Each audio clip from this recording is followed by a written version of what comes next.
The hero selection ceremony began beneath a sky so clear that the white marble towers of the Royal Hero Academy seemed to pierce the heavens themselves. For the people gathered below, today was more important than birthdays, festivals, or even coronations. Today decided every young person's future. Nearly 10,000 spectators packed the enormous circular plaza surrounding the Awakening Monument.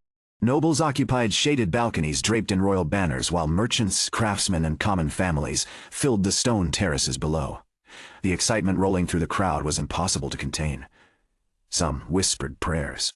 Others made extravagant promises. Many simply stared at the monument with trembling anticipation. It rose nearly 50 meters into the air, carved from pale crystal that glowed with soft golden light. Ancient runes spiraled across its surface like flowing rivers, pulsing with an energy older than the kingdom itself. No one knew who had created it, only that it had never been wrong. For over 1,000 years, every hero who protected humanity had begun their journey here. The academy gates slowly opened. Hundreds of 16-year-old students entered the plaza wearing identical white ceremonial uniforms, trimmed with silver.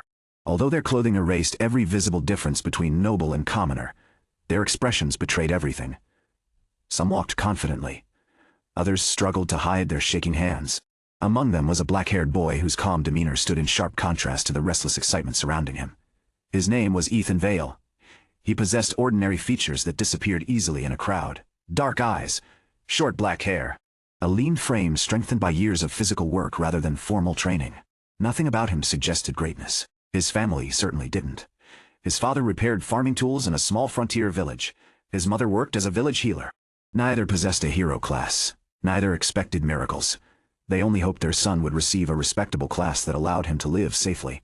Even becoming a guard would be enough. Ethan quietly adjusted the worn leather bracelet around his wrist. His father had made it years ago.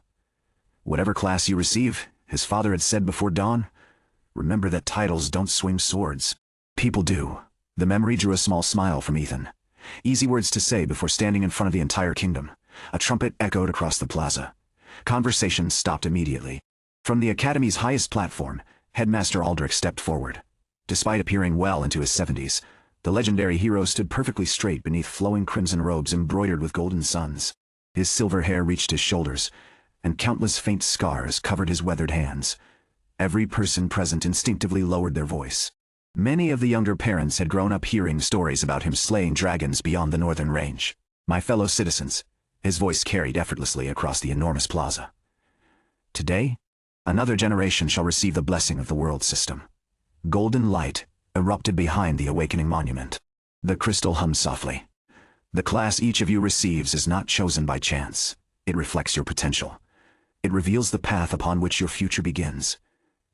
His gaze swept across the waiting students. Walk that path with courage. The first student approached the monument. She placed both palms against the crystal. Golden light exploded outward. A translucent screen materialized above her head. Class-assigned priest applause erupted instantly. The girl collapsed into tears while her parents embraced each other below. Another student stepped forward. Class-assigned night cheers echoed throughout the academy. Then another. Mage, another. Hunter, spearman, shield-bearer, alchemist. Each new class produced another wave of celebration. The atmosphere became increasingly electric. Every awakening carried the possibility of greatness. Then came the first legendary class. A tall blonde noble confidently rested his hand upon the monument. The golden light suddenly turned crimson. Heat rolled across the plaza. A massive sword made entirely of fire appeared behind him before shattering into thousands of burning sparks. The floating screen changed. Legendary class sword Saint. The silence lasted only a heartbeat. Then the entire stadium exploded. Sword Saint, a legendary combat class. The Arlen family produced another genius. Even Headmaster Aldrich smiled. Excellent. The young noble accepted the applause with practiced confidence. He already looked like someone destined to stand at the center of history. The awakenings continued. An hour later, another legendary class appeared. Dragon Rider. A magnificent spectral dragon circled the monument before disappearing into streams of light. The roar shook the entire academy. The crowd screamed in excitement. Not long afterward, another miracle followed. Saint! Radiant wings unfolded behind a silver-haired girl as warm divine light washed across every spectator. People instinctively knelt. Some even cried. 3 legendary classes in a single ceremony. The kingdom would remember this day for generations. Students waiting in line grew increasingly nervous. Expectations climbed higher with every awakening. Ethan remained silent. He wasn't hoping for a legendary class. Realistically, a knight, a hunter, maybe even a tactician. Any respectable hero class would make his parents proud. That was enough. Number 287. The Academy official called his name. Ethan Vale. Thousands of eyes followed him as he stepped toward the monument. The crystal towered above him. Warm golden light reflected across his face. He inhaled once, placed both hands upon the ancient stone. The monument answered immediately. Golden energy surged upward. The runes blazed brighter than before. Whispers spread through the crowd. The reaction strong. Another legendary class? The light intensified. Brighter, brighter, brighter. Then, everything stopped. The brilliant glow collapsed inward. Silence fell across the plaza. Even the monument itself seemed confused. Ancient runes flickered uncertainly. For several long seconds, nothing happened. Headmaster Aldrich frowned. The academy instructors exchanged puzzled glances. No ceremony in living memory had ever paused like this. Then, with a quiet chime, the floating screen finally appeared. Everyone looked up. Class assigned Squire, the plaza became completely silent. No applause. No cheers. Only confusion. Squire? What kind of class is that? I've never heard of it. Several instructors frowned as they hurriedly searched through thick historical records. Nothing. No modern academy textbook contained such a class. An elderly professor finally found an ancient encyclopedia. He adjusted his glasses, read several faded lines, then looked up with visible disbelief. Ah, support class. Murmurs spread rapidly. Support? That's it? The professor continued reading. Primary duties. He hesitated. Maintaining equipment. The crowd blinked. Assisting heroes. More. Silence. Preparing camps. Someone laughed. Organizing supplies. The laughter spread. Serving hero parties. By the time he reached the final line, nearly half the plaza was laughing openly. A servant? They awakened a servant.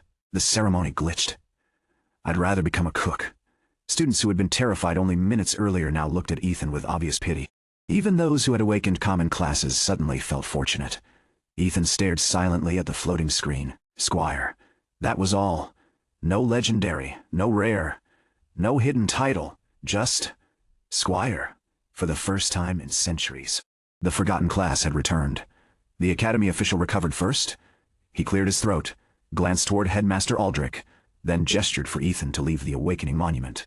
Ethan lowered his hands. The floating screen followed him for 3 steps before dissolving into pale light. Squire. The word remained in his mind long after it vanished from the air. As he descended from the platform, laughter followed him through the waiting students. Some made no effort to hide it. A boy who had awakened as a spearman stepped aside with exaggerated courtesy. Careful, a future hero might need his boots cleaned. Several students laughed. Ethan continued walking. Answering would not change his class. It would only give them another reason to remember his humiliation. At the edge of the plaza, he passed the blonde sword saint. The young noble had introduced himself earlier as Cedric Arlen, heir to one of the kingdom's oldest hero families. Cedric's gaze moved from Ethan to the leather bracelet on his wrist, then back to his face. For a moment, Ethan expected another insult. Instead, Cedric looked mildly disappointed. What a waste. Ethan stopped. Cedric's companions turned toward them. You produced one of the strongest reactions today, Cedric continued. For a moment, I thought someone interesting had appeared. His eyes shifted toward the distant monument. Apparently not. He walked away before Ethan could respond. The remark carried no cruelty. That made it worse. Mockery treated Ethan as entertainment. Cedric had already dismissed him as irrelevant. The ceremony continued behind them. More classes appeared. More families celebrated.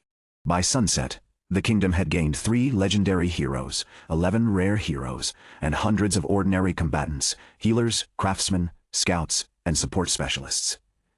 It had also gained 1 Squire. The academy did not know what to do with him. Ethan stood inside an administrative chamber while 6 instructors argued around a long oak table. The ancient encyclopedia lay open between them. Its yellowed page contained only a few lines. Squire. A support class assigned to the service of recognized heroes. Known duties include equipment maintenance, battlefield assistance, supply preparation, camp organization, and personal support. No combat specialization recorded. No advancement path recorded. No known class evolution. Professor Elric, the elderly scholar who had found the entry, tapped the page with one narrow finger. This volume predates the current academy system by nearly 800 years. A broad-shouldered combat instructor folded his arms, and it still calls the class a servant. It calls the class a support role. It has no combat skills. That does not make it useless. The combat instructor looked toward Ethan. Can you activate anything? Ethan focused on the faint awareness that had appeared after awakening. Every class holder could sense their basic status without using an appraisal crystal. He closed his eyes. A translucent interface formed within his mind. Name: Ethan Vale. Class: Squire level. 1 strength, 8 agility, 9 endurance, 10 mana. 5 skills: equipment, care, camp preparation, hero, assistance, observe. That was all. He opened his eyes. 4 skills. The instructors became quiet. Professor Elric lifted his quill. Lists them. Equipment, care, camp preparation, hero, assistance, observe. The combat instructor exhaled through his nose. No weapon proficiency. No defensive skill. No magic. No attribute enhancement. Not that I can see. Another instructor leaned back in her chair. The academy exists to train heroes for active duty. We cannot place him in an ordinary combat program. Professor Elric frowned. He was selected by the world system. That makes him eligible for academy instruction. Eligible for what instruction? Tent folding? The chamber door opened. Headmaster Aldrich entered without announcement. Every instructor stood. The legendary hero crossed the room and stopped beside the ancient encyclopedia. Sit. They obeyed. Aldrich studied the page, then Ethan. Up close, his presence felt heavier than it had from the ceremonial platform. Not oppressive, but controlled, like a fire contained behind stone. What do you want to do? The headmaster asked. The question surprised Ethan. He expected an evaluation, perhaps a dismissal. Not a choice. I came here to become strong enough to protect people. The combat instructor glanced away. Aldrich did not. Your class may not allow that. Then I need to find out what it does allow. The headmaster's expression remained unreadable. Most students awakened today already know their path. A sword saint trains with swords. A mage studies magic. A dragon rider forms a bond with a dragon. His hand rested on the old book. You have no teachers, no training method, no recorded advancement. The academy may fail you even if you do everything correctly. Ethan thought of his father standing outside their small home before dawn. Titles did not swing swords. People did. I still want to try. Silence held for several seconds. Then Aldrich closed the encyclopedia. Place him in the provisional support division. The combat instructor turned sharply. Headmaster, he will attend general physical training, monster studies, battlefield theory, and equipment management. He may apply for practical missions if a registered party accepts him. Which party would do that? Aldrich looked at Ethan. That will be his problem. The decision spread through the academy before Ethan reached the dormitories. By morning, someone had drawn a crude image of a knight sitting on Ethan's back and left it on the support division notice board. By noon, students had begun calling him Sir Servant. By evening, 3 different upperclassmen had tried to hand him their laundry. Ethan ignored them. The support division occupied the academy's oldest western building, far from the grand towers assigned to combat classes. Its students included alchemists, cooks, smiths, healers, appraisers, and logistics specialists. Most support classes possessed obvious value. An alchemist could produce medicine. A smith could improve weapons. A healer could save lives. A logistics specialist could keep an army alive during a long campaign. A squire apparently carried bags. Even among support students, Ethan stood alone. He spent his first week learning how badly the academy understood his class. Equipment care did more than clean weapons. When Ethan held a damaged sword, he could sense loose fittings, uneven weight distribution, hidden cracks, and areas where poor maintenance had weakened the metal. He could not repair everything. He did, however, know exactly what required attention. Camp preparation worked the same way. The skill did not simply help him arrange tents. It sharpened his awareness of terrain, wind direction, water access, monster trails, visibility, drainage, and defensive positioning. Hero assistance was less clear. The skill remained inactive whenever he trained alone. Observe proved stranger. During combat lessons, Ethan could focus on another student and perceive fragments of information. Not their full status, not their skills, patterns. A knight planted too much weight on his rear foot. A mage lost control of mana when pressured from the left. A shield bearer exposed his knee while blocking downward attacks. The information disappeared when Ethan stopped concentrating. It did not make his body fast enough to exploit what he saw. But it showed him things trained instructors sometimes missed. He began filling notebooks, class tendencies, common mistakes. Equipment preferences, spell preparation times, monster weaknesses. At first, other students assumed he was trying desperately to appear useful. Then Instructor Mara found him correcting a practice sword's grip wrapping before morning drills. She picked up the weapon, tested it twice, and examined him. How did you know this was slipping? The balance changed when the leather loosened. It changed by less than the weight of a coin. It was enough. Mara handed him a second sword. What is wrong with this one? Ethan held it. A faint tension ran through his fingers. The guard is secure, but the blade has a weakness here. He indicated a point a handspan above the hilt. Mara's expression sharpened. The sword looked flawless. She carried it to the testing block and struck once. A thin crack appeared exactly where Ethan had pointed. By the end of the day, every weapon in the first-year training hall had been placed in front of him. He found 19 faults. 3 could have caused serious injuries. The laughter did not stop, but the instructors began watching him differently. His greatest problem remained hero assistance. The skill would not activate. He tried helping injured students during recovery exercises. Nothing. He carried equipment. Nothing. He prepared water, cleaned armor, organized supplies, and assisted instructors. Nothing. The skill remained a silent name in his status. 2 weeks after the ceremony, the Academy announced its first-year party assessment. Every student seeking field certification had to join a 5-person team and clear a controlled dungeon beneath the Academy grounds. Combat classes formed groups immediately. The strongest students gathered around Cedric Arlen. The Sword Saint selected a saint, a shield bearer, an elementalist, and a scout before the announcement ended. The Dragon Rider formed another elite party. Ethan submitted applications to 14 teams. 10 rejected him without discussion. 2 laughed. 1 accepted him until they discovered that Squire had no healing ability. The final group leader read his class twice before handing the form back. We need someone who contributes. The application period had ended the following afternoon. Ethan stood before the mission board while completed party registrations covered nearly every available space. Only 1 team remained incomplete. Team 47. Registered members: Lena Hart, Knight Marcus Reed, Mage Talia Wynn, Archer Bram Hollow, Shield Bearer 5th member. Vacant, their names carried none of the excitement attached to the ceremony's legendary classes. All 4 had awakened common classes. More importantly, a red mark beside their registration showed that they had already been rejected from the assessment once due to insufficient party size. Ethan found them arguing behind the training hall. "We cannot enter with 4, Talia said. She was a slim girl with chestnut hair tied behind her head and a practice bow across her back.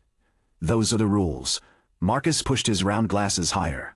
"We also cannot bring someone who makes the dungeon harder." Bram sat on an overturned harder barrel, broad enough to make it look like a stool made for a child. "We could ask Nolan again." Nolan joined Team 32. "What about Sarah? She said she would rather wait until next month."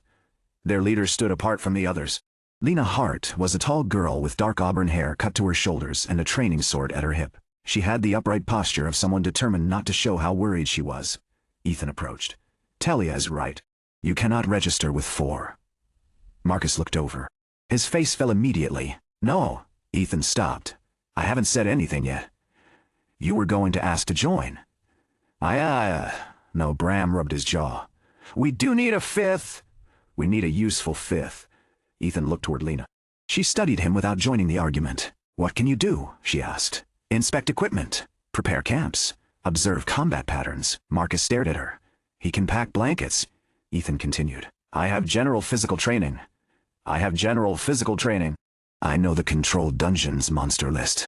Cave rats, lesser slimes, needle bats, and 1 stoneback boar near the final chamber." Talia narrowed her eyes.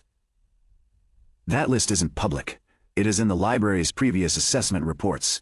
You read all of them, the last 12 years. Marcus lowered his hand. "Why?" "To find a fan." Repeated failure points. That earned a pause. Lena crossed her arms. "What did you find?" "Most teams do not fail because the monsters are too strong. They fail because they rush the first chambers, exhaust their mana, damage their equipment, or miss the flooded passage before the boar chamber." Bram looked interested. "There is a flooded passage after heavy rain." It had rained for 3 days this week. Marcus glanced toward the cloudy sky. Lena asked the only question that mattered. "Can you fight?" "Not well." The interest disappeared from Bram's face. Ethan did not soften the answer. "I can use a short sword at basic proficiency. I won't pretend to be stronger than I am." Marcus turned to Lena. "There. Settled. But I can make sure you enter every fight with working equipment, enough stamina, and a plan." Lena remained silent. Team registration closed in less than an hour. She knew it. They all did. Finally, she took the application form from Talia. You follow my orders. Yes, you don't run ahead. I won't. You carry your own supplies. And part of yours if needed. Marcus groaned. Lena signed Ethan's name. Team 47 entered the control dungeon the next morning. The academy had built its assessment grounds inside a natural cavern system below the western wall. Wards prevented monsters from escaping, while instructors observed through embedded crystals. It was designed to be dangerous enough to test students without becoming lethal. That did not mean no one was injured. Ethan checked every piece of equipment before they entered. Bram's shield straps were secure, but the lower buckle had begun to split. Talia's bowstring had absorbed moisture. Marcus carried too many mana potions in one side pouch, unbalancing his belt. Lena's sword had no structural damage, though the edge had been sharpened unevenly. You can tell all that by touching them? Talia asked. Mostly. Marcus reluctantly moved his potions. Bram replaced the buckle. Lena watched Ethan correct the bowstring tension. You've done this before.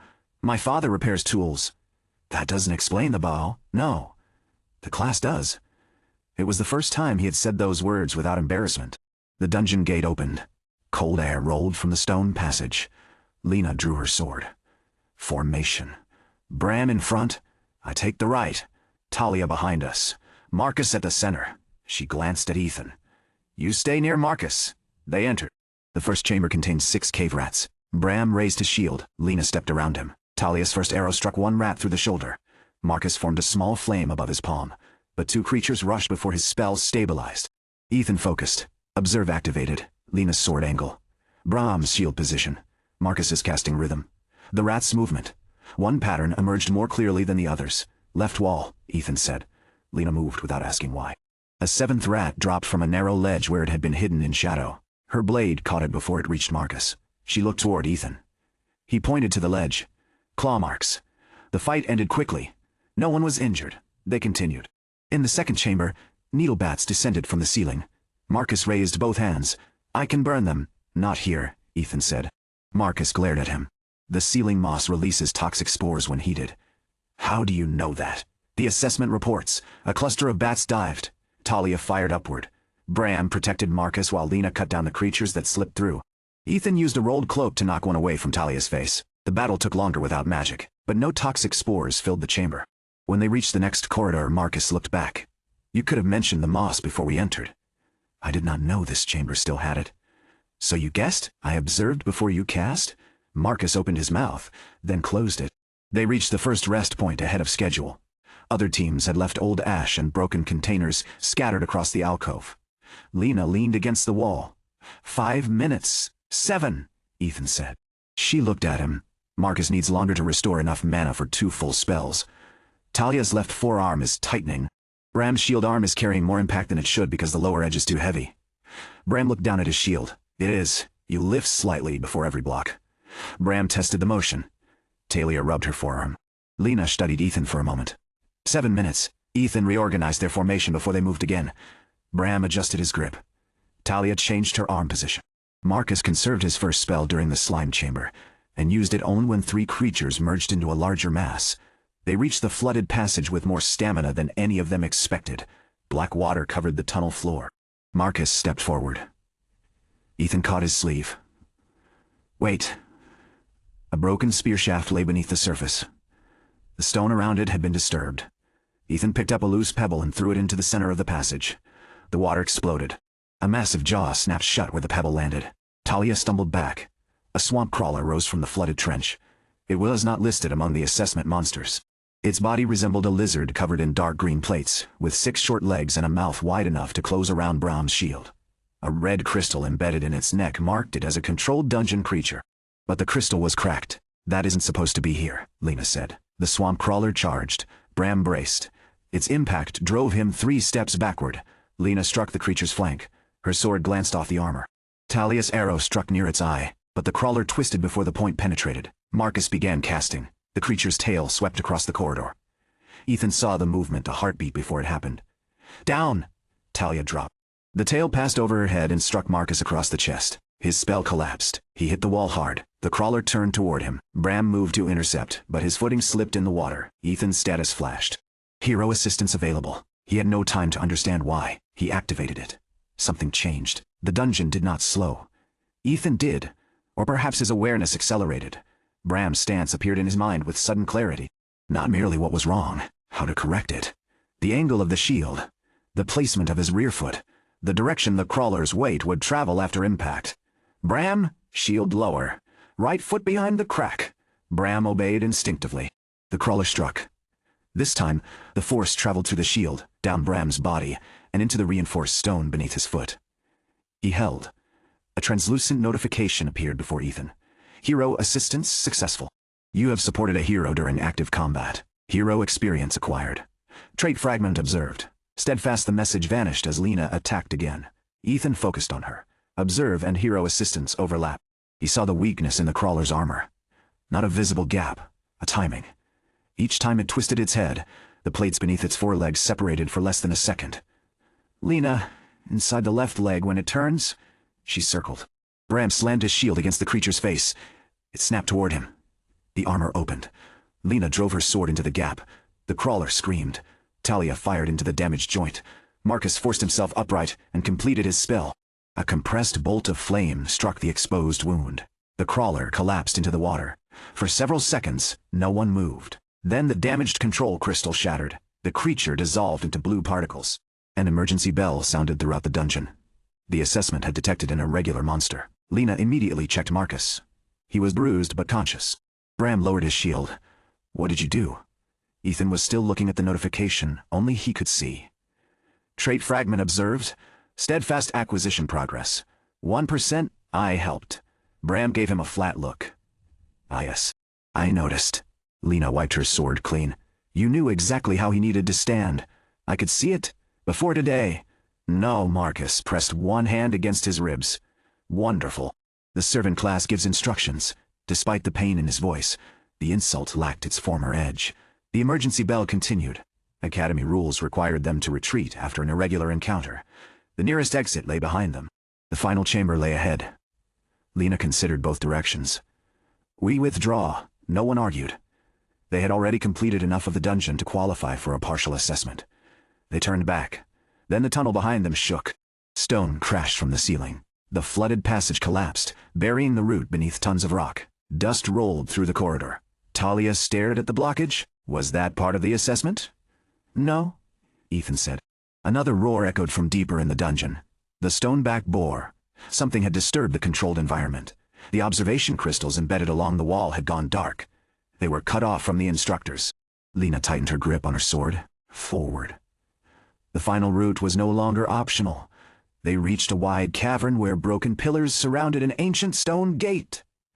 The stone-back boar paced before it. It was larger than the reports described. Nearly twice Bram's height, with layered gray hide resembling rock, and two heavy tusks curving from its jaw. Its control crystal was cracked like the swamp crawlers. The boar noticed them. Its hooves scraped the ground. Marcus looked at Ethan. Please tell me you read something useful. The reports describe 3 charges before it tires. And if this one is stronger, then the reports are wrong? The boar charged. Bram stepped forward. Ethan caught his shoulder. Not directly. Angle the shield. Bram shifted. The boar struck and slid along the tilted surface instead of transferring its full force into his body. Lena attacked its exposed side. Her blade cut shallowly. Talia aimed for the eyes. The boar shook its head, deflecting the arrow with one tusk. Marcus cast a firebolt. The spell exploded against its stone hide without penetrating. The beast turned. Second charge. Pillar. Ethan called. They separated. The boar smashed through one of the ancient columns. Cracks spread across the ceiling. Ethan saw the pattern immediately. The chamber was already unstable. One more impact in the wrong place could bury them. One impact in the right place might end the fight. He scanned the pillars. Observe highlighted structural weaknesses.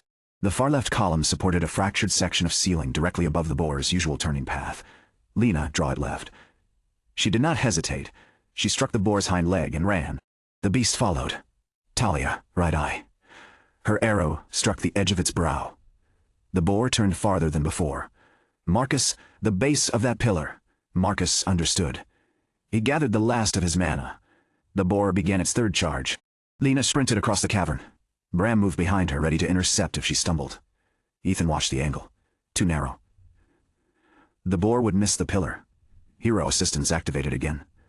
This time, it linked to Lena.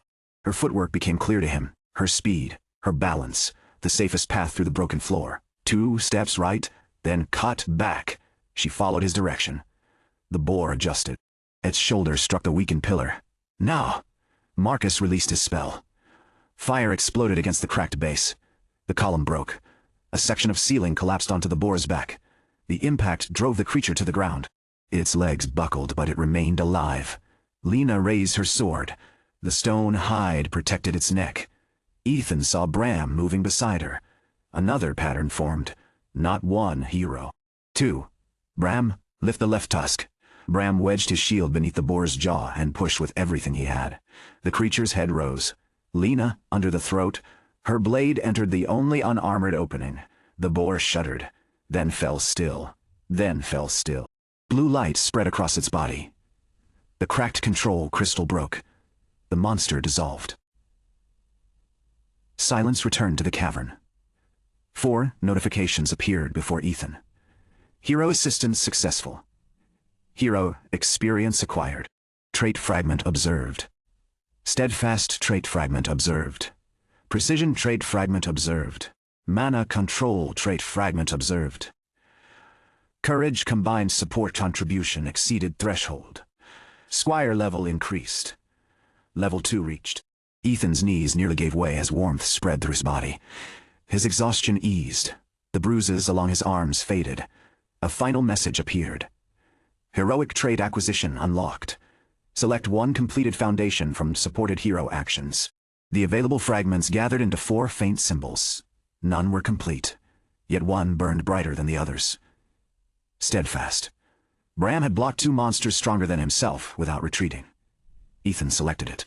Heroic trait acquired. Steadfast foundation effect. Improves stability under pressure. Reduces loss of balance when receiving force. Strengthens resistance to fear while protecting others. The skill was modest. It did not grant overwhelming strength. It did not turn Ethan into a knight. But when he stood again, his feet settled against the stone with unfamiliar certainty. The dungeon gate behind the dead boar opened. Academy instructors rushed through. Headmaster Aldrich led them. His gaze swept across the destroyed chamber, the fallen pillars, and the exhausted students. Report. Lena sheathed her sword. 2 control crystals failed. The retreat path collapsed. We proceeded to the final chamber and defeated the stoneback boar. The combat instructor from Ethan's evaluation chamber examined the destruction. With this party, Marcus leaned against his staff.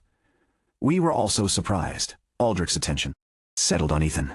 What happened to your class? Ethan hesitated, then gave the only accurate answer. It began working. The Academy suspended all dungeon assessments while artificers investigated the damaged control system. Team 47 was taken to the infirmary. Marcus had 2 cracked ribs. Bram's shoulder was badly strained. Talia suffered several shallow cuts. Lena required stitches along 1 forearm. Ethan had the lightest injuries. Not because he had avoided danger, because the others had stood between him and most of it. He remained beside their beds until the healers ordered him to leave. The next morning, Lena found him outside the infirmary repairing the strap on Bram's shield. You know the Academy has craftsmen for that. The craftsmen have 47 damaged sets from yesterday. She sat beside him. For a while, neither spoke. Students crossing the courtyard slowed when they saw them. The story had already spread. Some versions claimed Ethan had commanded the entire battle. Others claimed he had awakened a hidden legendary class. One particularly imaginative rumor said he had defeated the boar with a cooking pot. Lena ignored the whispers. You saved us. We saved us. We saved each other. You noticed the swamp crawler. You corrected Bram's defense. You found the weakness in the boar chamber. And you stabbed both monsters. She looked toward the training grounds. I almost refused your application. I remember. I thought a squire would make us weaker. So did I. That drew a brief laugh. Then her expression became serious. What did you gain? Ethan's hands paused on the shield strap. How do you know I gained anything? You stood differently after the boar died. He considered hiding the truth. The Academy would discover part of it during appraisal anyway. More importantly, Team 47 had trusted him when it mattered. A trait? What kind? Steadfast. It came from helping Bram. Lena looked toward the infirmary window. You copied his skill? No. Oh. Bram doesn't have a skill called Steadfast. What did you take then? Ethan tightened the final buckle. I don't think I took anything. He remembered the wording, observed. Acquired. Supported. I think the class recognized what he did and taught me a small part of it. Lena absorbed that quietly. So the more heroes you support, the more I may learn. The implications settled between them. A squire had no fixed combat path, no weapon specialization, no element, no sacred blessing. Instead, it grew beside others. Lena rose. Then Team 47 should give you plenty to learn. Ethan looked up. You still want me in the party? She frowned. You already joined. The assessment is over. The next one won't be. She walked toward the infirmary entrance. At the door, she glanced back. Marcus will complain. I expected that. Talia will pretend she never doubted you. That also sounds likely. And Bram wants to know whether you can inspect armor. I can. Good, I wants to know whether you can inspect armor. His breastplate squeaks. She disappeared inside. Ethan looked down at the repaired shield. For the first time since the ceremony, the word Squire did not feel like a sentence. It felt like a beginning. Headmaster Aldrich summoned him that afternoon. The headmaster's office occupied the highest level of the central tower. Shelves covered every wall, holding records of heroes stretching back centuries. Professor Elric stood near the desk with the ancient encyclopedia open in his hands. An appraisal crystal rested between them. Place your hand on it, Aldrich said. Ethan obeyed. The crystal illuminated. Name, Ethan Vale class. Squire level, 2 skills. Equipment care camp preparation hero, assistance, observe, heroic traits. Steadfast foundation professor. Elric moved closer. Heroic traits. His voice carried more excitement than Ethan had heard during the entire ceremony. No modern class uses that terminology. Aldrich opened a sealed archive box. Inside lay several fragments of blackened parchment. These were recovered from a ruined fortress beyond the western frontier 60 years ago. The surviving text was incomplete. Most words had been destroyed by fire. One line remained readable. A hero may inherit power. A squire inherits greatness. Ethan read it twice. Professor Elric placed the ancient encyclopedia beside the parchment. The public edition contains 6 lines about squires. The restricted archives contain 11 references. Why are they restricted? Because none were considered relevant to modern training. Aldrich's expression suggested he disagreed with that decision. Professor Elric continued. The references are fragmented. Several describe squires accompanying famous heroes. One records a squire maintaining an army's equipment during the Siege of Dawn. Another mentions a squire crossing the black wastes beside the first saint. What happened to them?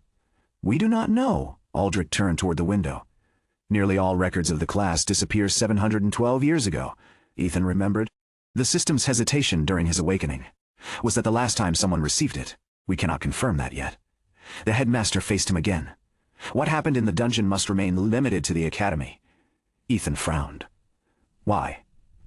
3 legendary classes awakened this year. Noble houses are already competing for influence over them. If they learn that your class can acquire traits from other heroes, some will attempt to recruit you. Professor Elric adjusted his glasses. Others may attempt to control you. And some, Aldrich said, will decide an unknown class is too dangerous to exist. The warning carried no exaggeration. Ethan looked at the blackened parchment. What should I do? Train. Aldrich placed a small bronze badge on the desk. It bore the academy crest above the number 47. Your party passed the assessment. Ethan picked up the badge. The assessment was suspended. Your team entered an unstable dungeon, defeated 2 irregular monsters, protected one another, and returned alive. A faint smile touched the headmaster's face. I consider that sufficient. By sunset, Team 47 had become the most discussed common class party in the academy. Cedric Arlen found Ethan near the equipment hall. The sword saint wore a red-trimmed training coat and carried a practice blade across one shoulder. 2 members of his elite party followed behind him. He looked at the bronze badge on Ethan's uniform. So the rumors are true. Some of them. Did you command the battle? Lena led the party. Did you defeat the boar? We defeated it? Cedric's eyes narrowed slightly. Most students answered him with pride, fear, or resentment. Ethan's refusal to claim attention appeared to interest him. I watched the instructor recording. Ethan had not known any observation crystals survived. Cedric continued. You saw the attacks before the others. Sometimes. You told the shield bearer how to stop the charge.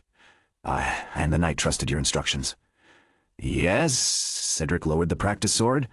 What exactly is a squire? Ethan thought of the ridicule in the plaza, the old encyclopedia, the trait resting quietly inside him. I am still finding out. Cedric studied him for another moment. Then he smiled. Not kindly, not cruelly, competitively. Do it quickly. He stepped past Ethan. I dislike wasting my interest twice. Team 47 returned to training 3 days later. Marcus complained through the entire warm-up. Talia insisted her earlier doubts had been reasonable rather than incorrect. Bram arrived with 3 pieces of armor and asked Ethan to inspect all of them. Lena carried a new sword. Ethan checked its balance, edge, guard, and grip before handing it back. No faults.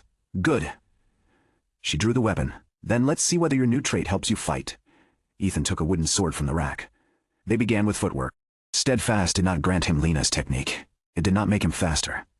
But when she struck his guard, his stance held. The second impact pushed him half a step instead of sending him backward. By the 10th exchange, he understood the difference. The trait was not borrowed strength. It was a foundation upon which strength could be built. Lena attacked again. Ethan blocked. Observe revealed the angle of her next strike. He moved early. Her blade passed beside his shoulder. For the first time, he countered. The wooden sword stopped several inches from her ribs. Everyone became still. Marcus lowered the spellbook he had been pretending to read. Talia blinked. Bram grinned. Lena looked at the wooden blade, then at Ethan. Again. They trained until sunset. Ethan lost almost every exchange. But not all of them. Each defeat taught him something. Each correction sharpened observe. Each moment spent supporting the others caused hero assistance to stir. No new trait appeared. The progress was slow. That reassured him. The class did not hand him power for standing near talented people. He had to contribute. He had to understand them. He had to help them become better. Only then did he grow beside them. A week later, Professor Elric arrived at the training field carrying a sealed document. He waited until Team 47 completed its drills. I found another record. Ethan accepted the document. It contained a translation from an ancient stone tablet discovered beneath the ruined western fortress.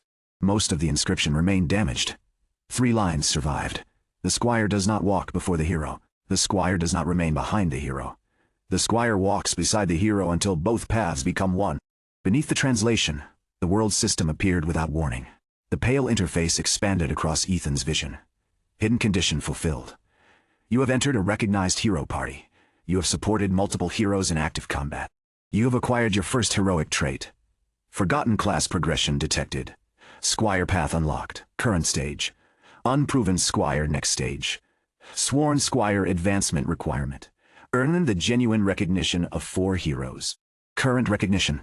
4 of 4 Team 47's badges began glowing. Lena's first, then Bram's, Talia's, finally Marcus's, after a reluctant flicker. Golden threads stretched from each badge toward Ethan. They did not bind him. They connected them. The system chimed. Advancement requirement completed. Class evolution beginning. Light rose beneath Ethan's feet. Every student on the training field turned. The academy bells rang without anyone touching them. Across the central tower, sealed records began opening on their own. Professor Elric stared at the glowing document in his hands. Headmaster Aldrich stepped onto his balcony as ancient runes awakened across the academy walls. The world system had recognized what history had forgotten.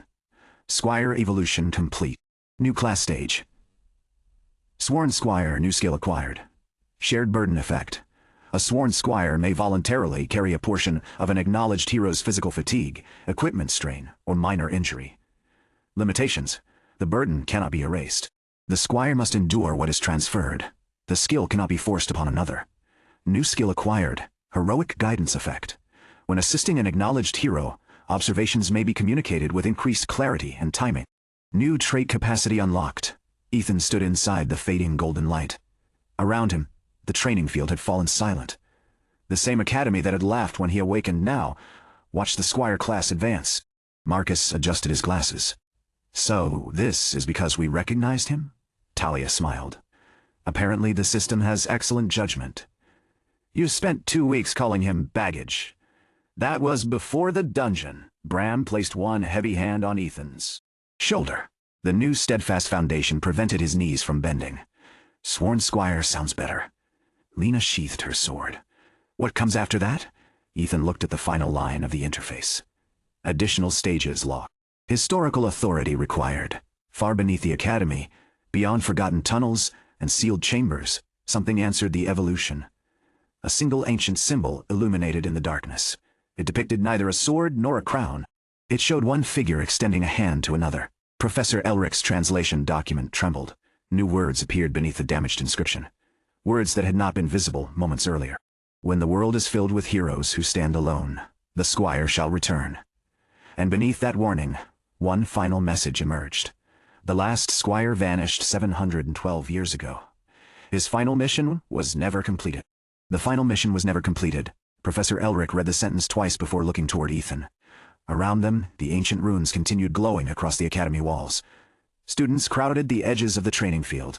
Instructors emerged from nearby buildings. Far above, the bells rang until Headmaster Aldrich raised one hand and released a pulse of golden mana through the central tower. The sound stopped.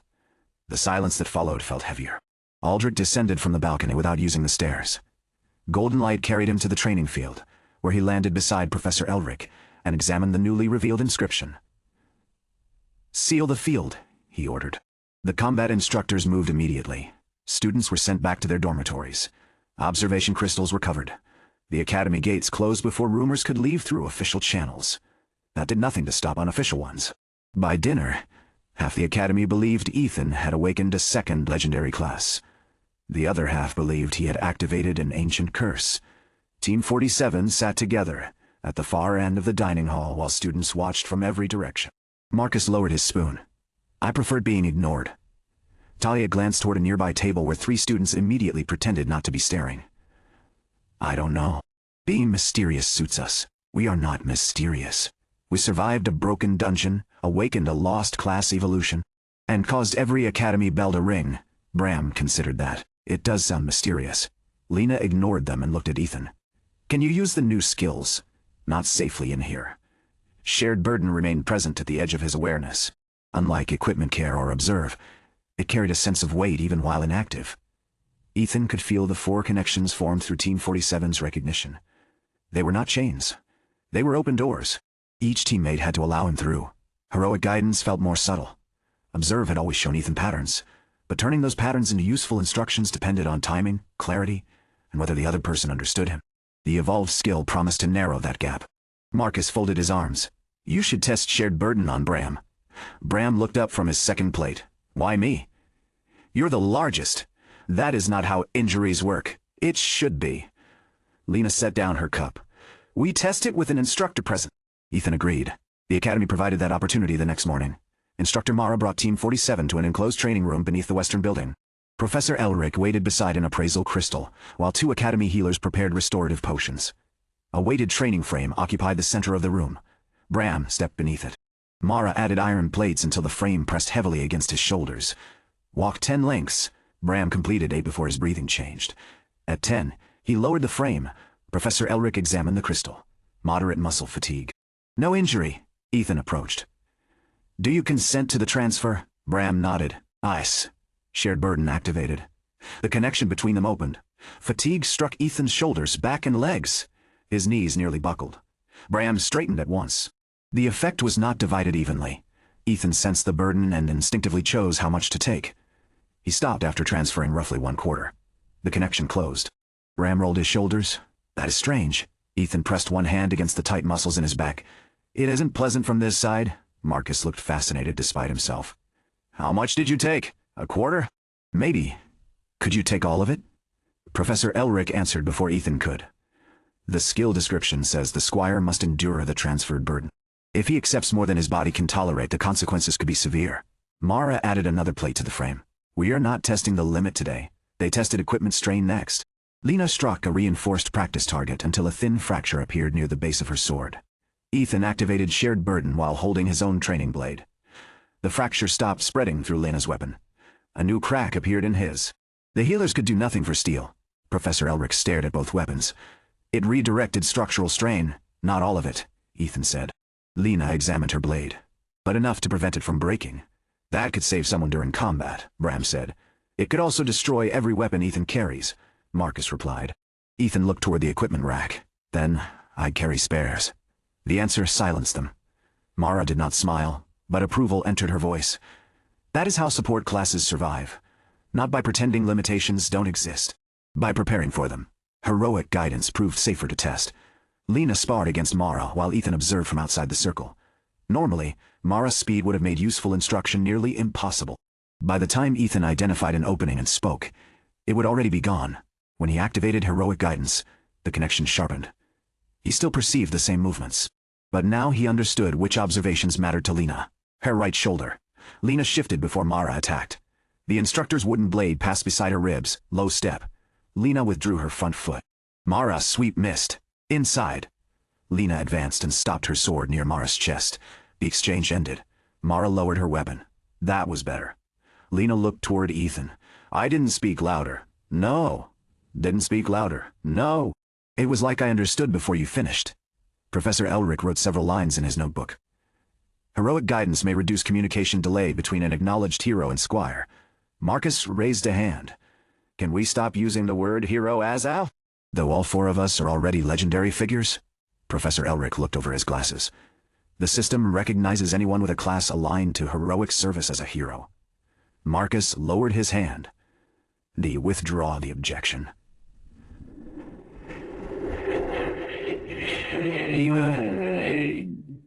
The Academy spent the only next week testing Ethan's abilities. Shared burden could transfer fatigue, minor injuries, and equipment strain. It could not transfer poison, disease, curses, or mana depletion. It could not remove a broken bone without breaking Ethan's own. It could not heal. The burden always went somewhere. Heroic guidance functioned only with acknowledged party members. It improved timing and understanding, but it did not control anyone's actions. If Ethan gave poor advice, the skill delivered poor advice more efficiently. That limitation mattered. During one training exercise, he misjudged a simulated ogre's reach and directed Bram into a strike. The padded weapon launched Bram across the room. Bram landed safely. Ethan apologized. Bram sat up. Your instructions are usually better than that. The skill made me overconfident. Lena pointed her wooden sword at Ethan. Then learn from it. He did. For every hour Team 47 spent fighting, Ethan spent another reviewing what had happened. He recorded which instructions helped, which arrived too late, which distracted his teammates, which depended on information they could not see. His notebooks multiplied. So did the party's victories. They cleared academy exercises that had defeated them before. A pack of mirror wolves that confused ordinary formations fell when Ethan identified the real bodies through their footprints. A defensive trial ended early after he redirected part of Bram's fatigue and kept the shield line standing. During a timed rescue course, Ethan used camp preparation to recognize that the safest route was not the shortest. Team 47 avoided unstable ground and finished ahead of 3 rare class parties. Their reputation changed slowly. Students stopped laughing when Ethan entered the equipment hall. Some began asking him to inspect weapons. He refused most requests, not because he wanted revenge, because equipment care improved through focused use, and Team 47 already produced more work than he could complete. He repaired bowstrings with Talia, balanced potion belts with Marcus, adjusted Bram's armor until the breastplate stopped squeaking, worked with Lena to choose a sword better suited to her style. Each task increased his understanding of them. Hero experience accumulated in small amounts. Trait fragments appeared and advanced. Precision from Talia, mana control from Marcus, courage from Lena.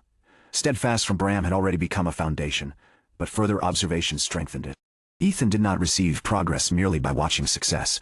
The system responded when his support contributed meaningfully. Preparing Talia's arrows earned nothing if they were already perfect. Adjusting their weight so she could compensate for crosswind earned progress when the change helped her strike. Giving Marcus water earned nothing. Recognizing that his casting hand cramped after repeated fire spells, and designing a different potion strap earned progress when it prevented a failed spell. The Squire class rewarded understanding, not servitude. That distinction became clearer with every day. 3 weeks after the dungeon incident, the Academy announced the Frontier Evaluation. First-year parties with field certification would accompany veteran instructors to Fort Greywatch, a defensive stronghold near the kingdom's eastern monster territory. The mission was not supposed to involve serious combat. Students would patrol secured roads, gather monster materials, and observe professional hero parties. Cedric's elite team received approval immediately. So did the Dragon Riders party.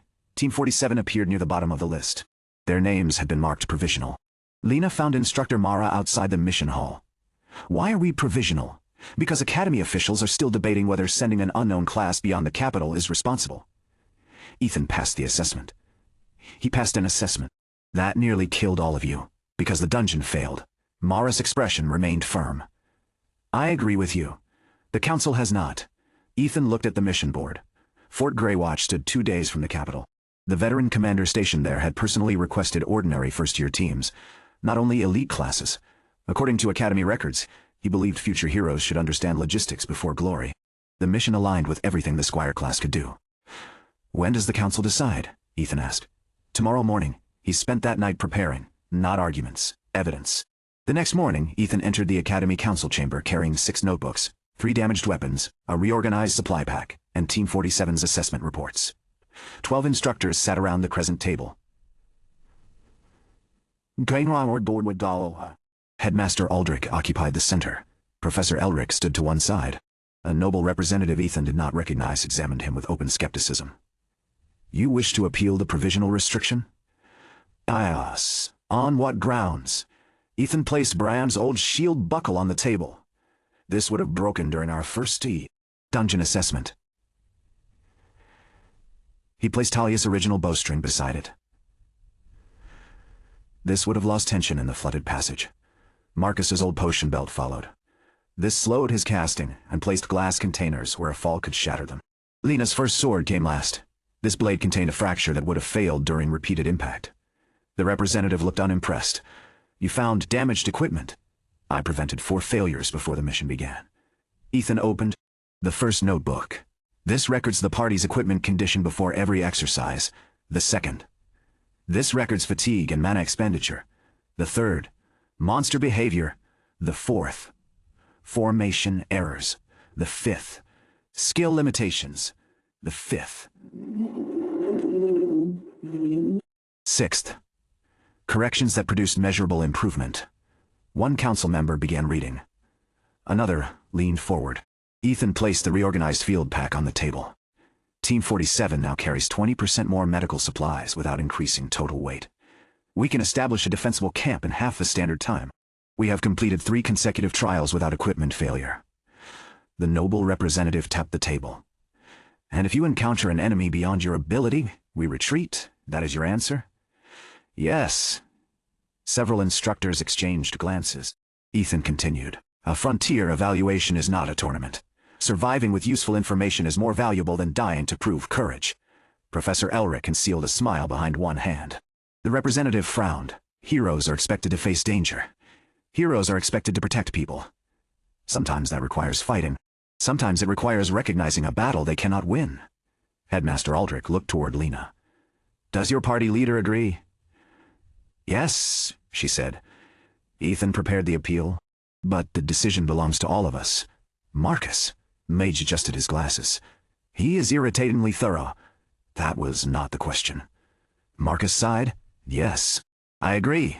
Talia? He is the reason we are ready. Bram? The shield bearer nodded. He goes, or we don't. Aldrich turned toward the council. Recognition freely given. The words carried greater meaning now. The restriction was removed. Team 47 left for Fort Grey Watch with 12 academy parties, 6 instructors, and a supply convoy of 30 wagons. The journey revealed how little most students understood about expeditions. Legendary class parties carried polished weapons and expensive armor, but forgot waterproof covers. Mages packed rare spell components while neglecting spare boots. One noble team brought a silver tea service and no repair tools. Ethan reorganized Team 47's wagon space before departure. Food remained accessible. Medical supplies stayed protected from rain. Weapons were separated from cooking equipment. Bedrolls could be removed without unloading the entire cart. Talia watched another party struggle to recover a buried water barrel. How did they pass logistics training? They memorized the written examination, Ethan said. That seems inadequate. It is. The convoy reached the eastern road before nightfall. Instructor Mara ordered the students to establish camp beside a shallow river. Most teams selected flat ground close to the water. Ethan studied the riverbank. Camp preparation activated. Soft soil. Recent watermarks. Broken reeds caught above the current level. Higher ground, he said. Marcus looked at the clear sky. It isn't raining. It rained in the northern hills. How would that affect us? The river flows south. They established camp beneath a rocky rise. 3 other teams laughed at the distance they carried water. Near midnight, the river surged. Cold floodwater swept through the lower camps. No one was seriously injured, but patrols, food, and equipment disappeared downstream. Team 47 woke to shouting. Lena was already pulling on her boots when Ethan left the tent. Shared burden links opened around him. Bram carried stranded students through waist-deep water. Talia used rope arrows to secure floating crates. Marcus created controlled heat to prevent soaked students from developing hypothermia. Ethan directed rescue lines from the high ground. Heroic guidance carried his instructions through rain and darkness. Bram, 3 steps left. The ground drops ahead. Talia, second tree. The first roots are loose. Marcus, lower the flame. Their clothing is treated with oil. Instructor Mara reached the flooded camp after the last student had been pulled free. She surveyed Team 47's untouched tents. You predicted this? I noticed the watermarks. Mara looked toward the teams who had ignored the same signs. Tomorrow, you teach camp selection. By the time they reached Fort Greywatch, Ethan's name had spread through the convoy, not as Sir Servant, as the Squire. The fortress rose from a line of dark cliffs overlooking the eastern plains. Its walls were practical rather than beautiful. Black stone, reinforced gates, watchtowers scarred by claws and fire. Professional heroes moved through the courtyard beside soldiers, hunters, healers, and craftsmen. No one stopped working to admire the arriving students. Greywatch cared less about titles than results. Commander Rowan met them beside the inner gate. He was a broad man in his late 40s, with close-cropped gray hair and a weathered green cloak. A heavy spear rested across his back. His appraisal badge identified him as an A-rank vanguard. His expression suggested he had been disappointed by students many times. 3 legendary classes, he said after reading the academy list. How fortunate for the kingdom. Cedric stepped forward. We won't disappoint you, Commander. Rowan looked at the spotless armor, polished sword, and noble insignia. Everyone disappoints me eventually. Cedric's confidence faltered by half a degree. The commander continued down the line. He stopped before Team 47. Knight, Mage, Archer, Teawea, Shield Bearer, then Ethan. Squire. Yes, Commander. Rowan examined him for several seconds. I've heard of you, Marcus murmured. That is becoming a problem. What did you hear? Ethan asked. That you predict floods, command battles, repair anything made of metal, and killed a stoneback boar with cookware. The last one is incorrect. Disappointing. Rowan moved on. The frontier evaluation began before dawn the next morning. Students expected monster hunting. Commander Rowan assigned them supply inventory. Cedric objected. With respect, we came here to gain field experience. You are gaining it. Counting arrows? Greywatch fired 4,000 arrows last month. If we run out during an attack, your legendary sword will not defend every wall. The students spent 6 hours inspecting storerooms. Ethan finished his section first, then discovered that the fortress inventory was wrong. 3 crates listed as healing potions contained empty bottles. 2 barrels of preserved meat had spoiled. A shipment of crossbow strings had been damaged by moisture. The records showed no problem. Ethan reported it to Rowan. The commander opened one crate, smelled the spoiled contents, and summoned the quartermaster. A nervous man arrived carrying ledgers. The manifests were checked in the capital. Food doesn't spoil less because a clerk approved it, Rowan said.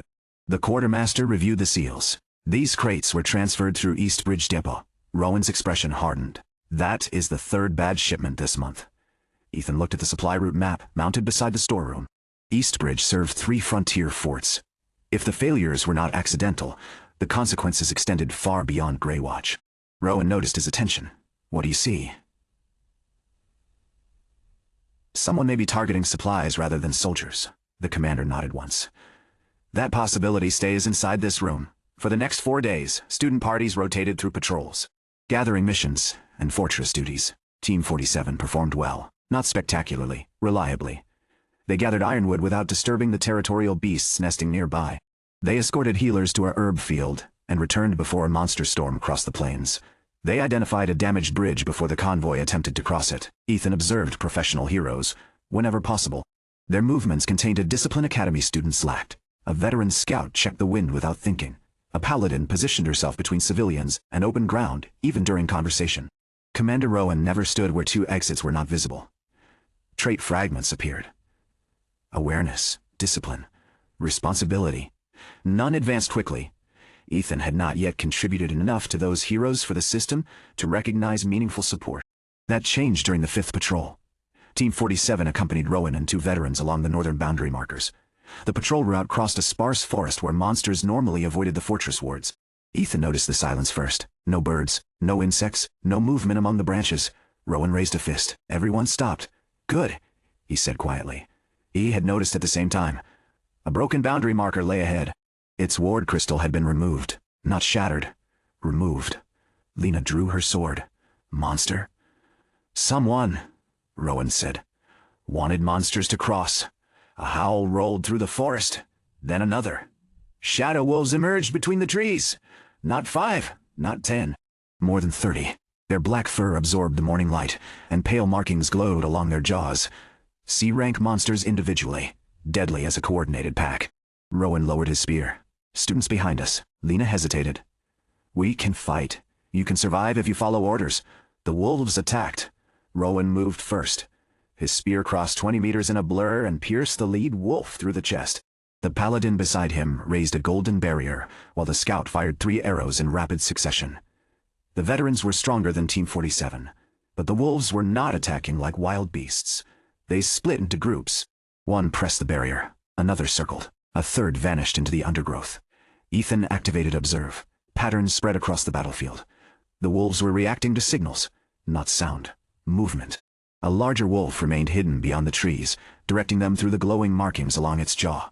Pack leader East Ridge, Ethan said. Rowan did not look back. Distance? 40 meters. Behind the split oak, the scout fired. An arrow disappeared through the leaves. A roar answered. The pack's formation broke for 1 second. Rowan used it. His spear swept through 3 wolves. Accurate, he said. The compliment lasted less than a heartbeat. 5 wolves burst from the undergrowth behind Team 47. Bram intercepted the first. Lena blocked the second. Talia shot the third through the mouth. Marcus cast a line of fire across the ground, forcing the remaining 2 apart. Ethan opened heroic guidance. Lena, low. She ducked. Talia's arrow passed above her and struck the wolf leaping from behind. Bram turned left. His shield caught claws meant for Marcus. Another wolf struck Bram's exposed side. Armor bent. Pain crossed the connection. Shared burden opened. Ethan accepted part of the impact. A sharp force slammed into his ribs. Bram remained standing. The battle intensified. The hidden pack leader changed signals. Wolves began sacrificing themselves against the paladin's barrier, using their bodies to create openings for those behind. They're being controlled, Ethan said. Rowan drove his spear through another monster. By what? I don't know. Observe found something else. Thin metal needles protruded from the wolves' necks. Artificial devices. The same design appeared on every creature. Needles behind the jaw. Needles behind the jaw. Break them! Talia adjusted her aim. Her first arrow struck a needle. The wolf staggered. Its glowing markings went dark. Instead of continuing to attack, it fled. The scout understood immediately. He changed targets. 2 more needles shattered. The controlled wolves broke from formation. But the pack leader remained. It emerged from the ridge with a metal collar buried beneath its fur. The creature stood as tall as a horse. Its eyes glowed red. Rowan's expression changed. Bloodfang Alpha. A B-rank monster. Far beyond a first-year party's expected ability. The Alpha charged toward Ethan. Not Rowan. Not the Paladin. Ethan.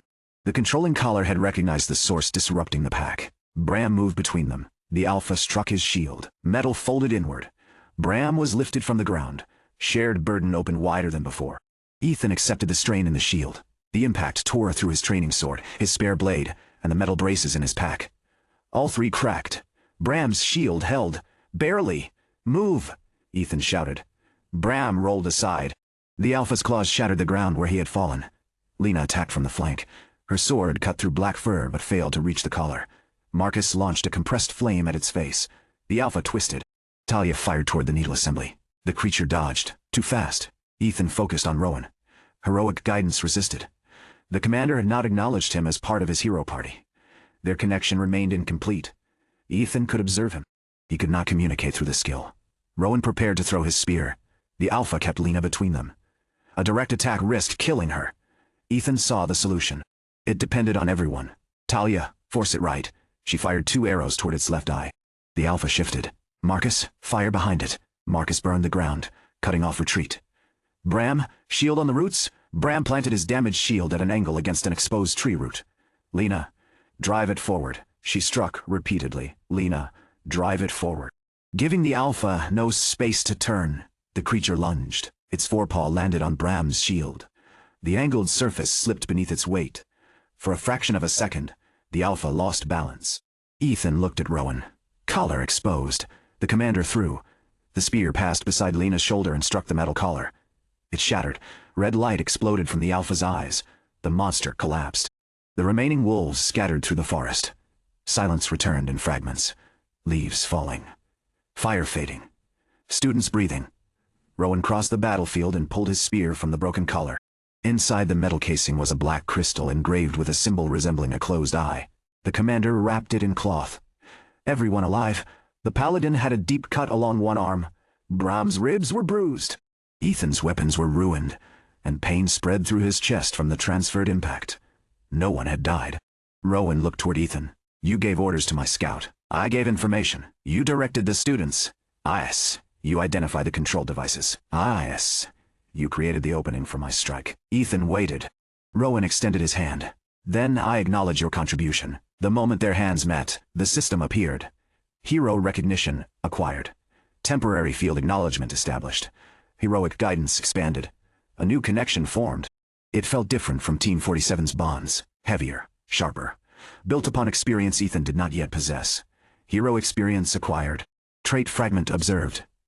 Battlefield awareness acquisition progress. 12%, 12% from a single battle. More than Ethan had gained from weeks of observation. Because this time, his support had mattered to an A-rank hero. Rowan released his hand. Do not look pleased. You still brought 2 spare swords that broke at once. They absorbed Bram's shield strain? Then bring better swords. Ice, Commander. The controlling collar changed the frontier evaluation. Rowan canceled student patrols and sent messages to every nearby fort. 3 more boundary markers had been disabled. Eastbridge Depot had failed to deliver supplies to Fort Dawn. A merchant convoy disappeared on the southern road. Someone was weakening the frontier systematically. The academy instructors prepared to return the students to the capital. Before they could leave, a messenger hawk arrived from Fort Dawn. The message contained 4 words. Monster wave approaching Eastbridge. If Eastbridge fell, the frontier supply line would collapse. Fort Greywatch could not send its full garrison without leaving its own walls exposed. Rowan assembled every available professional hero. Students were ordered to remain inside the fortress. Cedric objected again. We can't assist. This is not an assessment. Then stop treating us like students. Rowan looked at the Sword Saint. You have never fought a true monster wave. I awakened to fight. You awakened 1 month ago. Cedric's sight. Yaw tightened. Headmaster Aldrich was not present to support him. Greywatch belonged to Rowan. The commander assigned student parties to defensive positions inside the inner wall. Team 47 was placed near the supply courtyard. Ethan studied the map. Eastbridge stood 6 hours away by wagon. Rowan's force would arrive after the monster wave if they followed the main road. There is an old quarry path, Ethan said. Lena looked over his shoulder. It is marked abandoned. The bridge collapsed 12 years ago. Then it isn't a path, not for wagons. He examined the elevation lines. 4 mounted heroes. It reduces the route by 2 hours. Marcus frowned. How do you know the bridge is the only obstruction? I don't. Ethan found Rowan in the armory. The commander was inspecting spearheads while soldiers prepared mounts. The old quarry route is faster. I know. Then why use the main road? Because the quarry bridge is gone. Your heroes don't need the bridge. Rowan looked up. The ravine looked up. Is 15 meters wide. The paladin can create a crossing. The Wind Ranger can carry ropes. Once the first line is secured, the others can cross, and if the old path has collapsed elsewhere, send the scout ahead. Rowan studied the map Ethan carried. You read fortress records quickly? I read the academy copies before coming. Of course you did. The commander changed the route. His force reached Eastbridge before the first monster line breached the outer barricade. Team 47 learned that only later. They spent the night maintaining Greywatch defenses. Ethan inspected weapons until his hands cramped. Shared burden allowed him to take strain from overworked bowstrings, cracked shield rims, and damaged gate braces. It also destroyed nearly every spare tool he touched. Bram and 2 fortress smiths began placing cheap iron bars beside him. Each time Ethan transferred structural strain, another bar cracked. By dawn, a pile of broken metal covered the workshop floor. The fortress remained secure. A messenger returned at noon. Eastbridge had survived. The professional heroes came back after sunset. Their armor was damaged, their faces exhausted, their formation intact. Rowan dismounted and handed Ethan a snapped spearhead. Equipment care. Ethan examined it. The metal failed along an old impurity line. Can it be repaired? No. Good answer. The commander looked toward Team 47. The quarry path saved. Eastbridge. Cedric stood nearby. He heard every word. Rowan continued. Power matters. So does arriving before the people you intend to save are dead. The students understood who the lesson was for. The frontier evaluation should have ended there. Instead, Ethan discovered the missing supplies. While helping Greywatch's quartermaster reorganize the damaged storeroom, Equipment care reacted to an ordinary iron lock. The mechanism showed no wear, no forced entry. But faint traces of alchemical oil coated the internal pins. Someone had opened it with a crafted key. Ethan examined the shipment seals from Eastbridge. All were authentic. The crates had not been replaced during transport. They had been altered before leaving the depot. Rowan sent a small investigation team. He included Team 47. Marcus stared at the order. "We are first-year students. You found the problem," Rowan said. "You will help identify its cause." Eastbridge Depot appeared abandoned when they arrived. The outer gates stood open. No workers answered. Empty wagons filled the yard. Ethan activated camp preparation. The skill extended beyond camps now. Movement patterns. Supply routes. Places where people should have been. The depot felt wrong. Meals remained on tables. Records lay open. No signs of panic. No blood. The workers had left willingly or been ordered out. Talia found tracks behind the northern warehouse. 20 people, marching in pairs. Escorted by mounted riders. "Prisoners?" Lena asked. "Possibly," Rowan said. Ethan entered the warehouse. Crates formed long rows beneath the high roof. Most contained food, medicine, weapons, and ward crystals meant for frontier forts.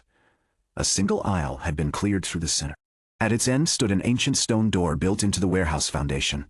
The closed-eye symbol had been carved across it. Professor Elric's warning returned to Ethan. The last Squire vanished 712 years ago. His final mission was never completed. The stone door reacted when Ethan approached. A faint golden line traced its edge. Rowan blocked him with one arm. "No, it recognizes my class. That makes it more dangerous, not less." The commander ordered the warehouse secured and sent a message to Greywatch. Before reinforcements arrived, the depot gates slammed shut. Ward crystals around the yard turned black. Figures appeared on the warehouse roof. They wore gray armor without insignia and masks marked by closed eyes. One raised a hand. The stored monster control collars activated. Crates burst open. Controlled beasts flooded the depot. Not frontier monsters. Captured academy creatures. Boars. Wolves. Armored apes. Creatures chosen to overwhelm defenders inside narrow spaces. Rowan's professional party formed a line. "Students behind the stone door." "It is sealed," Marcus said. Ethan placed his hand against it. The Squire class responded. Sworn Squire recognized. Hero party present. Emergency refuge protocol available. The door opened. A dark corridor descended beneath the depot. Rowan made the decision instantly. "Students inside. Lena, take command. Seal it after you. You're staying. We hold the warehouse." Ethan looked at the controlled monsters. "There are too many. That is why you are leaving." Heroic guidance connected them. Temporary acknowledgement remained from the forest battle. Through it, Ethan sensed Rowan's decision with painful clarity. Not sacrifice. Duty. The commander believed he could hold long enough for reinforcements. He did not know what waited below, but he chose the danger he understood. Ethan stepped through the doorway with Team 47. Before the stone closed, Rowan looked at him. "Keep your heroes alive, Squire." The door sealed. Darkness swallowed them. Marcus created a small flame. The corridor walls were covered in carvings. Heroes marching into battle. Squires walking beside them. The images changed as they descended. A squire repairing a broken crown. A squire carrying an injured saint. A squire standing between arguing armies. A squire burning records while masked figures approached. Lena stopped at the final carving. It showed the closed-eye symbol above a battlefield filled with heroes fighting one another. Beneath it, a single line remained intact. "When heroes seek glory above duty, the enemy requires no army." The corridor opened into a circular chamber. An ancient armor stand occupied the center. It held a plain gray cloak, a battered shield, and a sword without decoration. None looked legendary. The objects had been preserved for 7 centuries. A crystal projection appeared above them. A man stood within the light. He wore the same gray cloak. His face was tired, his eyes steady. A title formed beneath him.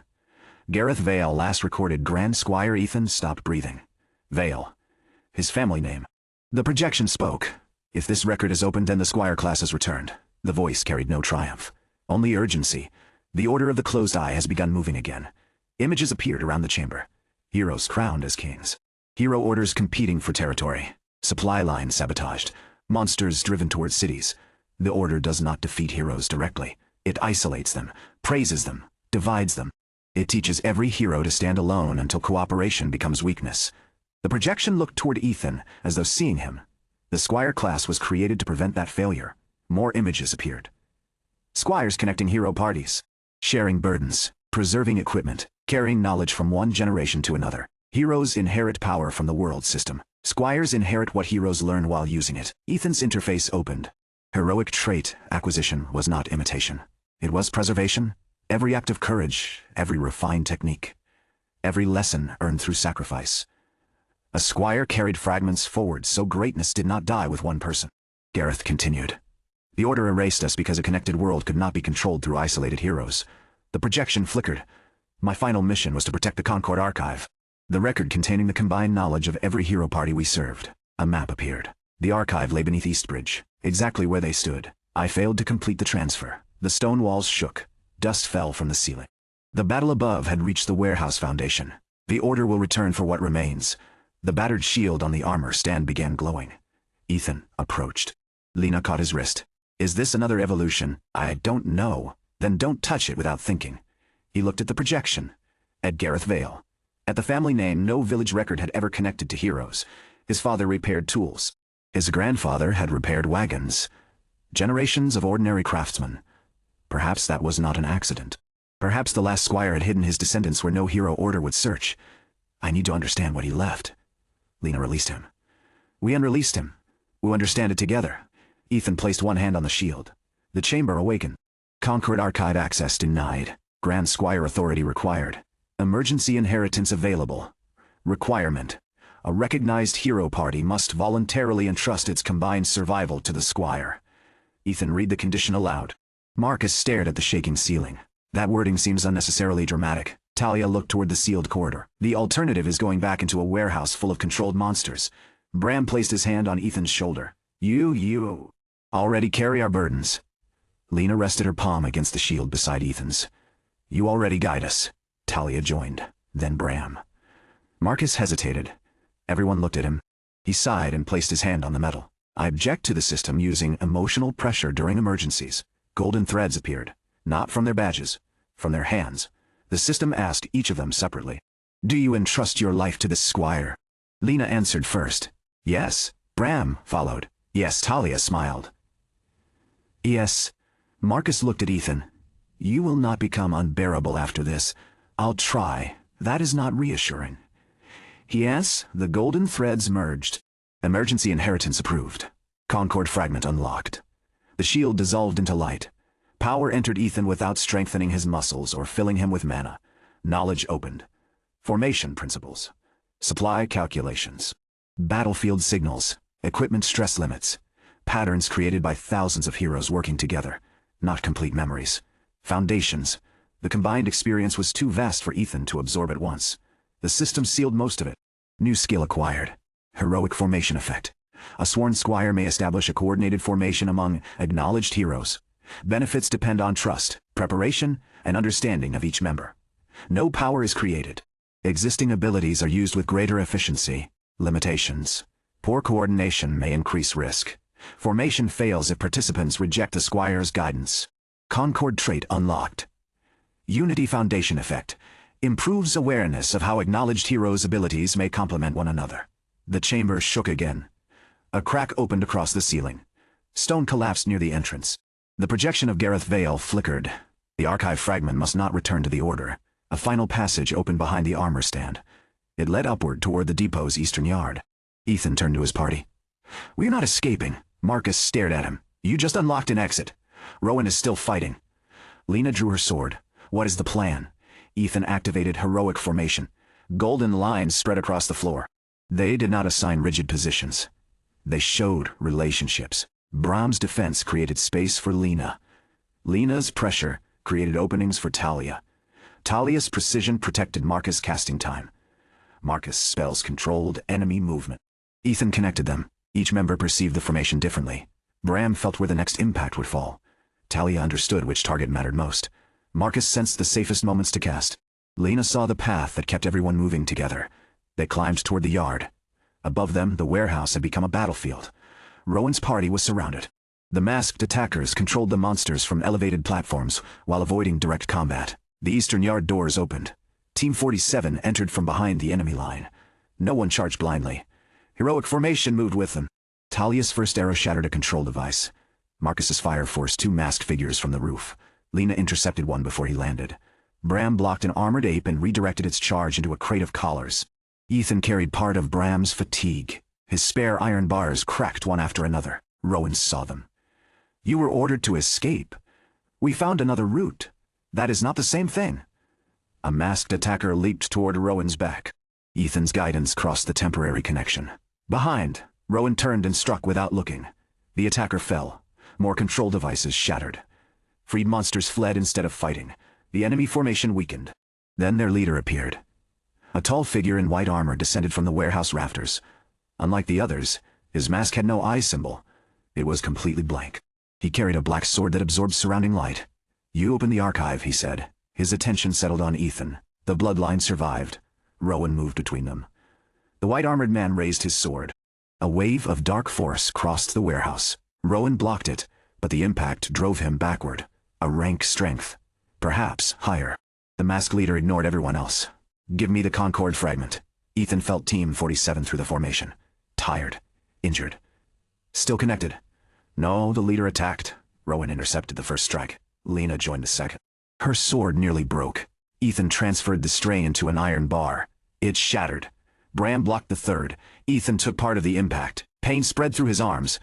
Talia aimed for the mask. The enemy deflected her arrow. Marcus cast from the blind side. Dark energy consumed the flame. The difference in power was overwhelming, but the enemy fought alone. Ethan saw the weakness, not in his swordsmanship, in his attention. The masked leader treated every opponent as a separate threat. He did not understand the formation joining them. Rowan, high pressure. The commander trusted the instruction. His spear forced the enemy's sword upward. Bram, left. The shield struck the leader's knee. Lena inside. Her blade cut across white armor. Talia, mask. The arrow cracked its blank surface. Marcus, now. Fire exploded through the fracture. The mask shattered. A middle-aged man's face appeared beneath it. Professor Elric's records had shown Ethan portraits of famous heroes. He recognized this one. Lord Malrek Voss, former commander of the Royal Vanguard, officially dead for 9 years. Rowan recognized him too. Voss. Malrek stepped back. Burns marked one side of his face. His expression held more disgust than pain. "You let children direct you. I let useful people contribute. You were once worthy of command." "I still am." Malrek raised the black sword. The closed-eye crystals around the warehouse began glowing together. Every remaining controlled monster convulsed. Their bodies swelled. The devices were overloading them. Ethan's Unity Foundation revealed the structure. All control signals flowed through Malrek's sword. Destroying it would free every creature. The sword was stronger than any weapon they possessed, but it carried strain from dozens of connections. Equipment care showed fractures invisible to ordinary sight. "His blade is overloaded." Rowan adjusted his grip. "Where?" "Near the guard. Internal fracture." Malrek hurt him. He attacked Ethan. Heroic formation tightened. Bram blocked. Lena redirected. Talia forced Malrek's head aside. Marcus struck the ground beneath his feet. Rowan's spear entered the opening. The tip hit the exact point Ethan had identified. The black sword cracked. Malrek tried to withdraw. Ethan activated shared burden on Rowan's spear. The weapon had begun bending under the collision. Ethan transferred the strain. His final iron bar snapped. The spear held. Rowan pushed. The black sword broke. Dark light erupted through the warehouse. Every control crystal shattered. The monsters collapsed. Malrek stared at the broken hilt. Then, at Ethan. "A squire cannot save heroes from themselves." "No," Ethan said. "But I can remind them they do not stand alone." Malrek smiled without warmth. "You still believe that is enough?"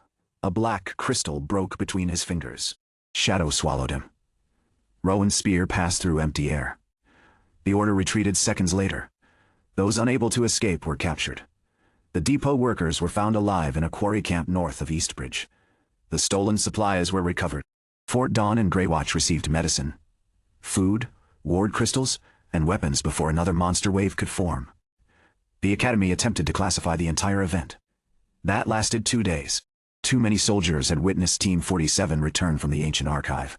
Too many professional heroes had fought inside the warehouse. Too many people had seen Rowan accept Ethan's battlefield guidance. By the time the students returned to the capital, crowds lined the Academy Road.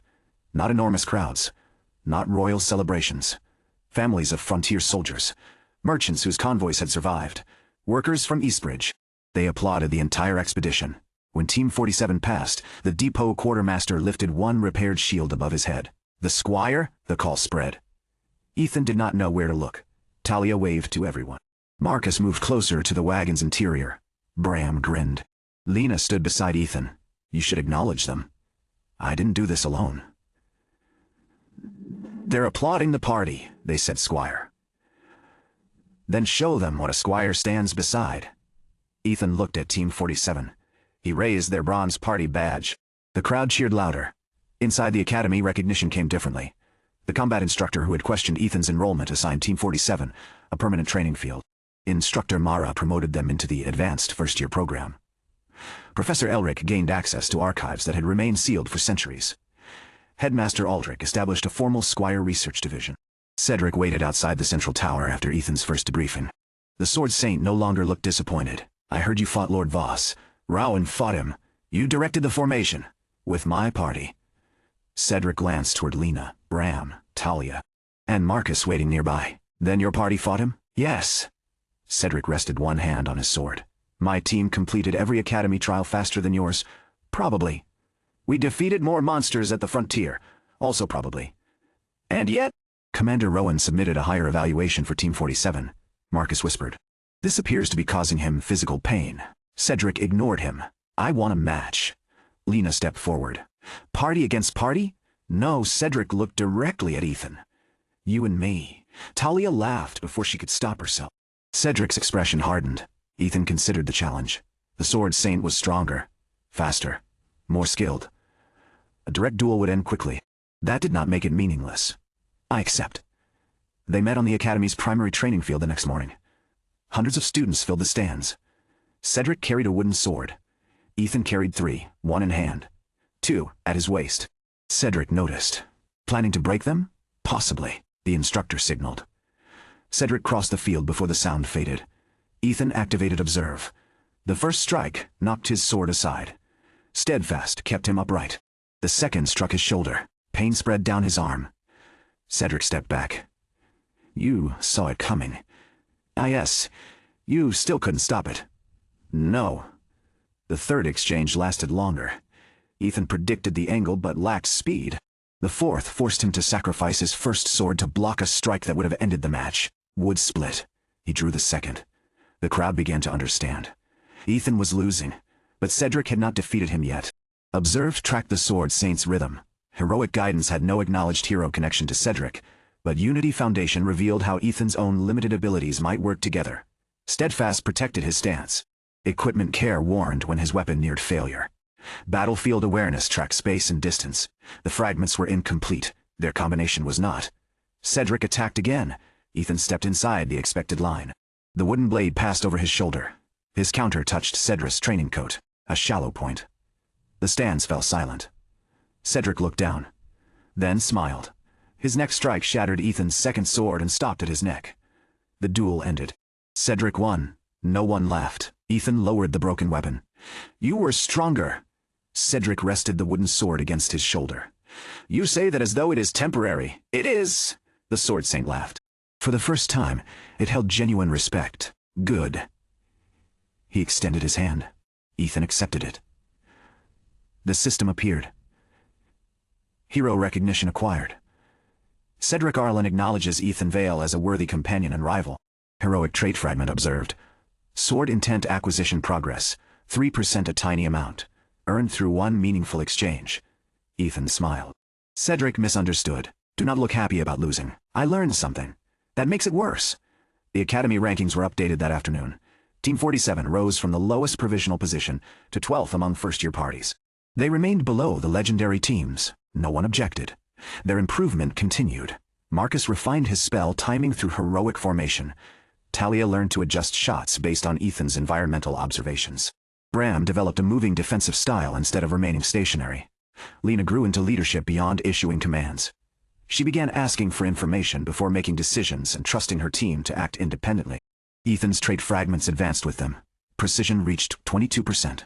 Mana control reached 18. Courage reached 31. Battlefield awareness reached 19 after Rowan submitted his official recognition to the system registry. No new foundation completed. Progress remained earned. Professor Elric eventually translated the remaining Eastbridge records. The Concord archive beneath the depot had contained only one fragment. 6 others once existed. Each preserved the combined experience of ancient hero parties. The Order of the Closed Eye had destroyed 3, 2 remained missing. The final fragment lay somewhere beyond the kingdom's western frontier. More important was the identity of Gareth Vale. The last Grand Squire had survived his final mission. He sealed the Concord fragments, erased his public identity, and disappeared into an ordinary frontier village. Ethan's family descended from it.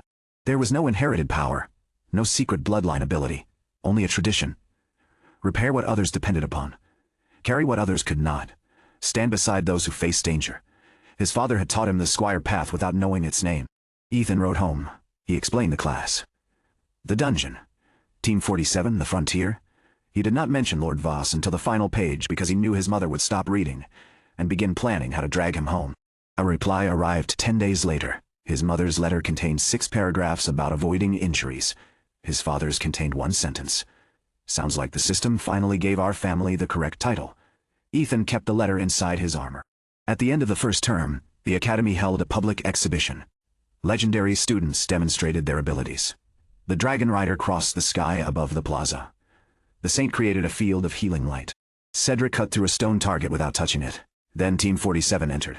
No single member produced a miracle. Bram established the defensive center. Lena led the advance. Talia controlled range. Marcus shaped the battlefield with precise spells. Ethan connected them.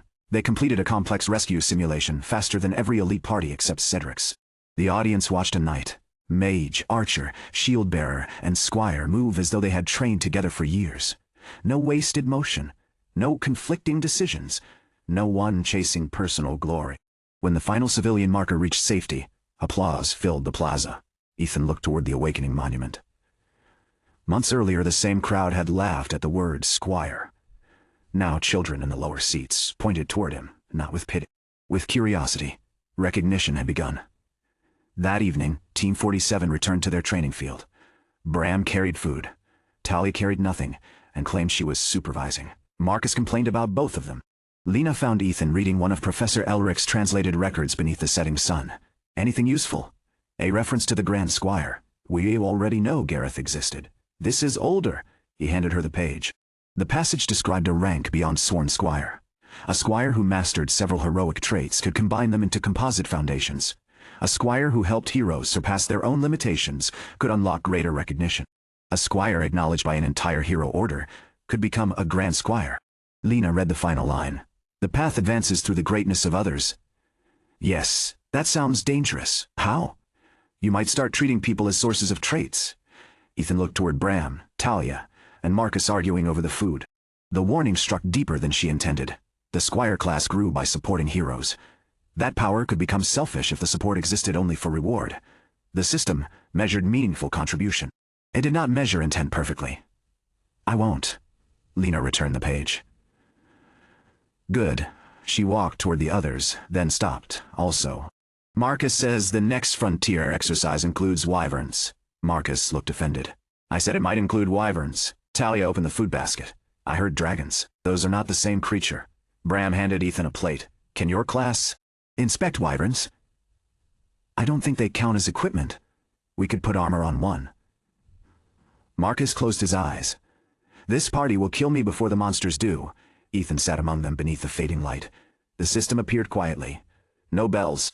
No ancient runes. Only a progress update. Sworn squire progression. Heroic traits acquired. 1 hero recognitions. 6 hero parties meaningfully supported. 2 composite foundation requirement. Locked historical authority required. Beneath it, another message emerged. Concord archive fragments synchronized. New historical record available. Ethan opened it. A map formed across his vision. It showed the kingdom, then the frontier, then lands far beyond every modern border. 7 points glowed across the ancient continent. One beneath Eastbridge had awakened. A second flickered in the west. At the edge of the map, the closed eye symbol moved toward it. The Order had lost 1 archive. They were already hunting the next. And for the first time in 700 years, a squire knew where they were going. The Order had lost 1 archive. They were already hunting the next. And for the first time in 700 years, a squire knew where they were going. Ethan closed the historical record. The ancient map vanished from his vision, but the western light remained fixed in his memory. It lay beyond the kingdom's official frontier, past Fort Greywatch, beyond the black wastes marked on modern maps as uninhabitable territory. The closed-eye symbol was moving toward it from the north. Slowly, deliberately.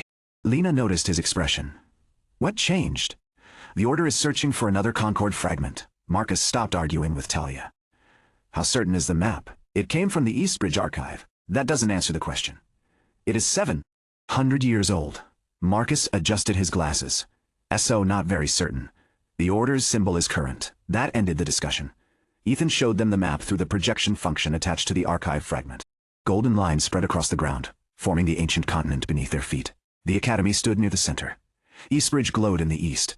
A second point flickered beyond the western frontier. The closed-eye symbol moved between ruined mountain passes that did not appear on modern charts. Bram leaned over the projection. How far? Several weeks by old roads, Ethan said. Assuming the roads still exist. Marcus added. Talia pointed toward the western point. What is the fragment? The archive doesn't identify it. Lena studied the route rather than the destination. The Order has a head start. They also have access to paths we don't know. Then we report it. They found Professor Elric in the new Squire Research Division, which currently consisted of one chamber, 14 unopened archive boxes, and so many loose papers that the floor had become difficult to see. He listened, without interruption. Then he sent for Headmaster Aldrich. The headmaster arrived with Instructor Mara, and 3 senior professors responsible for frontier operations, ancient history, and world system research. Ethan projected the map again. The western light pulsed. Professor Elric compared its position with 6 modern charts. There is nothing there. There was something there, Aldrich corrected. The frontier professor traced the nearby mountain range. The location would fall somewhere beyond the shattered pass. Mara crossed her arms. No Academy expedition has crossed that region in 30 years. What happened to the last one? Lena asked. 2 parties returned. One did not. Marcus looked at Ethan. You left that detail out when you said several weeks. I didn't know. Aldrich examined the moving closed-eye symbol. If the Order reaches the fragment first, what can they do with it? Ethan searched the inherited knowledge. The Concord fragment answered only in incomplete concepts. Destroy it. Corrupt it. Corrupt it. Use the records to identify old hero lineages, hidden facilities, or sealed weapons. Can they access it without a squire? Not normally. Professor Elric looked troubled. Lord Voss knew the archive was beneath Eastbridge. The Order may possess another method. Silence settled over the chamber. No one suggested sending Team 47 west. They were first-year students.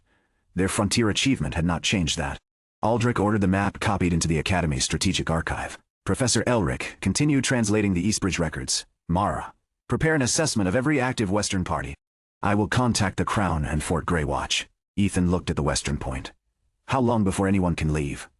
Not until we know the route. The Order already does. Aldrich met his gaze. And sending unprepared heroes into unknown territory will not slow them.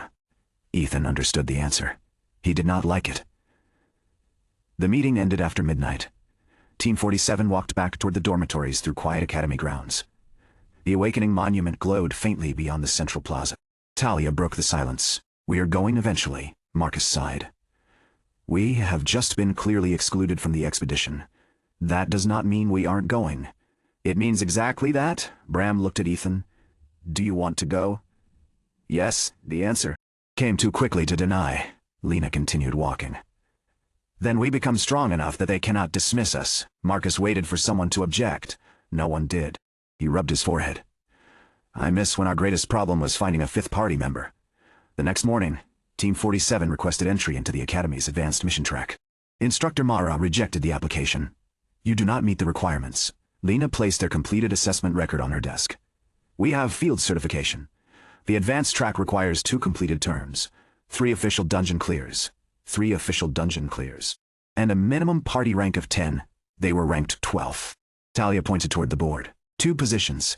2 positions occupied by stronger parties. Marcus looked at the listed teams. One of them failed the Frontier Rescue Simulation. They hold a higher combined combat rating. Then, the ranking combat rate. System's flawed. Mara gave him a level look. The ranking system measures what it claims to measure. Combat power, Ethan understood. Team 47's strength depended on preparation, coordination, and circumstance. In a direct confrontation, several higher-ranked parties could overwhelm them before their advantages mattered. The Western frontier would not give them controlled conditions. What do we need to improve? He asked. Mara stood. Everything. She led them to the Academy's first-year combat arena. 5 mechanical training constructs waited inside. Each represented a common party role: vanguard, striker, ranged attacker, caster. Support. Defeat them. Lena drew her sword. Conditions? Nonna. The constructs activated. They lost in 43 seconds. The mechanical vanguard pinned Bram. The striker bypassed Lena. The ranged construct forced Talia behind cover. The caster disrupted Marcus before he completed his spell. The support construct repaired every advantage Team 47 created. Ethan issued 6 instructions. Only 2 were followed in time. The arena reset. Mara stood above them. You fight well when you understand the enemy. Lena rose. That is normally considered useful. It is. But unfamiliar enemies will not give Ethan time to study them. She pointed toward Bram. You depend too heavily on fixed defense. Toward Talia. You lose effectiveness when denied distance. Marcus. You rely on predictable spell sequences. Lena. Unpredictable spell sequences. You carry the burden of every decision even when your party already understands the situation. Then Ethan. And you attempt to manage all of them at once. Heroic formation connected the party. But Ethan still treated every movement as something he needed to direct. Against the order. That would become a weakness. What should I do instead?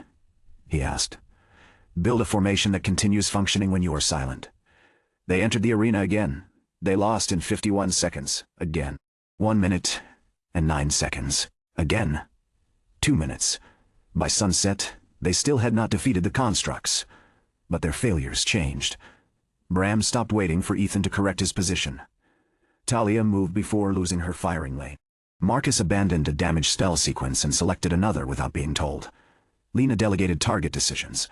Ethan reduced his instructions. The heroic formation became less visible, more effective. On the final attempt of the day, the enemy striker broke through. Ethan saw it. He did not warn Lena. She had already reacted. Her sword intercepted the construct before it reached Marcus. The party lost 12 seconds later. Mara ended the exercise. Better. Marcus lay flat on the arena floor. We have different definitions of that word. Training continued for 6 weeks. The academy term ended. Other students returned home for the seasonal break. Team 47 remained. They cleared 3 official dungeons. The first was an abandoned silver mine occupied by stone insects. Equipment care allowed Ethan to detect vibrations through their armor before they emerged from the walls. The party completed the mission without injury.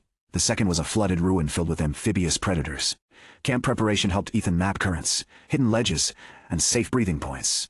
Talia learned to fire from unstable surfaces. Marcus developed a condensed lightning spell that functioned underwater without spreading toward allies. The third dungeon was an old military bunker protected by animated weapons. Shared burden transferred enough strain from Bram's shield to keep it intact during the final chamber. The dungeon core broke Ethan's entire set of iron bars in return. Afterward, Bram presented him with a reinforced carrying frame. It held 12 replaceable steel rods. I asked the smiths to make them cheap. Marcus examined the frame. You have given our Squire a portable pile of metal to destroy. That is the purpose. Ethan tested the weight. It works. Talia nodded. Solemnly. Then it is advanced equipment. They climbed to 9th in the academy rankings. Mara approved their advanced track application. Their first mission sent them nowhere near the west. A town south of the capital had reported missing travelers along a forest road. The academy suspected bandits. Team 47 found no bandits. They found a young forest guardian protecting a nest of silver-feathered birds from merchants who had been stealing their eggs. The guardian attacked anyone carrying the merchant's scent. Observe revealed that its attacks were warnings rather than attempts to kill. Lena ordered the party to lower their weapons. They resolved the mission by exposing the merchants and relocating the nest beyond the road. No monsters were slain. The town complained that the result lacked punishment. The academy awarded full marks. Their second mission involved a village well contaminated by underground slimes. The third escorted a caravan through territory claimed by 2 rival hunting guilds. The fourth required them to recover a lost child from a ruin before sunset. Each mission strengthened something different. Not every danger could be defeated with a sword. Not every conflict contained a clear enemy. Ethan's heroic traits advanced steadily. Precision reached 47%. Mana control reached 39%. Courage reached 52%. Battlefield awareness reached 41%. Unity foundation deepened with every mission. No trait completed. The system demanded significant contribution. not repetition. That changed during their 5th advanced assignment. A fire broke out in the lower district of Calder City. The flames spread through tightly packed wooden buildings while strong winds carried burning debris across rooftops. Local heroes fought the fire with water magic, but each extinguished street allowed another to ignite. Team 47 arrived with 3 academy parties. The senior student in command ordered all mages to attack the main blaze. Ethan studied the district. Camp preparation activated. Wind direction. Street width. Roof material. Water access. Crowd movement. The blaze was not one fire. It was 6 connected fronts. Fighting the largest would not stop the spread. The eastern dye house, Ethan said. Lena followed his gaze. What about it? Oil storage. If the flames reached it, the lower district would become impossible to save. The senior student rejected Ethan's warning. The main fire threatens more buildings. The dye house threatens all of them. You are not in command. Lena looked at the eastern smoke. Team 47 is going. The senior student stepped in front of her. That violates formation orders. It prevents an explosion. She moved past him. Team 47 reached the dye house as burning debris struck its roof. Workers remained trapped inside. Bram broke the front doors. Talia used rope arrows to create an escape line through the smoke. Marcus cooled the oil containers without freezing them hard enough to crack. Lena led workers out. Ethan coordinated evacuation routes while accepting portions of fatigue from Bram and Lena. The senior students' party continued fighting the main blaze. 3 minutes later, the fire reached the alley behind the dye house. Marcus could not stop both fronts. Ethan opened heroic formation beyond Team 47. Nearby firefighters and local heroes appeared at the edge of his awareness. No acknowledged connections. No automatic trust. He climbed onto a wagon. The western wall must come down. A local earth mage looked up. That spreads the fire. It creates a break before the oil ignites. The mage hesitated. The senior student shouted from the next street. Maintain suppression. Ethan pointed toward the roof. Black smoke had begun turning blue. The dye chemicals were heating. 30 seconds? The earth mage made a decision. He acknowledged Ethan's guidance. A temporary connection formed. The western wall collapsed outward. Bram and 2 firefighters dragged burning timber away. Talia cut ropes holding cloth awnings between buildings. Lena cleared the alley. Marcus directed cold air through the open wall. The flames lost their path. The oil remained contained. Without the dye house explosion, the fire lines separated. Local heroes extinguished them one by one.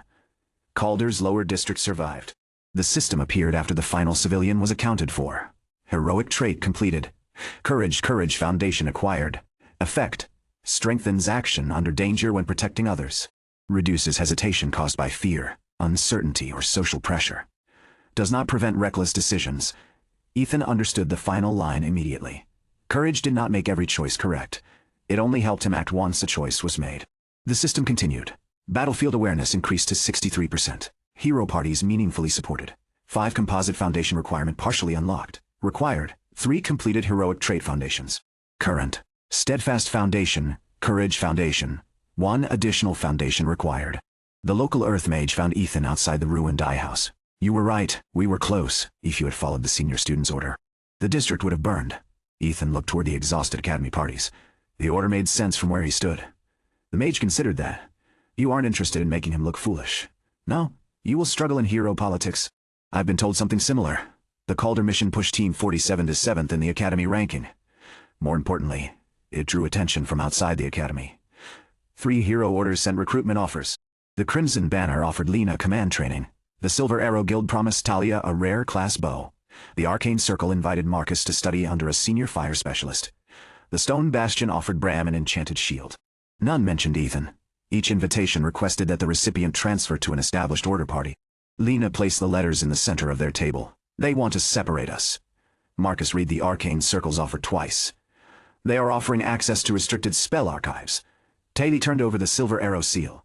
My bow is beginning to limit me. Bram examined the illustration of the enchanted shield. That shield has self-repair runes. Ethan said nothing. The offers were genuine opportunities. He could not ask them to refuse merely because his class depended on their recognition. Lena noticed. What do you think? You should decide based on what you want. That answer avoids the question. It is your future. And Team 47 is part of it. Marcus placed his letter down. The Arcane Circle has refused common class Haas. Mag is from advanced study for 20 years. They invited you, Ethan said. because of what we accomplished together. That still makes the opportunity real. It also proves their restrictions were never about ability. Talia pushed the silver currency. Arrow offer away. I want a better bow. Ethan nodded. I know. I do not want one as payment for leaving the people who helped me earn it. Bram folded the shield illustration. I can ask the Academy Smiths to improve mine. Everyone looked at her. Lena. She gathered the letters. We decline as a party. Ethan felt the recognition links strengthen, not because they had chosen him, because they had chosen one another. He disliked the relief that followed. Lena caught the expression. You were prepared to let us leave. You had the right. Yes. She leaned closer. But you should learn the difference between respecting our choice and assuming we will choose against you. Ethan had no answer. She carried the letters away. The following week, Instructor Mara arranged equipment sponsorships through the Academy. Talia received a composite bow designed for variable draw strength. Marcus gained access to a broader spell archive. Bram's shield was reinforced with layered monster hide and replaceable metal sections. Lena received a balanced nightblade forged for speed rather than heavy impact. Ethan received a field workshop pack. It contained repair tools, portable clamps, replacement straps, spare weapon components, and 20 reinforced strain rods. A small plaque on the front read, Squire equipment do not borrow without permission. Talia claimed responsibility for the wording. Marcus claimed the spelling had required his intervention. Their next ranking match placed them against Team 4. The opposing party included a rare class berserker, an ice mage, a twin archer, a battle priest, and an iron guard. On paper, Team 47 was weaker in every direct category. The match lasted 23 minutes. The berserker attempted to break Bram's defense. Shared burden allowed Bram to hold while the strain rods cracked one by one. The ice mage tried to control the field. Marcus used heat and narrow lines rather than contesting the entire frozen area. The twin archer overwhelmed Talia with volume. She changed position continuously and forced both opponents to divide their attention. The battle priest maintained the enemy's stamina. Lena did not attack him. She pressured the iron guard until the priest was forced to spend mana repairing defensive injuries. Ethan watched the entire structure. Heroic formation required fewer instructions now. When the berserker overextended, Bram angled the shield without being told. When the ice mage prepared a wide spell, Talia disrupted her casting hand. Marcus used the opening to divide the battlefield. Lena reached the battle priest. Team 4 surrendered. The arena applauded. Team 47 rose to 4th. Cedrus' party remained 1st. The Dragon Riders' party held 2nd. A Saint-led team occupied 3rd. Ethan looked at the rankings without satisfaction. The western point on the Concord map had grown dimmer. The order was close. Professor Elric finally identified the location. The second fragment rested beneath the ruins of Dawnwatch Citadel, a fortress built before the kingdom existed. The citadel had guarded the only stable route through the Black Wastes. Modern expeditions believed the route destroyed. Gareth Vale's records suggested otherwise. Aldrich assembled the Western expedition. Commander Rowan would lead. Instructor Mara would represent the Academy. Professor Elric would handle the archive. 4 professional hero parties would provide combat support. Cedrus' team received permission as the highest-ranked student party. Team 47 did not. Lena read the expedition list once, then entered the headmaster's office without waiting for an appointment. Ethan followed with the others. Aldrich already knew why they had come. No? We meet the advanced mission requirements, Lena said. You meet Academy requirements. This expedition crosses territory where experienced heroes disappeared. The archive responds to Ethan. Professor Elric carries the East Bridge access key. The fragment chose him. Aldrich turned toward Ethan. And what do you believe? That you believe? May need a squire. They have one. Professor Elric had discovered an ancient device capable of carrying limited archive authority. It had been designed for emergencies when no squire was available. Aldrich continued. You are not the only way to open Dawnwatch. I may be the safest. You may also be the Order's primary target. Place the mission records on the desk. Then tell me what proves readiness. Experience? We cannot gain experience if every dangerous mission excludes us. Experience is not acquired by surviving increasingly impossible events. Lena stepped beside Ethan. We defeated Team 4. This is not a ranking match. We protected Calder. This is not a city rescue. We survived Eastbridge. And you believe surviving once means the next ruin will spare you. Aldrich stood. Golden pressure filled the office. He was not merely a headmaster. He was a hero who had watched generations of students mistake potential for invincibility. I have buried prodigies stronger than every member of your party. No one answered. The pressure faded. Aldrich looked older afterward. The answer remains no. They left. Ethan did not argue further. That evening, Commander Rowan arrived at the academy. He found Team 47 training. "You requested expedition placement." "Yes," Lena said. Aldrich refused. "Yes. Good." Talia lowered her bow. "You agree with him?" "I agree that you are unprepared." Rowan stepped onto the field. "Show me heroic." Stepped onto the field. "Show me heroic." Formation. They attacked him together. The battle lasted 6 minutes, longer than their first conch trial, shorter than Ethan hoped. Rowan defeated Bram by changing attack direction faster than the shield bearer could reposition. He trapped Talia behind broken terrain, forced Marcus to waste mana, pulled Lena away from the party, then struck Ethan before heroic guidance could reconnect them. The formation collapsed. Rowan lowered his spear. "You depend on Ethan." Lena wiped blood from a cut lip. "He is our squire. You depend on him too much." Mara had made the same criticism weeks earlier. They had improved against equal opponents, not against someone who understood how to dismantle coordination. Rowan pointed toward Ethan. "If the Order removes you, what happens?" "They continue." They did not. No one argued. Rowan looked toward Bram. "You follow guidance well. You do not replace it when it disappears." Talia. "You search for Ethan's priorities instead of choosing your own." Marcus. "You wait for a formation opening that may never come." Lena. "You lead until Ethan begins coordinating." "You lead until Ethan begins coordinating. Then you become another blade." Finally, Ethan. "You built a party around connection. The Order specializes in isolation." The lesson was clear. Dawnwatch would contain enemies designed to separate them. Rowan turned away. "The expedition leaves in 12 days. Lena looked up. "We are not approved." "You are not." He rested the spear across his shoulder. "Become ready in 11. For the next 11 days, Team 47 trained to fight apart. No heroic formation, no heroic guidance, no verbal instructions from Ethan. Bram practiced adapting defense without knowing where the next attack would come from. Talia fought in darkness and enclosed rooms. Marcus cast with one hand bound. Then without speech, Lena led incomplete formations. Ethan fought alone. He hated that part. Observe, gave information his body could not always use. Steadfast and courage helped him endure, but neither defeated opponents. He learned the short sword properly. Mara corrected his stance. Cedric taught him how to recognize killing intent before a strike began. Talia trained him to throw knives. Bram taught him to fall without injuring himself. Marcus designed flash pellets that required no mana. Lena defeated him hundreds of times. On the 10th day, Ethan lasted 12 minutes against an advanced combat construct. He did not win.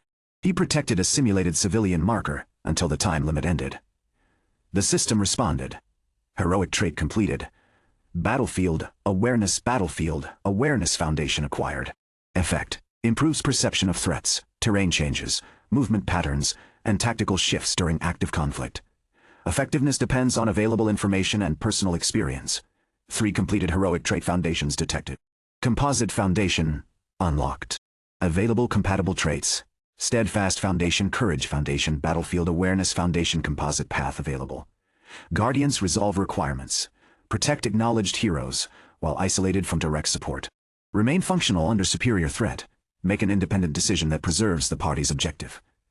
The Composite Foundation did not activate. It required proof. On the 11th day, Rowan tested them again. He separated the field with walls of earth. Each member faced a different professional trainee.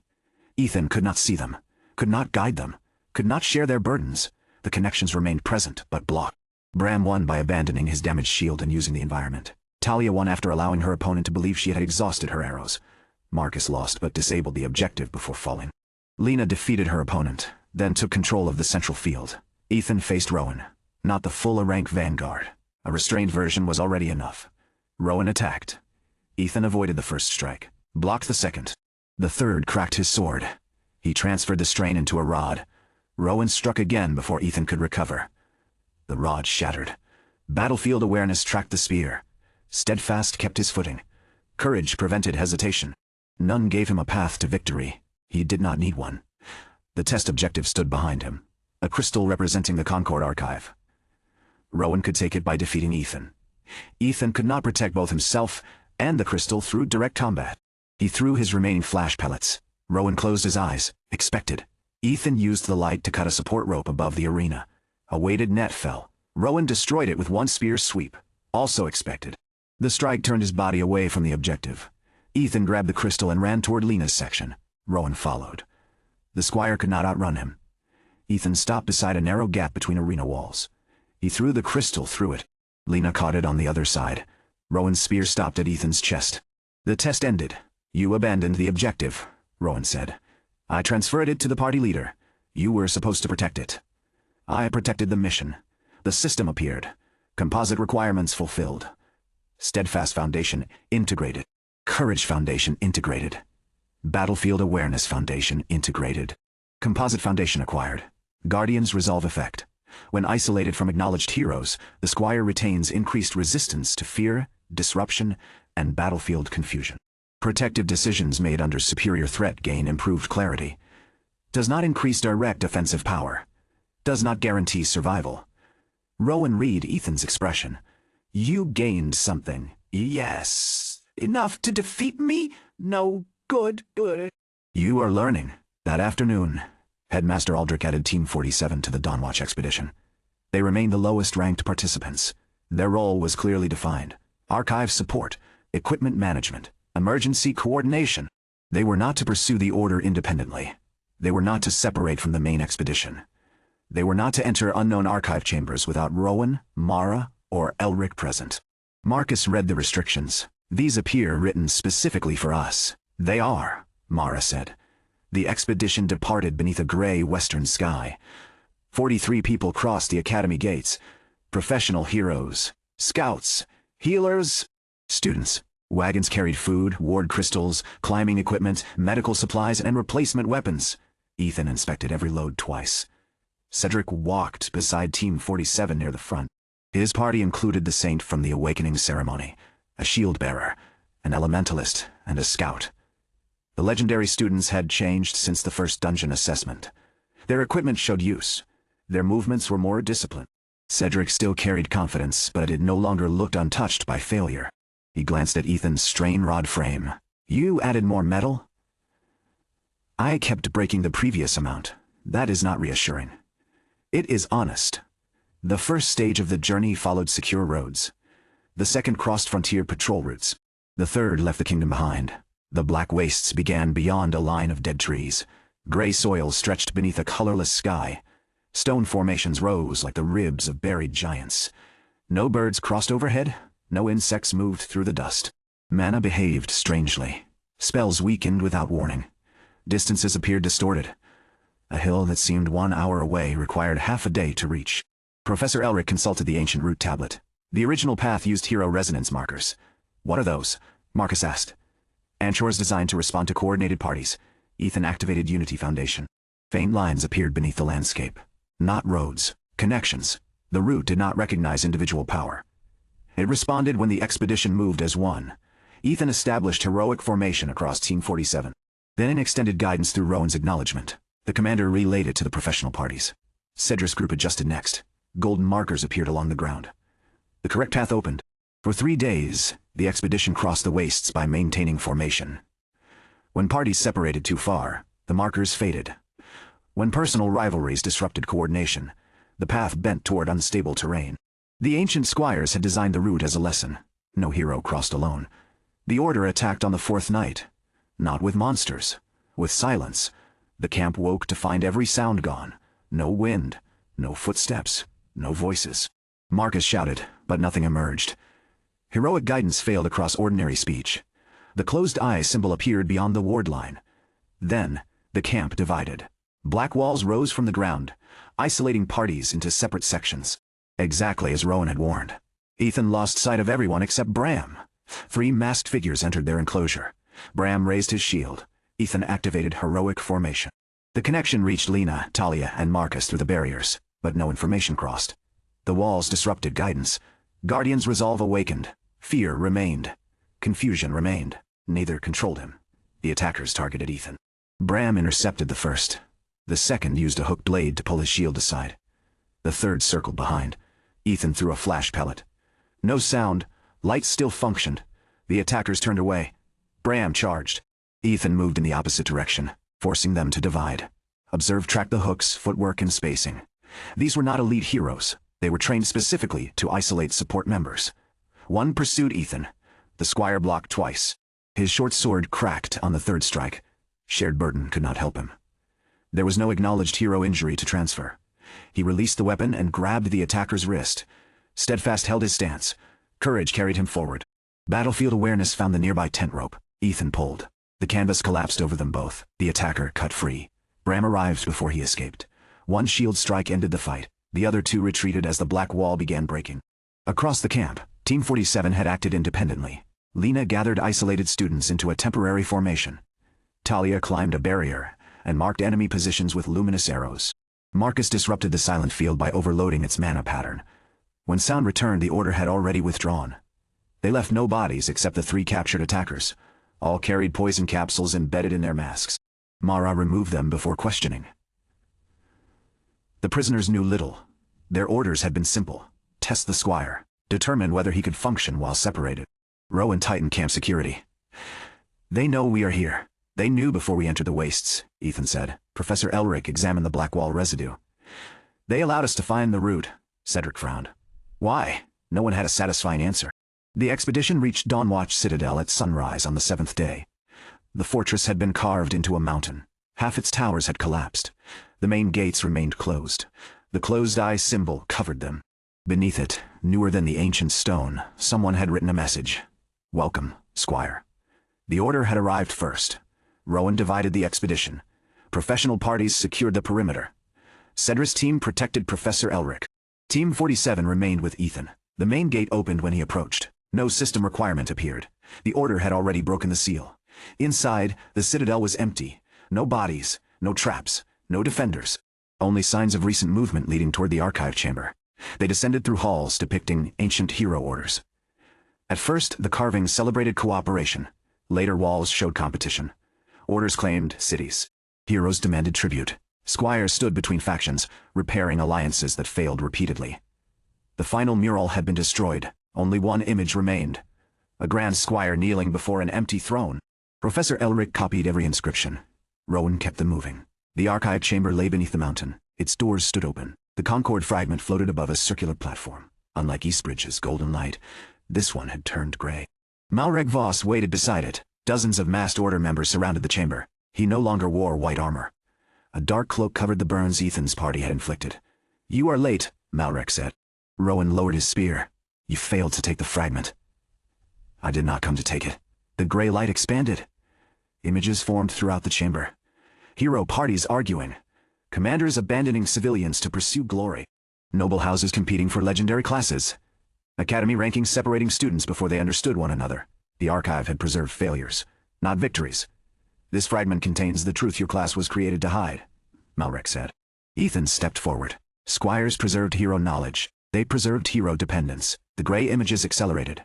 A hero refusing to fight without a squire's guidance. A party leader surrendering decisions. A party leader surrendering decisions. A kingdom placing squires above elected rulers because they controlled multiple hero orders. The first Grand Squires united heroes, Malrec continued. The later ones ruled them. Professor Elric looked toward the damaged morals. Those records were Elrod's. Absent from Eastbridge, because Gareth Vale removed them. Malrec touched the floating fragment. He did not vanish because our order defeated him. He vanished because he understood what squires had become. Ethan searched the inherited archive knowledge. No denial came. The Concord fragment recognized the claim as historically possible. Lena moved beside him. That does not justify erasing the class. No, Malrec said. It justified ending its authority.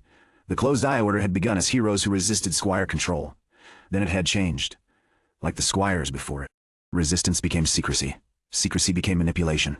The order sabotaged supply lines, controlled monsters, and isolated heroes to prove cooperation was dangerous.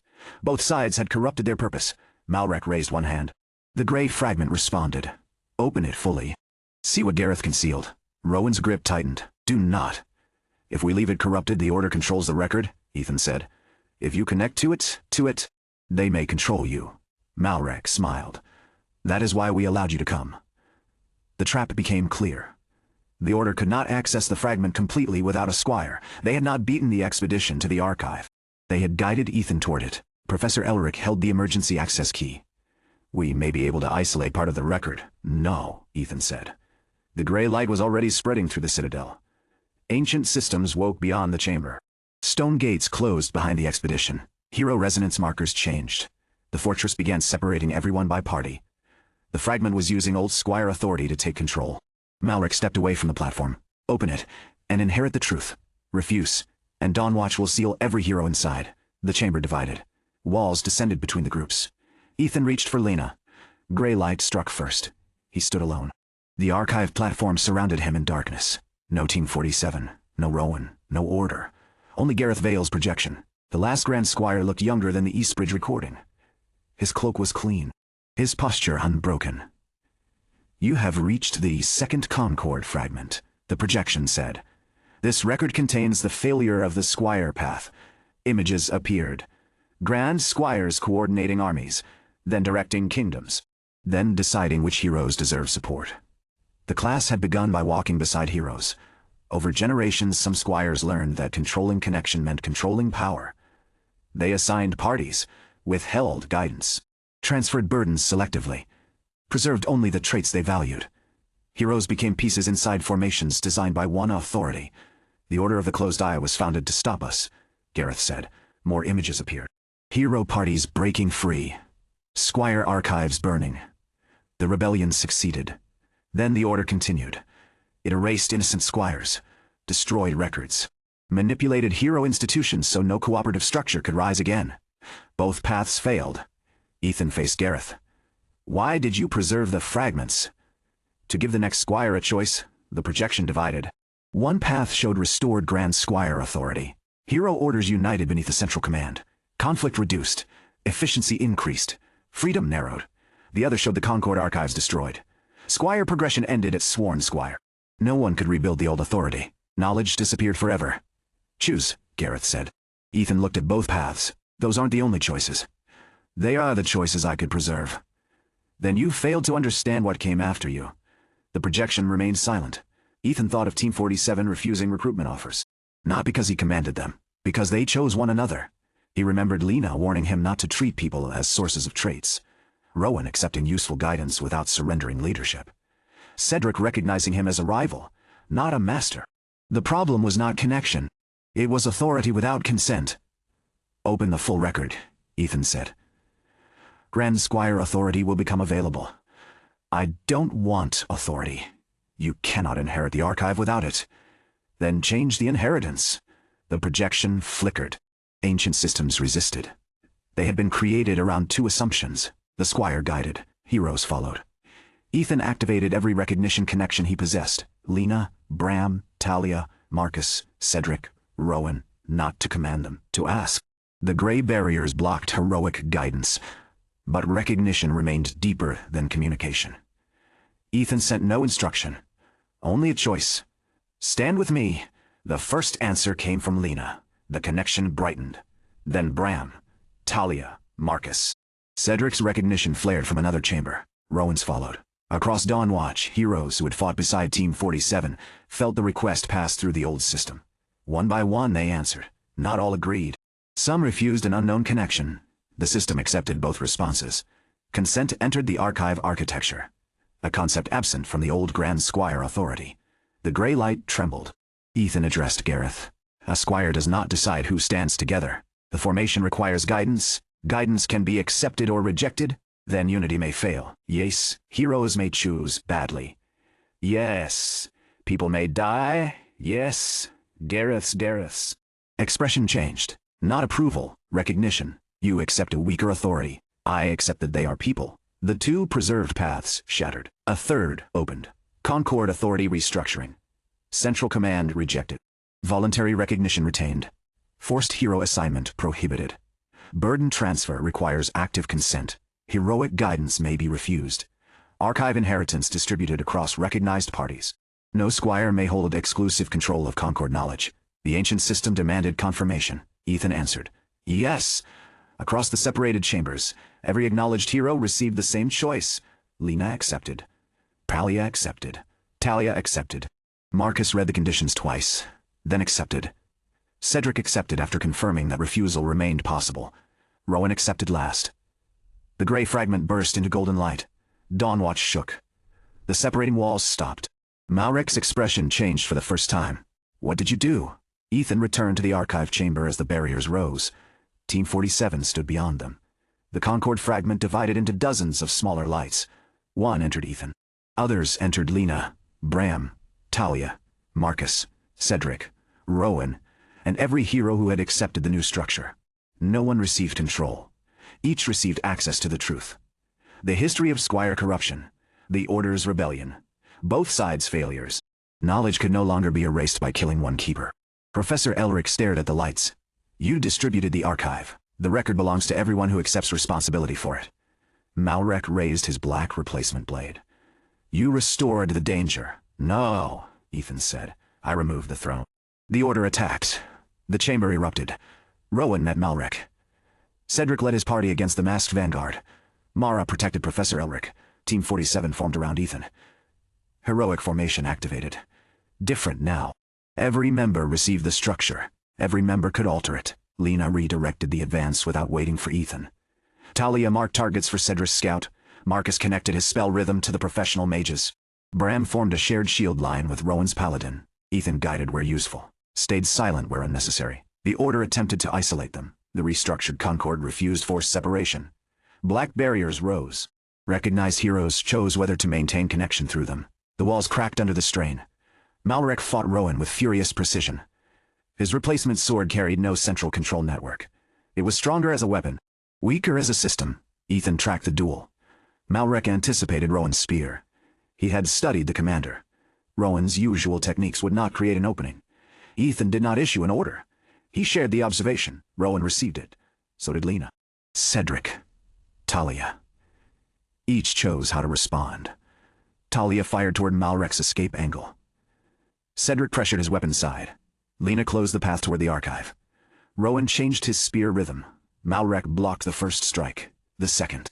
The third came from an angle he had never seen Rowan use. The spear broke through his armor. Malrek retreated, wounded. He looked around the chamber. Professional heroes. Students, common classes, legendary classes. No one controlled them. They fought toward the same purpose. You believe this will last? He asked. Ethan stood beside his party. No, the answer surprised him. Trust can fail. Parties can break. Heroes can become selfish. Squires can become controlling. Malrek tightened his grip. Then nothing changed. We can correct it without erasing everyone who tries. The Order leader laughed once. You sound like Gareth before he disappeared. Gareth tried to choose for the future. And you did not? I gave them the record. Malrek looked toward the distributed Concord lights. He could no longer destroy the fragment. Not without hunting every keeper. Every keeper could share it again. The Order's control over history had ended. Retreat symbols ignited beneath the masked soldiers. Rowan threw his spear. Malrek deflected it and activated a shadow crystal. Before darkness took him, Ethan's heroic guidance crossed the battlefield. Not to Malrek, to every archer. Talia fired first. Cedric's scout followed. 3 professional rangers released together.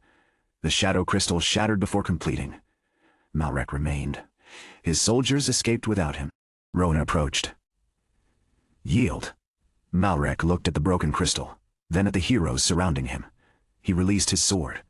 The Order of the Closed Eye did not end at Dawnwatch, but it lost its leader, its control of the Western Archive, its monopoly over the truth. The Citadel opened at sunrise. Golden route markers spread through the black wastes, not only toward the kingdom, toward all 7 Concord locations. The expedition remained at Dawnwatch for 12 days. Professor Elric copied records. Engineers restored the resonance markers. Heroes debated the new Concord structure. Some wanted the knowledge sealed. Others wanted it published immediately. Ethan refused to decide for them. The first Concord Council formed from volunteers representing professional parties, academy students, scholars, support classes, and frontier soldiers. No permanent leader was appointed. Every keeper retained the right to leave. Every decision required recorded consent. It was slower than Grand Squire authority, messier, less efficient.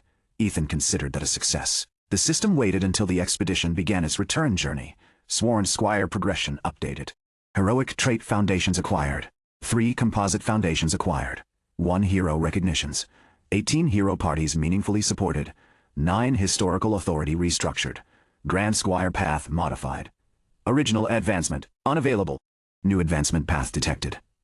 Concord Squire requirement. Preserve connection without controlling it. Guide heroes who retain the freedom to refuse. Carry shared history without claiming ownership. Current progression. Initiated. Ethan read the title. Not Grand Squire. Something new. He closed the interface. Lena rode beside him. What did the system say? The old advancement path changed. Is that bad? I don't know yet. Marcus looked over from the next horse. That has become your most common answer. Talia pointed toward the distant kingdom. You should practice sounding mysterious. Bram adjusted the large shield strapped across his back. He already does. Cedric rode ahead with Rowan. Professional heroes moved around them. No one marched beneath Ethan's command. Yet the expedition crossed the wastes together. When they reached Fort Greywatch, Commander Rowan gathered the students in the courtyard. The frontier soldiers had already received the Dawnwatch record through the distributed archive. No celebration waited, only work. Supply wagons needed unloading. Damaged weapons required repair. Patrol reports had accumulated. Ethan placed his field pack beside the armory. Rowan handed him a spear with a loose fitting. You changed an ancient system. Yes, you captured a former Royal Vanguard commander, with help.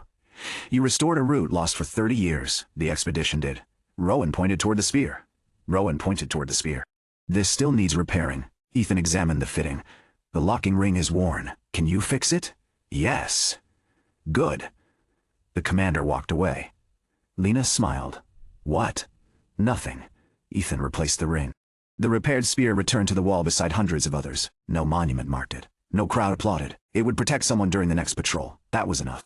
The Royal Hero Academy welcomed the expedition beneath banners carrying every party crest. Team 47's bronze badge hung among them. The Squire symbol had not existed before. Professor Elric designed one from the Dawnwatch records. An open hand beside an upright shield. Students filled the plaza where Ethan had awakened months earlier. Headmaster Aldrich stood before the same monument. He announced the truth of the Squire class. Not only its victories, its failures. The crowd heard how Squires once connected heroes, how some later controlled them, how the closed eye rose in resistance and became another form of tyranny, how Dawnwatch's Concord fragment had been changed. The Academy did not declare Ethan the greatest hero of his generation. It did not name him Grand Squire. It recognized the Squire class as a legitimate hero support path. Training records were opened. A formal curriculum began. Support students could study battlefield coordination, equipment preservation, hero psychology, logistics, and ethical authority. No one would be assigned as another hero's servant. Recognition had to be freely given. The announcement ended.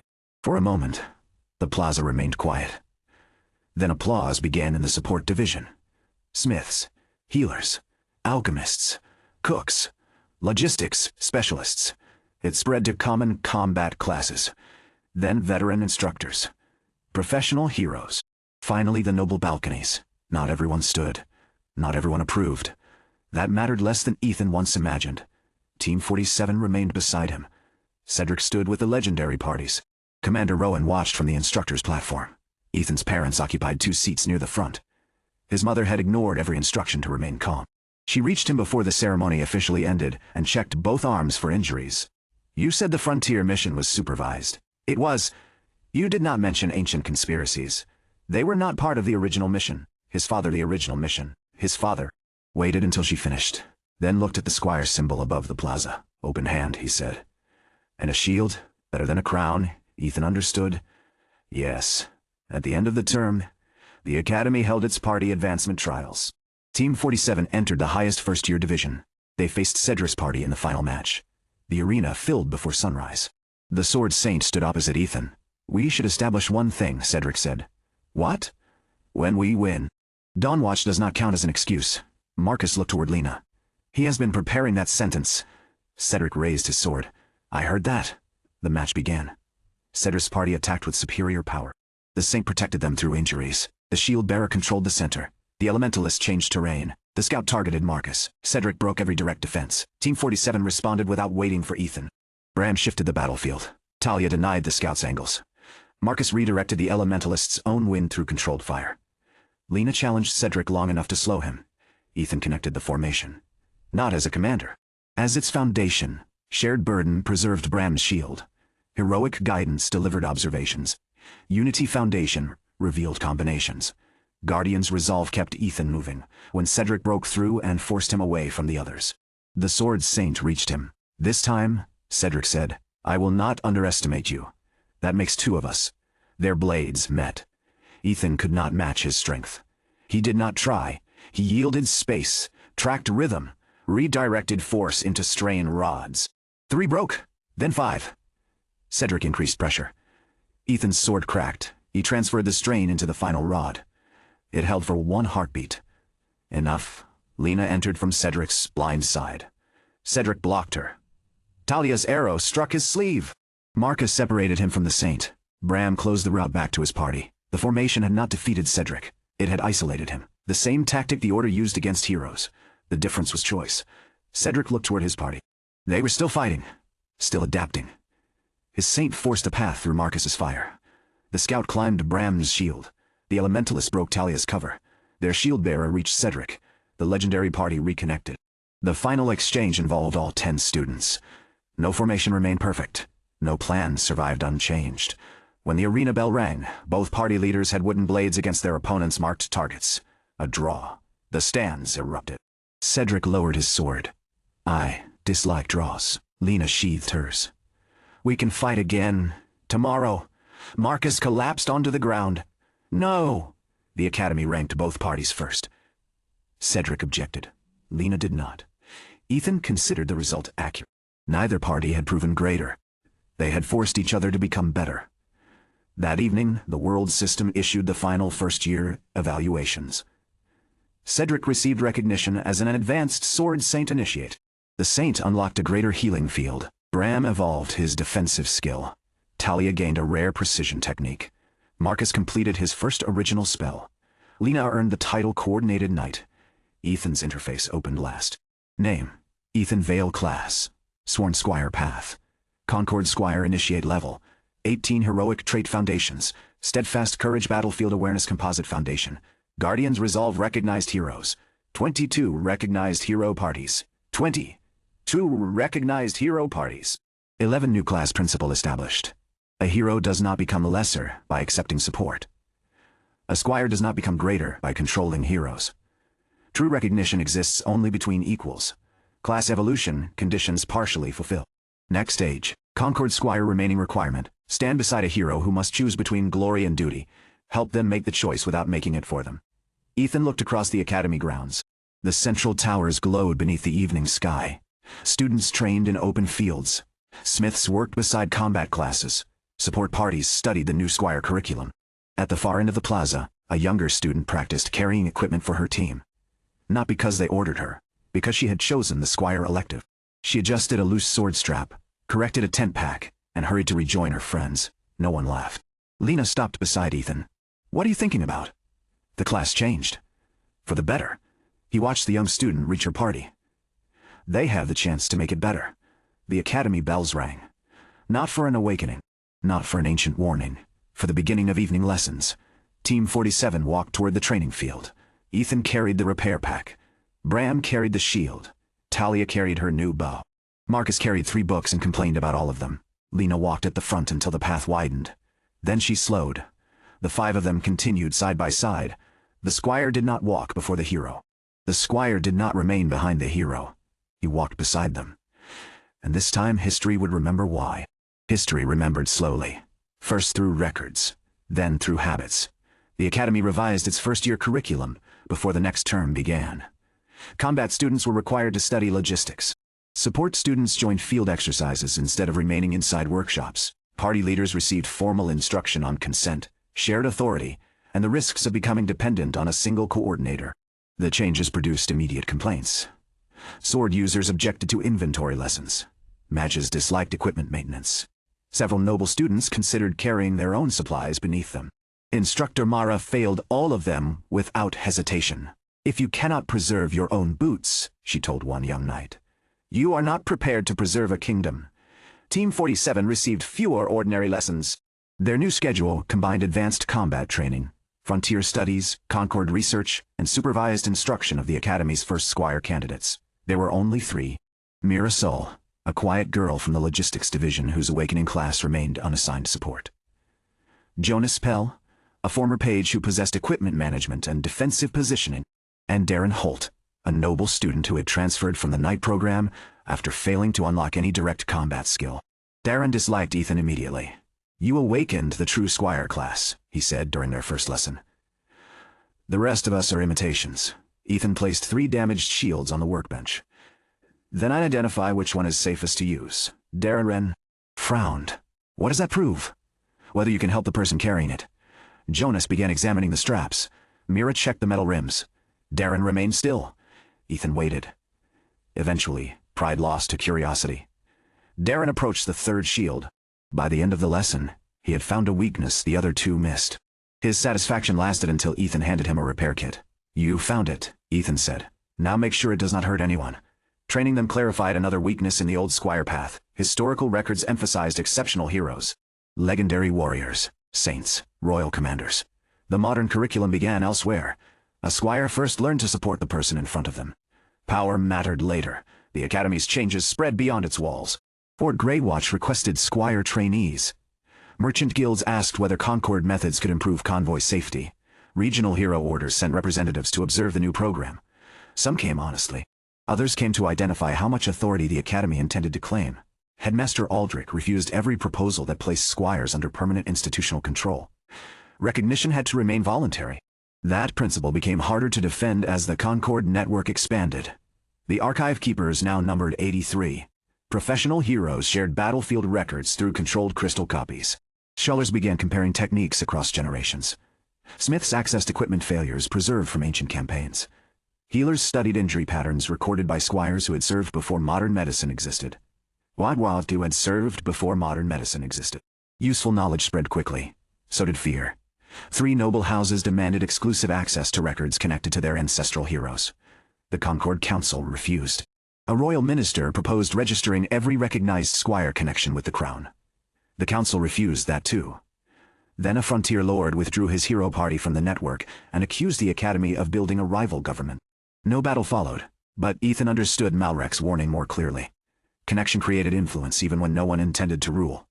One decision led to another. A request became an expectation. An expectation became authority. Every meeting required vigilance. Ethan attended fewer council sessions than Professor Elric expected. You are the first Concord Squire, the scholar reminded him after finding Ethan in the equipment hall. That does not make every policy decision mine. It makes your perspective valuable. I sent my perspective in writing. Professor Elric held up the 3-page response. You wrote that the council should ask affected hero parties. Yes, that was the entire recommendation. It is their decision. Elric lowered the pages. You have become remarkably difficult to use as a symbol. That sounds healthy. The scholar stared at him, then laughed. The western route remained open. Dawnwatch Citadel became a shared outpost rather than an academy possession. Rowan stationed frontier soldiers there. Scholars restored its archive chambers. Hero parties from several regions passed through the Black Wastes using the resonance markers. The Order of the Closed Eye did not attack again. Its cells scattered after Malrek's capture. Some surrendered. Some disappeared. Others denounced Malrek and claimed the Order's original purpose had been corrupted. The Crown imprisoned him beneath the Capitol. He refused interrogation. He requested only one visitor. Ethan declined twice. On the third request, the message included a name. Cedric Arlen. Ethan brought the letter to the training field. Cedric read it while Lena and Bram sparred nearby. Marcus and Talia were testing a new arrowhead designed to carry small spell seals. The Sword Saint folded the letter. He is trying to manipulate you, probably. Then why show me? Because he named you. Cedric's expression gave nothing away. The Arlen family had served in the royal vanguard for generations. Malrek Voss had commanded Cedric's father before his reported death. That connection had not appeared in public records. Did you know him? Ethan asked. No. Cedric turned toward the arena. My father did. That evening, Ethan, Cedric, and Headmaster Aldrich entered the royal prison. Malrek waited behind a barrier of white warding light. Without armor and a mask, he looked less like the leader of an ancient conspiracy. The burns across his face remained. So did the calm certainty in his eyes. Cedric stopped several steps from the barrier. You asked for me. Malrek studied him. Edwin's son. My father is Lord Edric Arlen. He changed his name after leaving the vanguard. Cedric's hand moved toward his sword. Aldrich spoke first. Explain. Malrek sat on the narrow stone bench. Before the Arlen family reclaimed its noble title, your father served under another name. Edwin Valhart. An excellent swordsman. A poor follower. Cedric's voice cooled. My father has never hidden his military service. He hid his final mission. Malrek looked toward Ethan. The Closed Eye did not begin its modern campaign with Eastbridge. We began at Red Valley. Ethan had read the name in Academy history. A remote pass where an entire Vanguard detachment disappeared 12 years earlier. The official report blamed a monster migration. Malrek continued. We discovered a sealed Squire facility beneath the valley. Not a Concord fragment. A command chamber. Aldrich's expression tightened. What authority? The ability to force recognition links. Silence entered the prison chamber. The restructured Concord required consent. An ancient device capable of bypassing that principle could destroy everything they had built. Cedric stepped closer. My father was there. He destroyed the entrance before we could claim it. Then why was he not listed among the dead? He survived. Malrek's gaze did not leave him, and carried the command core away. Cedric said nothing. The barrier hummed. Ethan watched his recognition connection. No system information revealed lies, but the bond carried a change in Cedric's breathing, posture, and focus. He had not expected the accusation. Aldrich asked, Where is Lord Arlen now? At his estate, Cedric answered. Are you certain? Cedric looked toward him. I spoke to him 4 days ago. Malrek smiled faintly. Did you see him? The Sword Saint's silence answered. Cedric's father had communicated through letters for most of the term. He had declined the Academy's public ceremonies due to illness. That explanation had seemed ordinary. Now it became a warning. Aldrich contacted the Royal Guard before leaving the prison. They reached the Arlen estate at dawn. The manor gates stood open. No guards met them. Servants had been dismissed 3 days earlier. The family armory was empty. Lord Edric Arlen's study contained burned records and a map of the northern frontier. Cedric entered alone. Ethan waited outside until he called. A portrait had been removed from the wall, revealing a shallow compartment. Inside lay a sealed letter. Cedric recognized the handwriting. He broke the seal. My son, if you are reading this, then the truth has reached you before I could contain it. Do not trust Malrek Voss. Do not trust the Concord Council. Do not trust me merely because I am your father. Judge what we have done. The command core beneath Red Valley was not destroyed. I have carried it for 12 years because every institution that learned of it wanted to possess it. The Crown would use it to bind hero orders. The Closed Eye would use it to sever them. The old Concord would use it to restore Grand Squire authority. I believed hiding it was enough. I was wrong. Someone has found the remaining facility. I am going north to ensure the core cannot be activated. Do not follow. Cedric read the final line twice, then folded the letter. We leave today. Aldrich shook his head. You remain at the Academy. He is my father. That is precisely why you are compromised. Cedric's mana stirred. The room sharpened around him. I am going. Then you go as a son, not an Academy hero. You will make decisions based on emotion. Would you leave him? Aldrich did not answer immediately. No. Then do not ask me to. The headmaster looked toward Ethan. The system requirement returned. Stand beside a hero who must choose between glory and duty. Help them make the choice without making it for them. This was not yet the choice. Cedric wanted to save his father. Glory and duty pointed in the same direction. The conflict waited beyond Red Valley. Aldrich authorized a limited pursuit team, Team 47. Cedric's party, Instructor Mara, Professor Elric, 6 Royal Guards. Headmaster Aldrich remained in the capital to contain political panic. Malric's information was not released. If the Crown learned the command core still existed, half the kingdom's hero institutions would race toward it. They traveled north through winter roads. Cedric led the pace. Too fast at first. Horses tired. Supplies shifted. Scouts lost time correcting the formation. Ethan waited until the second evening. We will arrive slower if we continue this way. Cedric tightened a saddle strap. My father is already ahead. So are we? That makes no sense. We are ahead of where we would be after losing a horse or us. Abandoning supplies. Cedric pulled the strap harder than necessary. You think I don't understand logistics now? I think you understand and dislike the answer. The Sword Saint looked toward the northern mountains. Snow had begun gathering along their peaks. My father may be fighting alone. Then we need to reach him able to help. Cedric released the strap. The pace changed the next morning. Not slow. Sustainable. They reached Red Valley after 8 days. The pass cut between 2 mountains of dark red stone. No monsters moved nearby. No birds crossed it. The world system interface flickered as soon as Ethan entered. Ancient Squire authority detected. Concord structure incompatible. Forced recognition protocols active. Warning. Acknowledged hero connections may be compromised. Ethan stopped. Golden threads appeared between him and Team 47, then tightened. Lena felt it first. What is happening? The The recognition links pulled against Ethan's will. Heroic guidance activated without permission. Shared burden opened. Fatigue flowed toward him. Not by choice.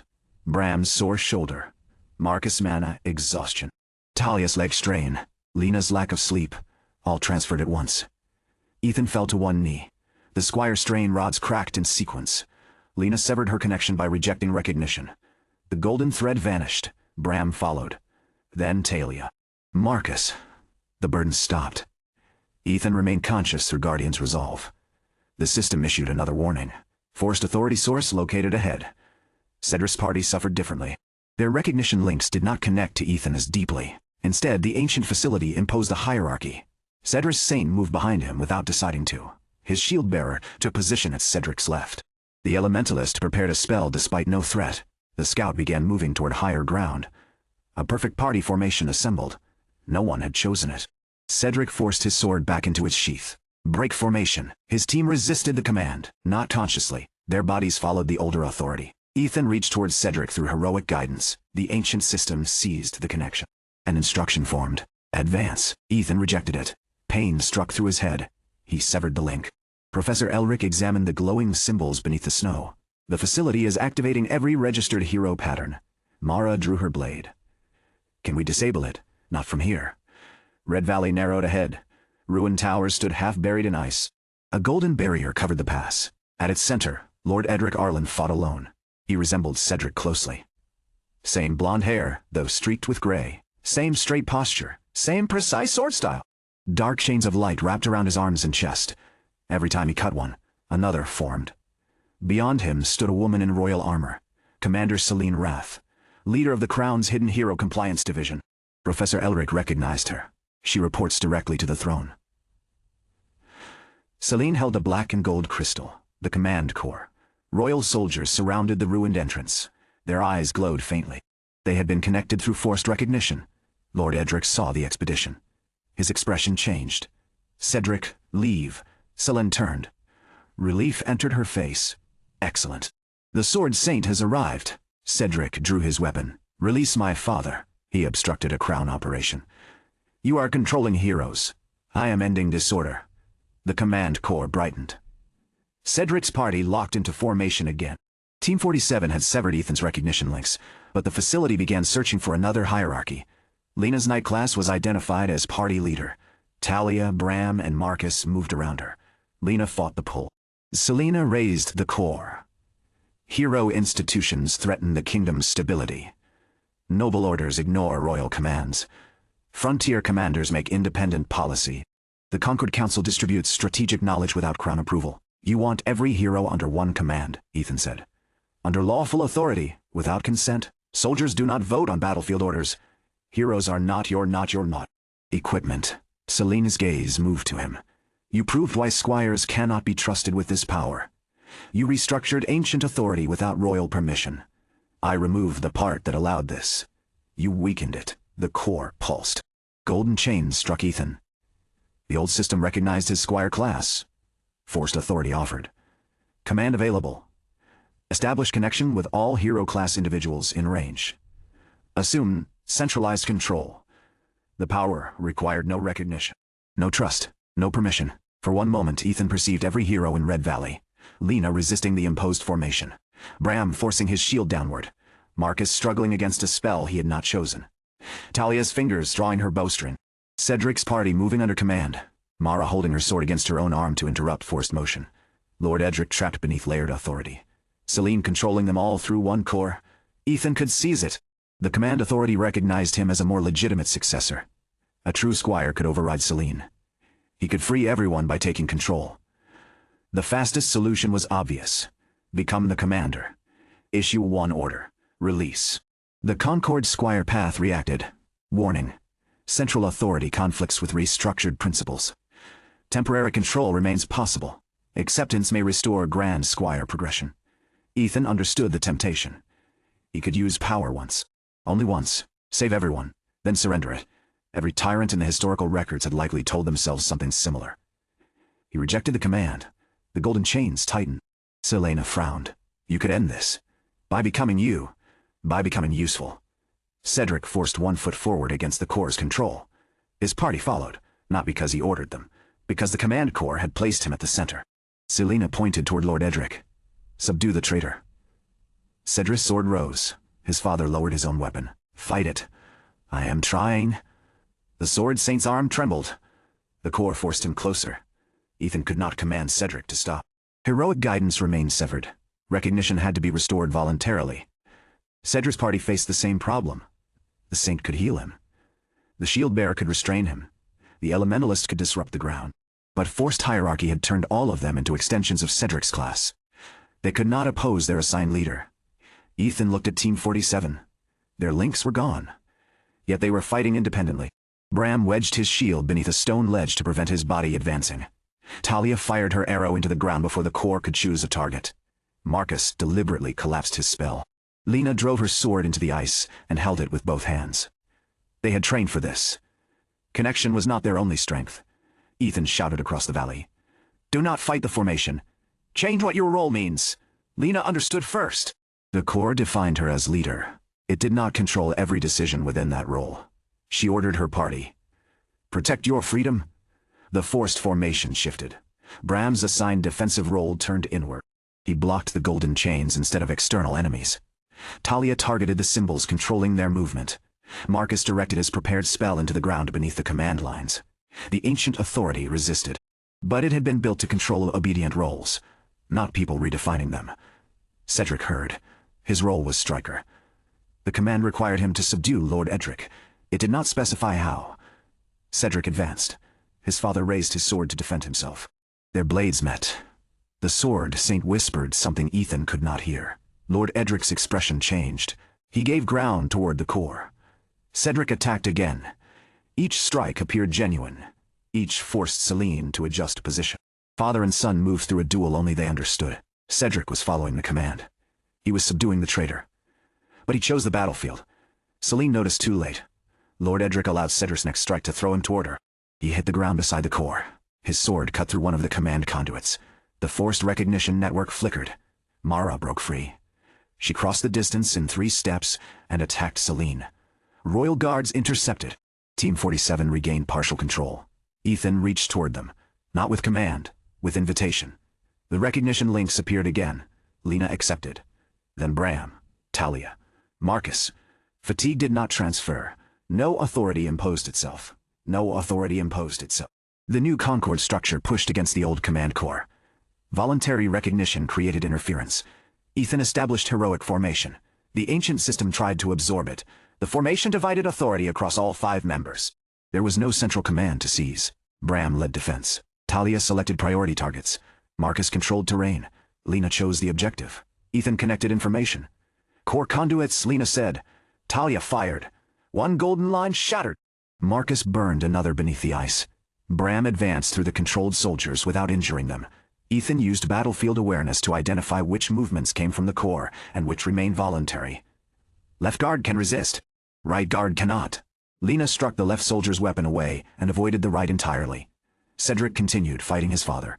The command corps forced the duel harder. Their blades accelerated. Lord Edric's shoulder opened beneath a cut. Cedric's face tightened. Celine pointed. "Finish him."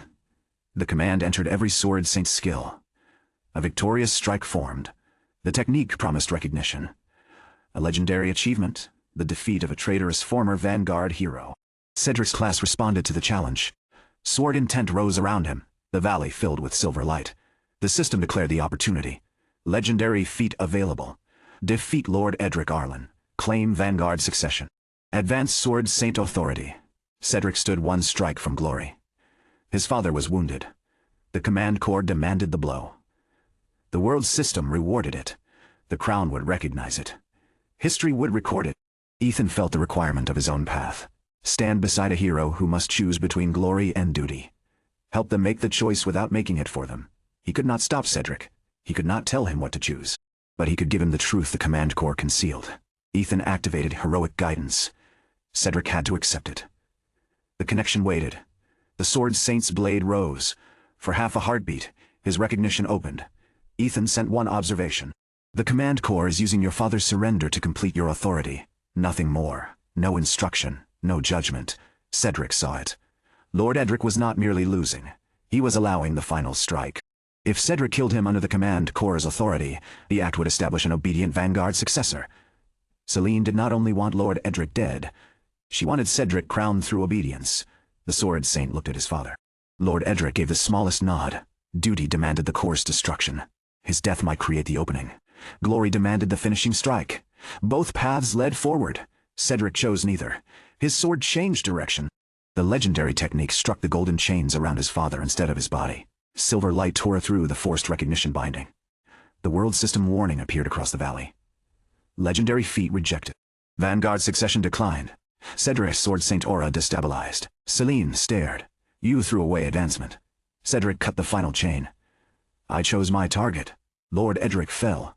Cedric caught him. The Command Corps lost its assigned striker. Its hierarchy fractured. The Saint broke free next and rushed forward to heal Lord Edric. Cedric's shield-bearer turned against the royal formation. The Elementalist shattered the ice beneath Selene. The Scout destroyed another conduit. Ethan's system reacted. Evolution requirement fulfilled. A hero chose duty over glory. Guidance offered without command. Choice remained voluntary. Conquered Squire path advancing. The evolution did not complete immediately. The Command Corps fought back. Ancient authority flooded Red Valley. Every dormant recognition pattern awakened. Ghostly formations appeared across the pass. Knights from forgotten kingdoms. Mages whose names had vanished. Saints kneeling beside ancient banners. The Corps attempted to rebuild its hierarchy using historical records. Professor Elric shouted from behind a ruined wall. It is drawing on preserved hero patterns. The ghosts were not souls. They were formations. Recorded commands repeating without the people who had once chosen them. Ethan understood the danger. Destroying the Corps while those patterns remained active could force them permanently into every connected hero registry. The corruption would spread through the modern Concord network. They had to separate knowledge from authority before destroying it. Selene reached for the Corps. Mara intercepted her. Their blades collided. You are obstructing the crown, Selene said. I'm protecting it from you. The kingdom requires control. The kingdom requires people willing to defend it. Willingness fails. So does obedience. They fought across the obedience. They fought across the command platform. Team 47 reached the outer conduits. Cedric remained beside his father while the Saint healed him. Ethan looked toward him. The Corps is using historical formations. Cedric stood. What do you need? Break the authority without destroying the records. How? The answer did not exist in any academy lesson. The Eastbridge fragment had preserved knowledge. Dawnwatch had distributed it. Red Valley bound knowledge to command. The original Squire system had never separated the two cleanly. Ethan activated Unity Foundation. Historical hero patterns appeared as thousands of connections. Every formation possessed a center. A Squire, a commander, a crown. Someone had always held authority. To preserve the records, they needed a formation without one. Team 47 had already created that structure. It would not be enough. 5 people could not carry 700 years of hero patterns. Ethan reached through the Concord network, not to command, to request help. The call traveled beyond Red Valley, through Dawnwatch, Eastbridge, Fort Greywatch, the Academy. Every keeper received the same message. Historical records unstable. Voluntary support requested. No danger was hidden. Accepting could expose them to forced recognition. They could refuse. Many did. Some closed their connections immediately. Others waited. Commander Rowan accepted first. His recognition entered the network from Greywatch. Headmaster Aldrich followed from the Academy. Professor Elric accepted from within the valley. Professional heroes at Dawnwatch joined. Support students inside the Academy's new Squire program opened their limited links. Mirasol, Jonas Pell. Darren Holt hesitated longer than the others. Then accepted. The network expanded. No one controlled it. Each keeper carried one fragment. A stance. A supply record. A spell pattern. A defensive lesson. A mistake. A victory. The historical formations began leaving the Command Corps. Knowledge separated from authority. Selene felt it happening. No. She abandoned Mara and seized the crystal with both hands. The core connected directly to her. Golden armor formed across her body. Forced recognition chains bound every remaining royal guard. Her class evolved under artificial authority. Crown Commander. The title appeared above her. She had achieved what Cedric refused.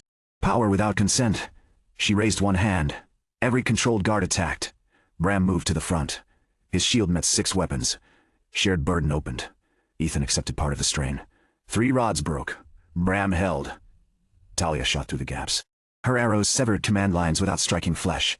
Marcus spread fire across the ground in precise circles, trapping soldiers without burning them. Lena led the advance towards Celine. Ethan connected the formation to Cedric's party.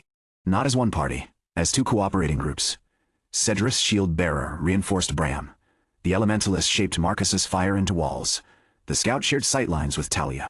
The saint maintained Lord Edric's condition while extending healing toward the injured guards. Cedric joined Lena. Two leaders, neither surrendered authority. Celine's artificial class grew stronger. Every forced connection increased her attributes. She struck both swords aside. Golden pressure knocked Bram backward. Talia's arrows shattered before reaching her. Marcus's spells bent around the crown commander armor. Ethan saw the core's weakness. Celine gained power from each controlled hero. The network had to acknowledge her command continuously. Breaking individual chains weakened her only briefly. She restored them faster than the party could sever them. The guards themselves had to reject her. Forced recognition suppressed choice. It did not erase it. Team 47 had learned to redefine their roles. The Royal Guards had not. Ethan activated heroic guidance toward the nearest soldier. No recognition existed. He offered one. The guard's eyes flickered. Selene had tightened the chain. Ethan did not tell him to rebel. He sent a single observation. Your shield is protecting the person controlling you. The guard looked at his raised shield. His assigned role was defense. He turned it. Not against Selene. Between her and another controlled soldier. A small choice. The chain weakened. Talia shattered it. The guard collapsed. Free. Ethan reached toward the next. Your sword has not struck the enemy you chose. The soldier redirected one attack into the ground. Marcus broke his chain. Lena understood. Give them choices. Cedric lowered his sword before a controlled guard. I will not attack you. The guard's command required him to defend Celine. Cedric presented no threat. The assigned action lost meaning. The chain flickered. Cedric cut it. Mara called to the royal soldiers by name. Some had trained under her. Professor Elric read their service records from the expedition roster. Team 47 created openings. One by one, the guards rejected obedience. Celine's golden armor dimmed. She raised the core above her head. The crown gave me authority. Lord Edric forced himself up right behind Cedric. No. Someone gave you access. Celine released the command core's final protocol. All forced recognition collapsed inward. The remaining power gathered for one strike aimed at the Concord Squire. Ethan stood at its center. Guardian's resolve activated. He could retreat. The attack would follow the network. Every keeper who had accepted the historical transfer remained exposed. He severed the external Concord connection. The transferred record stayed distributed. The danger stopped at Red Valley. Team 47's recognition links remained. Ethan attempted to close them too. Lena refused. You do not decide that alone. Bram stepped beside him. Talia moved to his other side. Marcus raised his staff. The command strike formed above Celine. Cedric joined them. Then, his shield bearer, the elementalist, the scout. The saint remained with Lord Edric but opened her recognition. Mara stood behind the students. Professor Elric held the emergency access key with both hands. They chose to stay. Ethan established the formation. No central authority. Every participant carried part of the structure. The command strike descended. Bram and the two shield bearers met it first. Ethan accepted equipment strain. Every remaining rod shattered. Metal braces cracked. His short sword broke in its sheath. Talia and the scout targeted unstable points in the golden force. Marcus and the elementalist split its mana flow. Lena and Cedric cut into the opening. Mara struck the core. The crystal fractured. Celine screamed and forced more authority through it. Ethan felt the old Grand Squire path open again. Take command. Coordinate every strike perfectly. End the battle. He rejected it. Choose your moment. That was all he gave them. Talia fired when she saw the angle. Marcus released when the mana split widened. Lena attacked when Cedric created space. Cedric changed his strike when Mara's blade arrived first. No action was perfect. Together, they were enough. The command core shattered. Golden light filled Red Valley. Celine's crown commander armor disappeared. Every forced recognition chain broke. The preserved hero patterns passed fully into the distributed Concord network. The ancient facility collapsed around the empty command platform. Bram lifted his damaged shield over Ethan and Marcus. Cedric carried Lord Edric. Lena pulled Celine away from falling stone despite everything she had done. They escaped through the pass as the ruined towers folded inward. The final collapse buried the command chamber beneath the mountain. No core remained. No central authority survived. The system appeared after the dust settled. Concord Squire evolution complete. Class advanced. Concord Squire core principle established. Connection without ownership. New skill acquired. Voluntary Concord effect. Recognized heroes may temporarily share observations, tactical intent, and selected experience through the Squire's formation. Every participant controls what is shared. Every participant may withdraw independently. No participant gains authority over another. New skill acquired. Distributed burden effect. With explicit consent, a burden may be divided among multiple acknowledged heroes and the Concord Squire. The burden cannot be erased. Distribution depends on physical compatibility and willingness. Danger. Improper distribution may injure every participant. Composite foundation evolved. Guardian's resolve became Concord Guardian. Effect. When defending the freedom, survival, or chosen purpose of acknowledged heroes, the Concord Squire gains improved resistance to forced authority and mental disruption. This effect does not protect against ordinary persuasion, deception, or personal error. Historical achievement recorded. The Red Valley choice: a hero rejected guaranteed glory to preserve duty. A squire offered guidance without removing choice. A forced hero hierarchy was dismantled without destroying its shared knowledge. Ethan closed the interface. Cedric sat beside his father several meters away. The Saint had stabilized Lord Edric's injuries. He would live. The Sword Saint's class had changed too. The legendary feat he rejected did not return. Instead, a new title appeared above him. Freeblade Sword Saint. Cedric read it in silence. His father saw the title. You lost the Vanguard succession. I know. You may never receive another advancement of equal rank. I know. Lord Edric closed his eyes. I am sorry. Cedric looked toward the buried command facility. For hiding the buried command facility. Core? For teaching you that carrying the Arlen name mattered more than deciding what kind of hero you would become.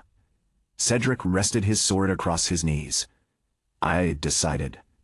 Yes, the pride in Lord Edric's voice carried no expectation, no command, only recognition.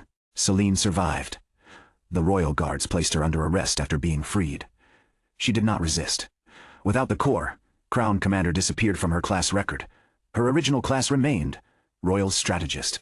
The class built to advise command, not possess it. She looked at Ethan while the guards secured her hands. You weakened the kingdom. Maybe. Her expression sharpened at the answer. You admit it? I made control harder. Enemies will exploit disagreement. They already do. A single command would be faster. Yes, then why reject it? Because speed does not make ownership right. Celine looked toward the freed guards. Several refused to meet her eyes. Others watched with anger. One looked only tired. You believe people will keep choosing cooperation? No, the answer unsettled her more than certainty would have. They will fail, Ethan continued. Then they will have to choose again. The return journey took longer. Lord Edric could not ride for several days. The party built a protected camp near the valley entrance.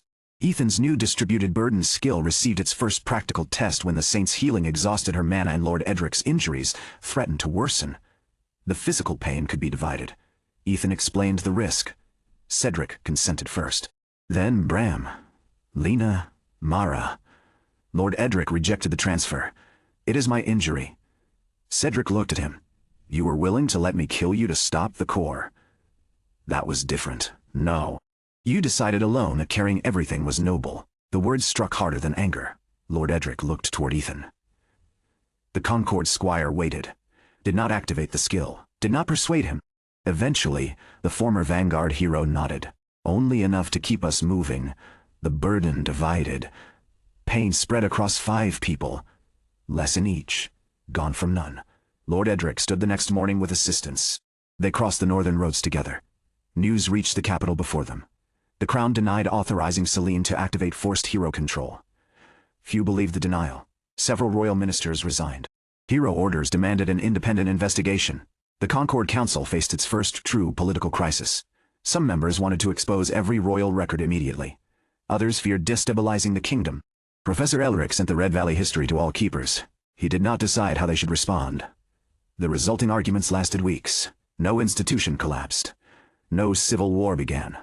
The Crown accepted restrictions on hero command artifacts.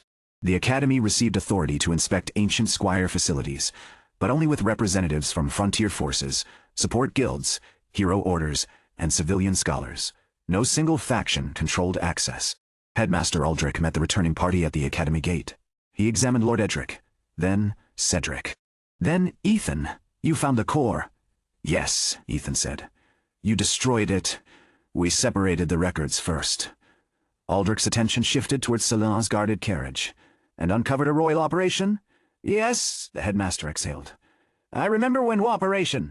Student missions involved gathering herbs. Marcus stepped down from his horse. I would support a return to herbs. Talia followed. You complained during the village slime mission. The slimes contaminated drinking water. You complained during every mission. That is how I maintain consistent standards. The Academy Plaza filled as they entered. Students had heard fragments of the story. Most details remained unconfirmed. They saw Cedric supporting his wounded father. Royal Guards escorting one of their own commanders. Team 47 carrying broken equipment. Ethan's field frame had no strain rods left. Its metal supports were bent. Mira, Jonas, and Darren waited near the Squire division entrance. Darren noticed the damage. You destroyed all 20 rods? Yes. What kind of support equipment fails that quickly? The kind used during a command corps collapse. Darren opened his mouth, closed it, then took the frame from Ethan. I will speak to the smiths. Mira collected the broken straps. Jonas began listing replacement parts. None asked whether the mission had been glorious. They saw what needed doing. The Academy inquiry lasted 10 days. Team 47 gave statements separately. Their accounts matched. Cedric testified before the Crown delegation. He described the forced command, the offered legendary feat, his decision to reject it. A minister asked whether Ethan had influenced his choice. Yes, Cedric said. The chamber became still. The minister leaned forward. How? He told me what the command corps was doing. Did he instruct you to spare your father? No. Did he advise you to reject the advancement? No. Did he tell you what duty required? No. Did he tell you what duty required? No. Then how did he influence you? Cedric looked toward Ethan, who sat among the witnesses. He gave me information while leaving the sword in my hand. The statement entered the official record. The world system repeated it 3 days later. A new principle appeared within the Squire curriculum. Guidance reveals. Command decides. A Squire must know the difference. The first Squire candidates completed their preliminary evaluations at the end of winter. Mira awakened the class pathkeeper. Her skills focused on route preparation, supply continuity, and evacuation planning. Jonas became a shield attendant, capable of identifying defensive weaknesses and preserving armor under pressure. Darren remained unassigned support. He took the result badly. This proves I am not suited for the program. Ethan handed him the Academy assessment. Darren had ranked first in emergency equipment repair, second in party risk evaluation, first in identifying when a hero's request should be refused. No formal class evolution appeared. The world system had not given him a title. You supported people before receiving one, Ethan said. You had the Squire class. I had equipment care and camp preparation. You also had hero assistance. It did nothing until someone accepted me. Darren looked toward the training field. His assigned party waited beside damaged practice armor. They had requested him specifically. What am I supposed to call myself? Darren, that is not a class. No, the noble student glared, then took the repair kit. The world system responded before he reached the field. Recognition condition fulfilled. Support identity established through repeated voluntary acceptance. Class awakened. Companion Smith Darren stopped. Mira laughed first.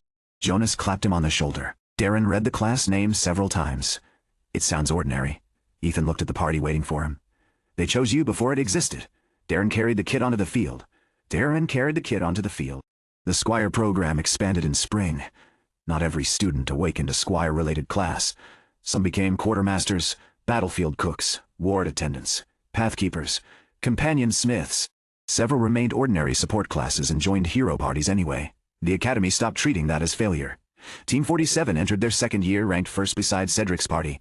Their rivalry continued. Cedric won individual combat trials. Lena outperformed him in multi-party command. Taya defeated his scout in 3 consecutive ranged exercises. Marcus developed a spell that Cedric's elementalists spent 2 months trying to counter. Bram became the standard defensive instructor used when testing advanced strikers. Ethan rarely fought public duels. His role became more difficult to measure. The Academy tried. It awarded points for mission success, equipment preservation, civilian survival, formation stability, and adaptive guidance. Team 47 scored highly, then failed an escort exercise after Ethan missed a false merchant among the civilians. The mistake allowed a simulated assassin to reach their protected target. No one was injured. The failure remained. Ethan reviewed it for 3 days. Battlefield awareness had focused on visible threats. He had trusted the merchant's fear because it appeared genuine. The assassin had been terrified. Deception did not always require calm. Lena found Ethan in the archive, after midnight. You have read the exercise report 12 times. 14. Did the conclusion change? No. Then why are you still here? I should have seen him. You should have considered him, that? Difference does not protect the target. No. It tells you what to improve. Ethan closed the report. The Concord Guardian trait resisted forced authority. It did not protect him from mistakes. That limitation remained necessary. A class that believed its own judgment infallible would repeat the old Grand Squire path. What did I miss? He asked. You treated the formation as complete because everyone inside it was recognized. The merchant was not connected. Exactly. Lena sat across from him. You understand people through what they share. That can make you forget what they choose not to share. The lesson entered his notebook. It did not become a skill. Some growth remained human.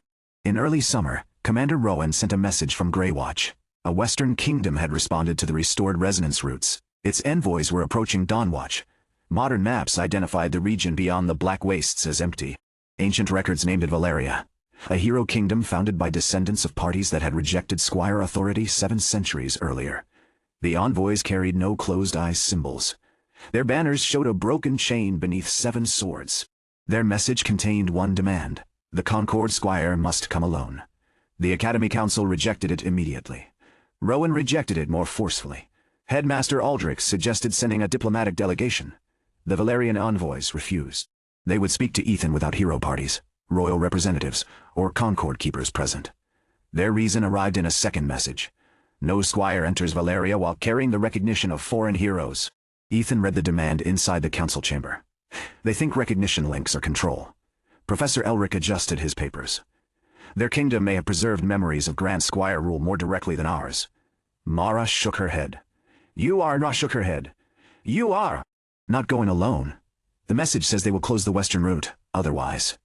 Then they close it. Dawnwatch connects more than our kingdom. The restored markers had already allowed medicine and trade to reach isolated frontier settlements. Closing them would affect civilians who knew nothing about Squire history. Aldrich looked toward Ethan. What does your class say? Nothing. No advancement requirement. No hidden warning. No ancient instruction. This decision belonged to him. No ancient instruction. Lena spoke before the council could continue. He does not go alone. The envoys will refuse us, one minister said. Then they refuse. They may consider your presence a threat. They asked him to sever every recognition link before entering their territory. The minister looked toward Ethan. Can you do that temporarily? Yes. Team 47's bonds could be voluntarily closed.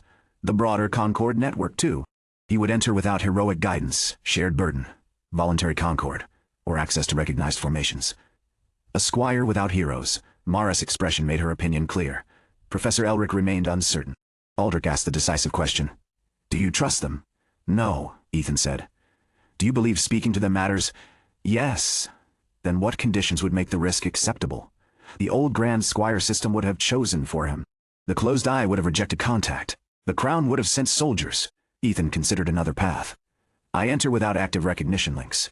Lena's jaw tightened. He continued before she could object. Team 47 travels to Dawnwatch. They remain outside Valerian territory. If I do not return within the agreed time, the route closes from our side. The minister frowned. That could trap you. It prevents Valeria from controlling the only exit. Mara asked. Weapons? I carry ordinary equipment. No archive keys. No Concord access. Severed before entry. Aldrich looked toward Lena. Would your party accept those conditions? No, she said. The council chamber became silent. Ethan met her gaze. She did not soften the answer. I accept that he may choose to go. I do not accept pretending the conditions make it safe. That is fair, Ethan said. Lena looked away first. The mission was approved. Not because everyone agreed. Because agreement was not required for Ethan's choice. Team 47 traveled west 2 weeks later. Dawnwatch had changed. Fortified roads connected its restored towers. Scholars occupied archive halls. Frontier traders filled the outer courtyard. Valerian envoys waited beyond the western gate. There were 7. Each carried a sword. No mage. No healer. No visible support class. Their leader introduced herself as Captain Alara Vey. Her dark armor carried the broken chain emblem. She looked at Ethan's party badges. Those links must close. Lena stood beside him. They close because he chooses to close them. Alara's expression remained neutral. That distinction is why he was invited. Ethan faced Team 47. Bram removed one glove and extended his hand. Return. I will. Talia handed Ethan 3 signal arrows. They do not require a recognition link. Marcus gave him 2 flash pellets and 1 emergency heat crystal. The heat crystal is for survival. Not throwing. I know. You used the previous one as a distraction. It worked. That does not make it appropriate. Lena waited until the others moved away. I still think this is wrong. I know. If they try to keep you, we cross the border. That may start a war. Then return before it becomes necessary. Ethan closed their recognition links. Each golden thread faded by consent. The loss felt immediate. Not pain. Absence. Shared awareness vanished. The quiet support at the edge of his mind disappeared. He stood alone before the western gate. The system, updated. All acknowledged connections inactive. Concord abilities restricted. Independent foundations remain available. Steadfast courage, battlefield awareness, guardians resolved. The gate opened. Ethan walked through. Alara and the Valerian envoys surrounded him without forming a hierarchy. 7 swords, 7 equal positions. Beyond Dawnwatch, the restored road continued into mountains no modern kingdom had mapped. The western Concord light pulsed farther ahead. Not one fragment. Hundreds. Valeria had preserved an entire archive network. Alara noticed Ethan looking. Our kingdom did not destroy the Squire records. Then why reject Squires? We remember what happened after they were preserved. They crossed the mountain road. Dawnwatch disappeared behind stone. For the first time since Team 47 accepted him, Ethan could not feel any hero waiting at his side. Alara drew her sword. The other envoys followed. Ethan's hand moved toward his short blade. No one attacked. The 7 Valerians placed their swords on the ground. Alara removed her broken chain insignia. Beneath it was another symbol, an open hand beside a shield, the Squire emblem. Older than the Academy's design. We did not invite you to judge whether a Squire may enter Valeria, she said. We invited you because our last Squire is dying. The mountain gate opened behind her. Thousands of golden recognition threads filled the valley beyond. Every one of them led toward a single distant tower. One Squire held them all. And the moment he died, an entire kingdom's heroes would lose the connections holding their defenses together. One Squire held them all. And the moment he died, an entire kingdom's heroes would lose the connections holding their defenses together. Ethan looked across the valley. Golden threads crossed every street, tower, wall, and training field. They linked soldiers on the ramparts to patrols in the mountains, healers to distant outposts, scouts to command chambers, smiths to weapon teams preparing beneath covered courtyards. The network was larger than anything Dawnwatch had preserved. It was also wrong. Every thread converged upon the same distant tower. No distributed recognition. No separate party structures. No voluntary branches. One center. One Squire. Alara retrieved her sword from the ground. His name is Alaric Vey, your family? My grandfather. She led Ethan through the mountain gate. The other envoys spread around them in the same 7-point formation. No one moved ahead as commander. Their positions shifted according to terrain, each covering a different path without waiting for instruction. Valeria had rejected visible hierarchy. Yet the golden network above them contradicted everything their soldiers displayed. How long has he held the connections? Ethan asked. 68 years. That should be impossible. It was supposed to be. The road descended toward the city.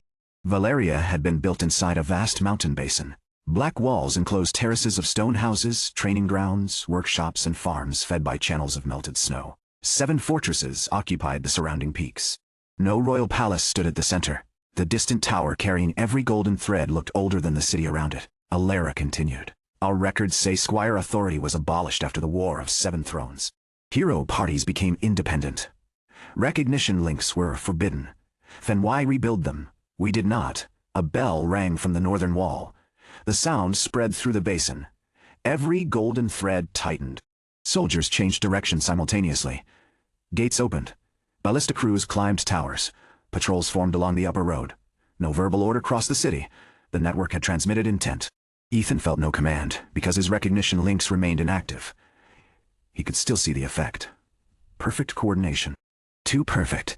Alaric awakened 68 years ago, Alara said. Not as a Squire. What class? Witness? Ethan looked at her. She nodded toward the tower. His class allowed him to record hero techniques and preserve battlefield information. During the siege of Ash Mountain, every Valerian commander died in the first hour. The golden threads shifted again. Far above, signal fires ignited along the western peaks. Alaric connected the remaining parties long enough to prevent the city from falling. He promised to release the links when the siege ended. He didn't. He tried.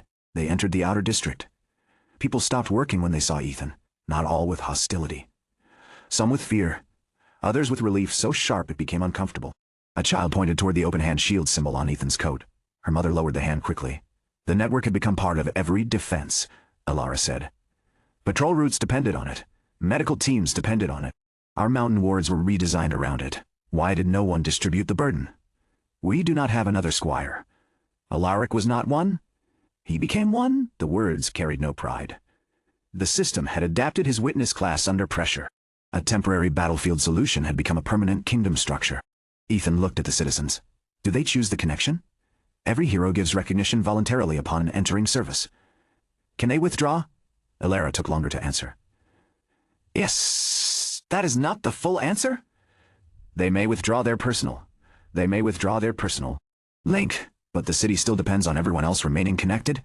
Yes, refusal was legally allowed. Socially impossible. A hero who left the network weakened Valeria's defenses. Choice existed in form. Duty had replaced force. The results still held thousands beneath one center. They reached a military courtyard near the inner district. 7 young heroes waited inside. Each wore the broken chain symbol. Alara introduced them by name and class. Knight, Scout, Elementalist, Healer, Shieldbearer, Beast Warden, Spear Fighter. No support class. No designated leader. This is my party, she said. Ethan examined their positions. They stood independently, but every small adjustment matched. Not because they observed one another. The golden threads corrected them. You are receiving guidance now. Yes. From Alaric? From the network. That means from Alaric? Alara's jaw tightened. He does not consciously direct every movement. That does not make him less central. One of the party members stepped forward. The spear fighter was younger than Alara, and carried a scar across his chin. We did not bring you here to accuse him. I am not accusing him. You called the network wrong. It is killing him. That ended the challenge. Alara dismissed her party. They separated reluctantly, as though moving too far from one another felt unnatural. Ethan noticed something else. None asked where the others were going. The network already told them. He followed Alara toward the tower. The closer they came, the heavier the golden threads appeared. Some were bright, others thin, several flickered. Each unstable connection sent a tremor through the entire web. What happens when a hero dies? Ethan asked. The link closes, and the memory returns to the tower. What does that mean? Alara stopped beneath an archway. My grandfather remembers them, not records, memories. 68 years of battle deaths, injuries, fear, and final thoughts carried back through the recognition network. A witness preserved what heroes experienced. A squire carried greatness forward. Alaric had inherited both paths without safeguards. The tower doors opened before they arrived. No guards stood inside. A spiral staircase climbed through darkness. Golden threads passed through the walls, narrowing around a single point above. Ethan's independent foundations reacted. Battlefield awareness registered no immediate threat. Guardian's resolve sensed pressure resembling forced authority. Not hostile, constant. The expectation to connect entered the air like gravity. He climbed. The first chamber contained maps. Hundreds of them. Every road, tunnel, fortification, water source, monster territory, and village across Valeria had been updated through the network. The second held equipment records. A sword cracked on a frontier wall appeared in the archive before the soldier returned. The third contained medical information. Healers across the kingdom shared injury conditions in real time. Useful, efficient, life-saving. Each level strengthened the argument for keeping the system. Each stair carried Ethan closer to the cost. At the top of the tower, Alaric Vey sat inside a ring of golden crystals. He looked older than 68 years of service should have made him. His body was thin beneath a plain gray robe. White hair reached his shoulders. Both hands rested on the arms of a wooden chair, carved with the broken chain symbol. Golden lines entered his skin. Thousands of them. Some passed through his chest, others through his head. His eyes remained closed. Grandfather Alara said. Alaric opened them. One was blue. The other burned gold. So, he said, Gareth's path produced an heir after all. Ethan stopped several steps away. You know the Concord Squire path? I felt Dawnwatch change. His voice contained many tones beneath the surface. Not multiple people speaking. Echoes of speech patterns preserved too deeply. Elara said you are dying. She has said that for 11 years. You are. Alaric smiled. Yes, Elara remained near the door. Tell him what happens when you die. The old squire looked toward the eye valley beyond the tower windows. The network seeks a new center, Ethan understood before he continued. Who? The most compatible connected hero. Elara? She is first. Elara's expression remained steady. The pressure in the room changed around her. What happens to her class? Ethan asked. She becomes the next witness squire, without choosing. She can refuse. Again, choice in form. If she refused, the network would search for another, then another, until someone accepted or Valeria's connected systems collapsed. How long would the transfer take? Ethan asked. Less than a minute. And if no one accepts, wards fail. Petrol guidance ends. Medical coordination disappears. The mountain routes lose their active mapping. Valeria had built 68 years of infrastructure around one living system. Removing Alaric would not simply free heroes. It could kill civilians. Ethan looked at the crystals surrounding him. Why not distribute the network? We tried. When? 37 years ago.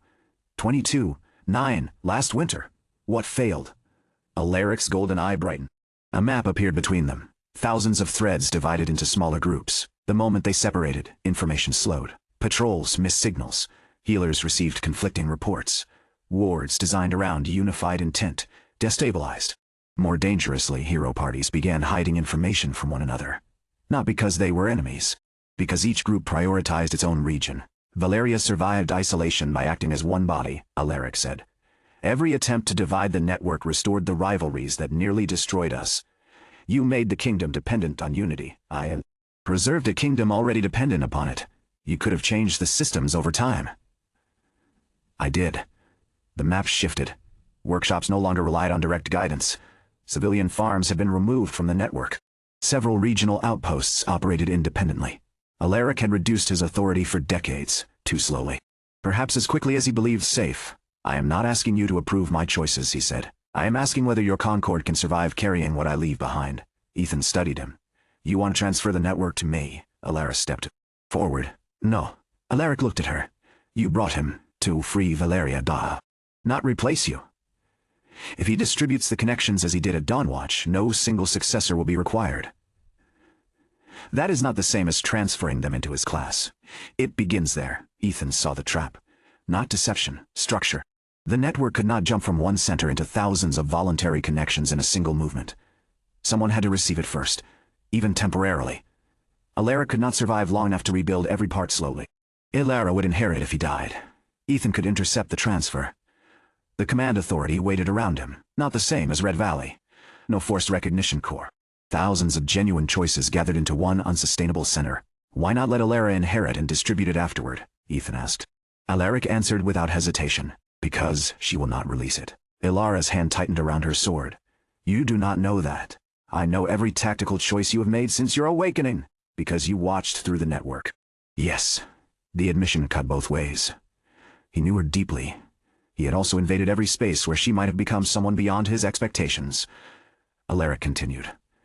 You believe connection is dangerous. You also believe Valeria cannot survive without it. Once the network enters you, every failure outside your control will feel like proof that release is irresponsible. Elara faced him. And Ethan is immune? No. The old squire looked toward Ethan. He is merely less attached to this kingdom. A stranger could release what a protector would cling to. The logic was cold, possibly correct. Ethan walked toward the nearest crystal. Equipment care reacted despite the object containing more magic than metal. Stress patterns crossed its surface. The network was not failing in one place. Every crystal showed accumulated strain from carrying too much information through one mind. How long? Ethan asked. Alaric closed his eyes briefly. 3 days, Elara turned. You said months. I lied.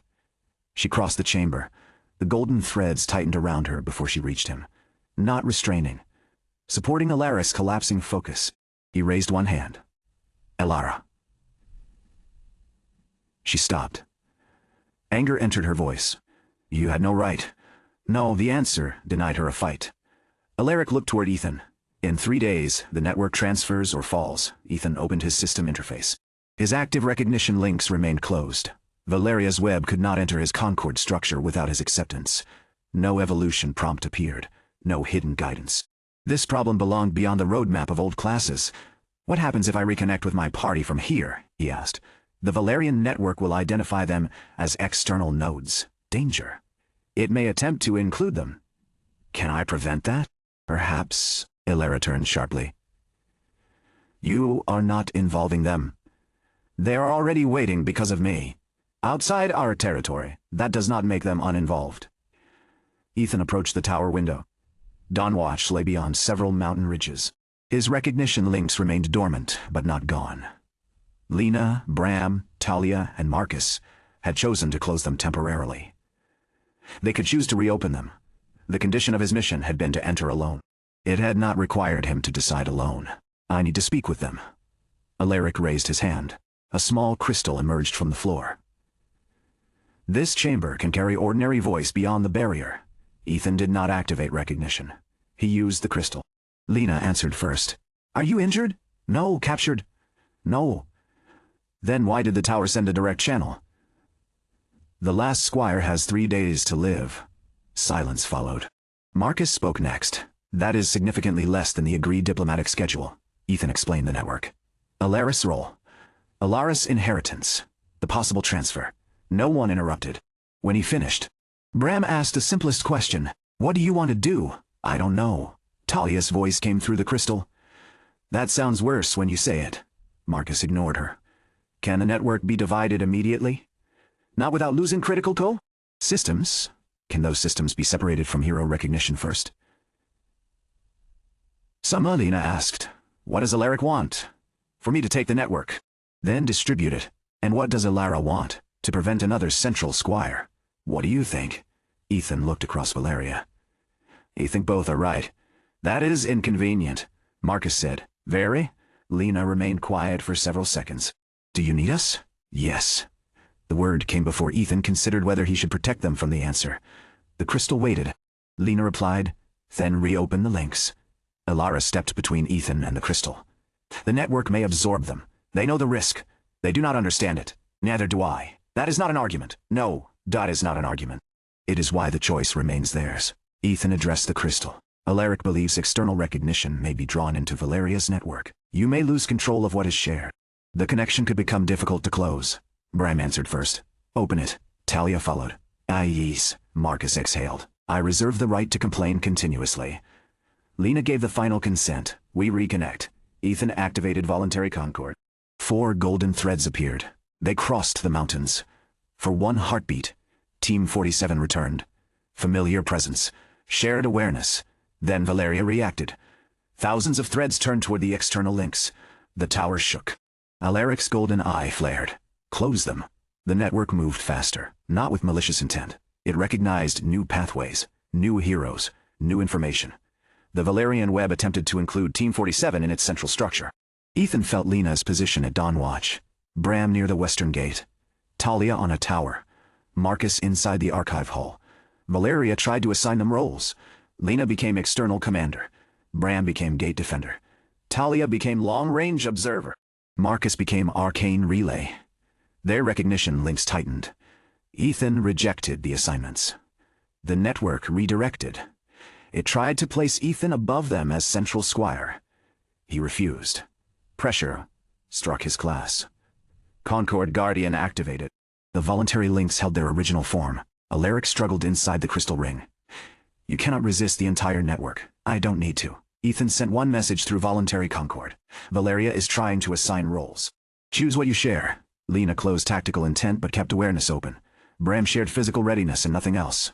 Talia allowed visual information. Marcus restricted his link to mana analysis. The Valerian network encountered boundaries. Not severance, controlled consent. It adjusted. The tower stopped shaking. Alaric stared at the 4 external threads. They limited access. Yes. Without leaving the formation. Yes. Valeria's network had never learned partial consent. Heroes either connected or withdrew. The Concord structure allowed layers. Information could be offered without surrendering everything. Ethan looked toward the thousands of threads. Your network is not one connection. It functions as one, because every hero gives it complete access. That is how coordination remains reliable. It is also why distribution fails. The moment groups separated, they lost all shared information outside their new structure. Regions became blind to one another. Parties prioritized themselves because the alternative to complete unity had been isolation. There had never been a middle path. Alaric understood. His expression sharpened despite exhaustion. Selective sharing. Patrols can share routes without sharing command. Healers can share injury data without joining military formations. Wards can receive power conditions without controlling hero movement. Alara looked toward the threads, and no central squire carries all of it, not eventually. The final word mattered. They still had 3 days. Professor Elric's voice entered through Team 47's link after Marcus chose to relay it. What would the transition require? Ethan turned toward Alaric. The old squire projected the network structure. 7 mountain fortresses, 43 patrol groups, 12 healing centers, 9 ward systems, hundreds of active hero parties, thousands of stored memories. They could not restructure all of it manually before Alaric died. They needed priorities. Life-critical systems first, Ethan said. Alara nodded. Wards, medical response, mountain patrol warnings, then active hero party links, then archives, Alaric added. Ethan looked at him. Memories may have to wait. If the central record collapses, 68 years disappear.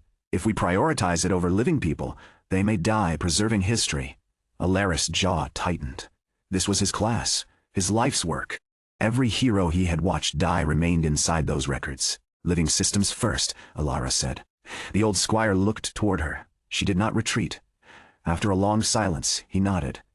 Valeria began changing that afternoon. Not through public announcement.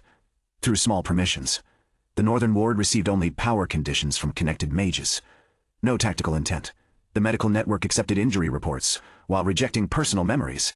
Patrol groups shared location and threat level without surrendering formation control. Every separation increased Alaric's pain. He had carried the links for so long that the network treated reduction as damage. Distributed burden could help. Ethan explained the skill. Alaric rejected it. You need strength for the final transfer.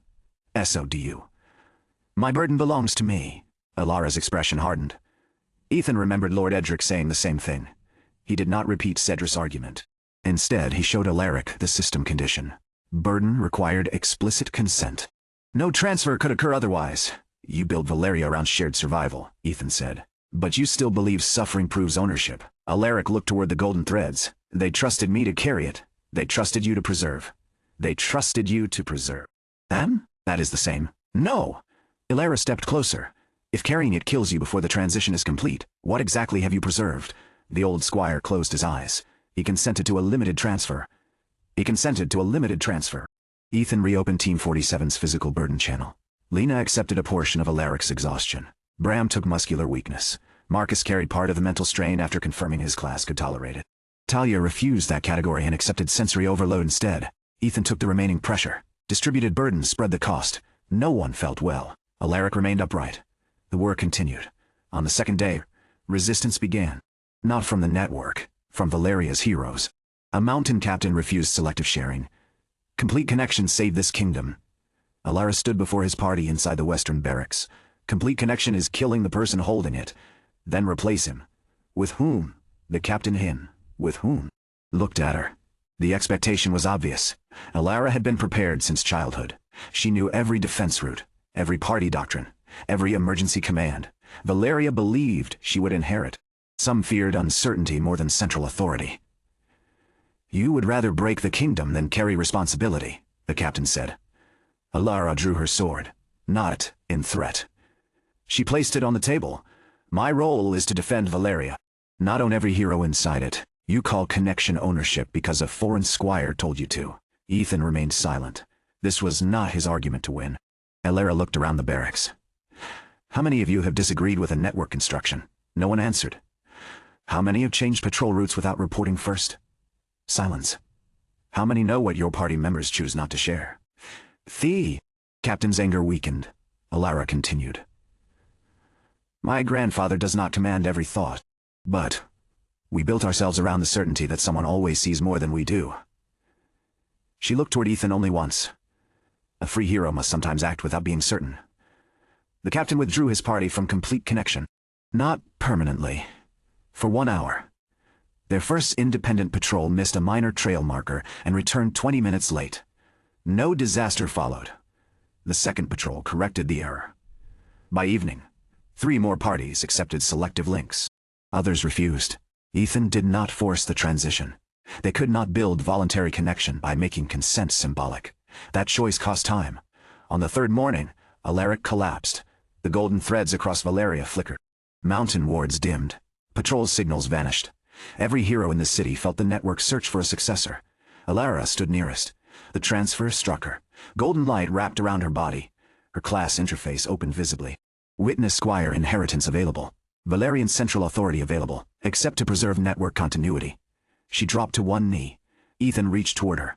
Stopped. The system requirement from Red Valley had already been fulfilled. No prompt told him what to do now. Alara looked toward the city. Wards failing. Patrols blind. Healers losing reports. Her grandfather unconscious. Thousands depending on the answer. Take it temporarily, the mountain captain shouted from below the tower. Release it after the transition.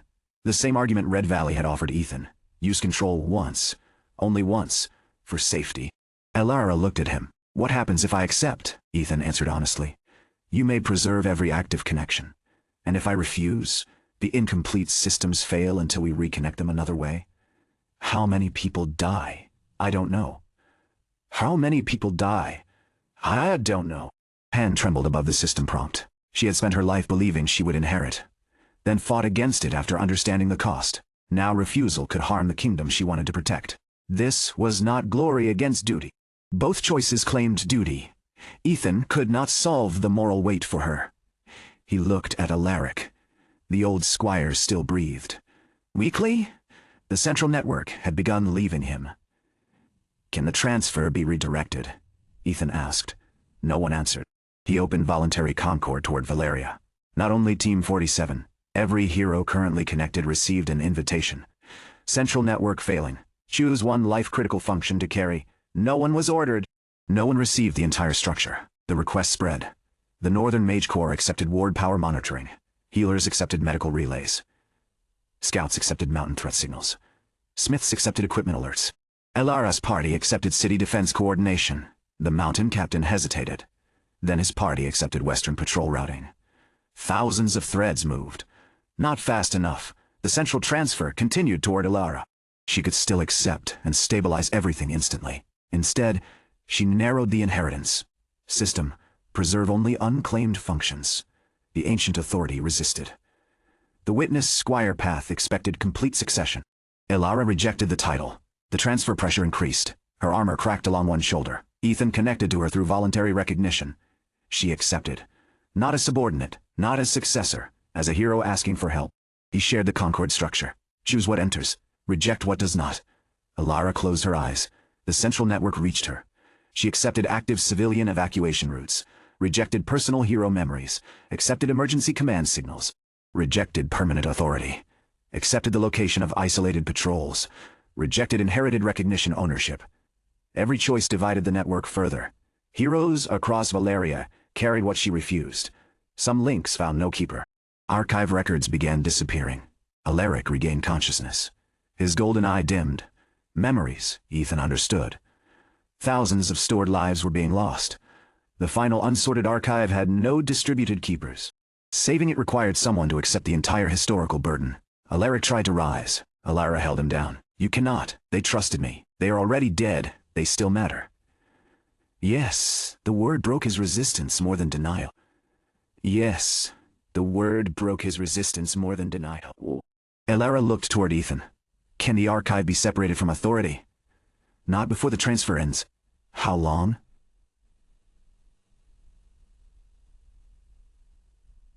Seconds. Alaric gripped Ethan's wrist. Take the memories. The old Squire's recognition opened. Not command, a request. Ethan felt what waited. 68 years. Battlefields. Deaths. Final thoughts. Hero techniques. Regrets. Thousands of lives filtered through one witness. Taking them could destroy his identity beneath inherited experience. His class allowed selected experience sharing. Not this volume. No, Alara said. Alaric did not look at her. Knowledge must survive. Ethan thought of Gareth preserving both Squire greatness and corruption. Dawnwatch distributing truth. Dawnwatch distributing truth. Red Valley separating records from authority. Valeria had protected history too long inside one person. The correct answer could not be another person. He opened voluntary Concord beyond the city, toward Dawnwatch, Eastridge, Greywatch. Every Concord keeper. The request carried no softened wording. Historical memory transfer. Extreme cognitive burden. Accepting may cause pain, disorientation, or lasting emotional effects. Choose one fragment only. Thousands refused. Hundreds accepted. Professor Elric took ancient battlefield records. Commander Rowan accepted frontier command failures. Headmaster Aldrich accepted academy-related hero histories. Mira took evacuation routes. Jonas accepted defensive equipment memories. Darren chose field repair experience. Team 47, each selected according to their strengths. Lena accepted leadership decisions. Bram carried defensive sacrifices. Talia took reconnaissance memories. Marcus accepted spell coordination failures. Cedric opened his recognition from Dawnwatch. He chose Sword Saint records. The archive divided, not perfectly. Some memories found no keeper. A hero's final joke vanished. The name of a forgotten village defender disappeared. Several minor techniques dissolved before anyone could accept them. Alaric felt each loss. Tears crossed his face. Ethan did not tell him nothing important was lost. Every memory had mattered to someone, but most survived. Spread across hundreds of willing minds, the central network released Alara. Golden threads burst outward across Valeria. No single tower held them. The wards remained active. Medical relays continued. Patrol routes stabilized. Hero parties retained their own formations. The tower crystals went dark. Alari's golden eye returned to blue. For the first time in 68 years, no foreign thoughts moved through him. He looked toward the valley. What are they doing? Alara checked her independent party connection. Choosing. The old Squire laughed once, then began to cry. He had spent a lifetime hearing an entire kingdom. The silence was freedom. It was also loneliness. Ethan sat beside him until the shaking stopped. No system announcement interrupted. No class evolution appeared. Some victories did not require a reward. Valeria spent the next week discovering how much it had forgotten to do without central awareness. 2 patrols followed the same route. A healer sent medicine to the wrong district. 3 fortress captains scheduled overlapping drills. An equipment request vanished between departments. Marcus listened to the reports through the Dawnwatch link. This system is inefficient. Ilara heard him through Ethan's chosen relay. Yes, Talia added. You sound happy. I am not happy. I am observing, Bram said. You complain when things are normal. That is because normal systems contain preventable flaws. Valeria corrected them. Slowly, humanly. Messengers returned to the streets. Parties held actual briefings. Healers asked patients questions the network once answered automatically. Commanders explained decisions. Some heroes withdrew from every shared system. Others rebuilt limited links. No one could see the entire kingdom. The 7 mountain fortresses formed a council for emergency coordination. Alara refused permanent leadership. She accepted a rotating seat. Alaric survived. Without the network draining him, his condition stabilized enough for travel within the tower. He would never recover fully. He no longer needed to live as infrastructure. On the final day, he met Ethan in the empty archive chamber. The crystals remained dark. You lost memories, Alaric said. Yes. Do you regret refusing central transfer? Yes, Ethan answered without hesitation. Alaric studied him. You believe it was still correct? Yes. How do you hold both? I don't think correct choices erase the cost. The old Squire looked toward the window. I spent decades telling myself the lives saved proved every sacrifice necessary. Did it? Some. He rested both hands on the wooden chair. Others became necessary only because I had already made the previous ones. A temporary solution became structure. Structure became dependence. Dependence justified permanence. No single moment had turned Alaric into Valeria's center. He had reached it through thousands of responsible decisions. That frightened Ethan more than obvious corruption. Alaric removed a small metal emblem from his robe. An open hand beside a shield. The same ancient Squire symbol Alara had revealed. This belonged to the first Valerian witness. Ethan did not take it immediately. What does it grant? Nothing. No archive authority. No recognition access. None. Then why give it itch and access? To me. To remind you that symbols should sometimes remain only symbols. Ethan accepted it. The system appeared. Historical relic recognized. No power detected. No progression awarded. He almost smiled. Before Ethan left, Alaric asked one final question. What will you tell your heroes? That Valeria survived. Only that the transition was incomplete. Some records were lost. Several systems nearly failed. The new network still has weaknesses. Alaric nodded. Good. The mountain gate opened at noon. Ethan walked toward Dawnwatch with Alara and the 7 envoys. His recognition links remained active now. Team 47 waited beyond the border. Lena stood closest. She did not cross into Valerian territory. Ethan stepped through first. Bram took the damaged field pack from him. Talia checked whether the signal arrows remained unused. Marcus asked for a complete explanation before Ethan reached the courtyard. Lena waited. You returned. Yes. Did you become the center of another ancient network? No. Did you nearly? Yes. She closed her eyes briefly. That was not part of the agreement. No, Alara approached from behind. He refused it. Lena looked at her. So did you? Eventually. The 2 women regarded one another across the border. No immediate trust formed. No hostility either. Alara extended her hand. We need people who understand selective concord links. Lena accepted the handshake. We need people who remember why complete ones are dangerous. Valeria and Dawnwatch opened formal negotiations. Not an alliance. Not yet. The Western Kingdom allowed small scholar exchanges. Dawnwatch sent support instructors. Valeria shared historical records of Squire rule that had not survived elsewhere. Every exchange used limited voluntary links. The gates remained guarded. Trust developed through repeated proof. Team 47 returned to the academy after another month. Their second-year classmates had advanced while they were gone. Cedric met them at the training field. He carried a new sword. No royal crest. No vanguard mark. Only his party badge. You crossed into Valeria alone, he said. Yes. That was reckless. You rejected a legendary advancement inside a command field. That was different? How? Cedric considered it. It involved a sword. Marcus walked past them. An excellent basis for moral distinction. Cedric ignored him. The academy scheduled our ranking match. When? Tomorrow. Talia protested. We just returned. You had a month without proper combat. We spent 3 days carrying pieces of 68 years of hero memories. Cedric's confidence shifted. What did you receive? Ethan looked toward him. You accepted Sword Saint records. The question disappeared from Cedric's face. He had received fragments too. Not techniques ready for use. Moments. Ancient Sword Saints choosing whether to retreat. Winning duels and losing friends. Following Squire commands they later regretted. Rejecting guidance they should have trusted. The records had changed him. He looked at Ethan with less interest in the match. Did you see Gareth? No. Any Squire who served Sword Saints? Several. What were they like? Different. That is not useful. It is true. They postponed the match. Instead, Team 47 and Cedric's party spent the evening comparing the Valerian fragments. Each person held only part. No one could reconstruct the whole alone. When Lena shared a leadership memory, Bram recognized the defensive decision surrounding it. Talia provided the scout's view. Marcus identified the spell failure caused by a poor command. Cedric held the final strike. Ethan carried the Squire's observation. Together they rebuilt one ancient battle, a fortress evacuation. The official Valerian record claimed victory, because the enemy never breached the inner wall. The distributed memories revealed the truth.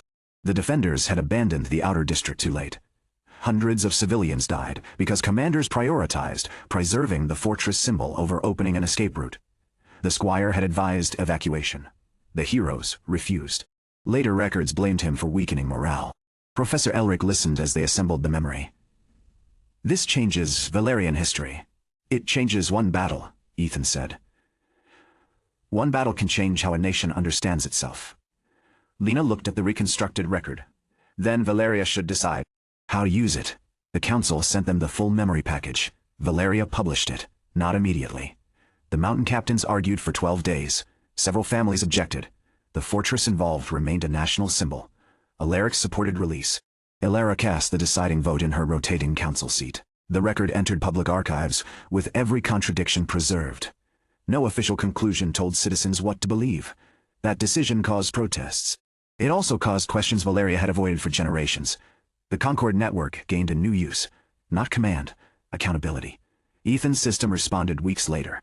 Concord Squire progression updated. Voluntary networks restructured.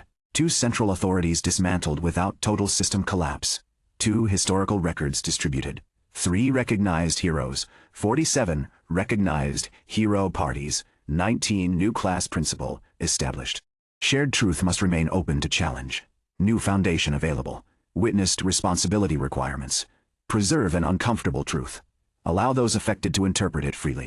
Accept that knowledge may weaken unity before strengthening trust. Requirements fulfilled. Foundation acquired. Witnessed responsibility effect. Improves resistance to altered records, selective historical framing, and authority-based misinformation when sufficient evidence is available. Limitations. Does not reveal objective truth automatically. Does not detect ordinary lies without supporting information. May increase uncertainty rather than resolve it. Ethan read the limitation twice. A skill that admitted knowledge could create uncertainty fit the Concord path. The new foundation did not combine with Guardian's resolve. Not yet. Professor Elric believed it might form the basis of a future composite foundation related to ethical authority. Ethan recorded the possibility. Then returned to training. Second-year missions increased in difficulty. Team 47 negotiated between hero orders disputing access to a dungeon. They defended a town from migrating cliff beasts without killing the creature's young. They exposed a support guild falsifying equipment inspections. They failed to prevent a merchant leader from escaping during the investigation. The failure cost the Academy political support. No system reward followed. They adapted. Marcus developed evidence seals. Talia trained in urban pursuit. Bram learned to protect witnesses without making them feel imprisoned. Lena studied law and hated most of it. Ethan began teaching Squire candidates how to recognize when support enabled harmful behavior. Helping a hero complete their chosen action is not always correct, he told the class. Darren raised a hand. Who decides? You do. That sounds like authority. It is responsibility. What if we are all wrong? You may be. The students disliked the answer. Ethan did too. He kept it. Near the end of second year, the first Concord crisis emerged from within the academy. A student squire named Corin Hale had formed recognition links with 3 high-ranked parties. His class, Banner Squire, strengthened group morale and improved coordination across multiple teams. Every party performed better with him. They began competing for his presence. Corin enjoyed being needed. Then started deciding which party deserved support. He withheld links from students who questioned him, recommended team changes based on compatibility ratings, encouraged weaker heroes to leave parties that lowered his progression. No forced authority existed. Every recognition remained voluntary. The behavior still resembled the beginning of the old Grand Squire path. Mara wanted him suspended. Several instructors defended him. He has violated no system rule. He improved academy mission success. The parties choose to follow his recommendations. Ethan attended the review hearing. Corin sat confidently before the panel. He was 16. Talented. Popular doctor. Convinced results proved his methods. You denied support to Team 18 after their leader challenged your formation decision, Ethan said. They did not trust my guidance. SOU ended the link. Recognition must be voluntary. Yours too. Yours too. Corin smiled slightly. Yes. The answer used Concord principles as armor. Ethan continued. You told their healer that remaining with them would slow her advancement. It was true. You showed her compatibility records from a private formation. She had the right to know. Did the others consent to sharing those? Did the others consent to sharing those? Records? Corin's expression changed. Only slightly. No system restriction prevented it. That was not the question. The hearing room remained quiet. Corin looked toward the instructors supporting him. They chose to connect. They chose to share information for formation support. That includes compatibility. Did they understand you would use it to recommend breaking their party? They understand you would use it to recommend breaking their party. Should have. Ethan remembered Valeria. Complete access hidden beneath broad consent. Choice without clear boundaries. Recognition is not permission for everything you can reach. Corin's confidence hardened. You changed the Squire path because you believed your judgment was better than Gareth Vale's. I changed it with the consent out. Of those connected, you still decided what structure to offer. Ah, yes. Then, why is my judgment different? It was the correct challenge. The panel waited. Ethan could not answer by claiming moral superiority. Because your parties have the right to judge what you did too. Corin frowned. Ethan opened the formation records. Not publicly. He sent consent requests to every affected hero. Would you permit the review panel to examine how your shared information was used? Most accepted. 2 refused. Their data remained sealed. The others revealed a pattern. Corin's recommendations consistently improved his own trait acquisition. He favored parties with rare skills, separated heroes whose progression overlapped, withheld support from teams producing fewer rewards. Some decisions also improved mission results. Others did not. The pattern was not simple corruption. He had helped people. He had also treated them as resources. Corin saw the records assembled. For the first time, his confidence broke. I did not force anyone. No, Ethan said. I never lied about the links. No, my guidance worked. Often. Then what did I do wrong? Ethan looked toward Team 18's former healer. She had transferred to a stronger party. Her advancement had accelerated. She also sat apart from both groups. You stopped seeing what your success cost them. Corin's suspension lasted 1 month. Not as punishment alone. He was disconnected from every party and assigned to the equipment hall. No hero recognition. No progression. He repaired armor for students who did not know his name. At first, he worked carelessly. Darren returned every flawed piece. You missed the left strap? It is usable. It will loosen during a sprint. The wearer can adjust it. They trusted us to prepare it. Corin corrected the strap. Weeks passed. He began asking who used each item. A shield bearer required different reinforcement from a mobile knight. A mage's gloves needed flexibility. An archer's shoulder guard could not obstruct draw movement. Support became specific again. At the end of the suspension, Team 18 asked Corin to inspect their mission equipment, not rejoin their formation. Only help. He accepted. The system gave no reward. He did it anyway. Ethan recommended reinstatement under limited links with explicit information boundaries. Some instructors considered that too lenient, others too strict. Corin returned, changed, though not completely. He still valued advancement. Still enjoyed influence. Now his recognition agreements defined what information could be used, and for what purpose. The Academy adopted the practice for all Squire links. Consent became detailed. Not one question, many. Guidance, burden sharing, memory access, formation analysis, progression records. Each could be accepted or refused separately. Valeria adopted the same structure. Fort Greywatch simplified it for field use. Hero Orders complained about paperwork until Marcus designed standardized crystal contracts. He complained more than anyone while creating them. The system spread, not perfectly. Some people ignored it, others exploited unclear wording.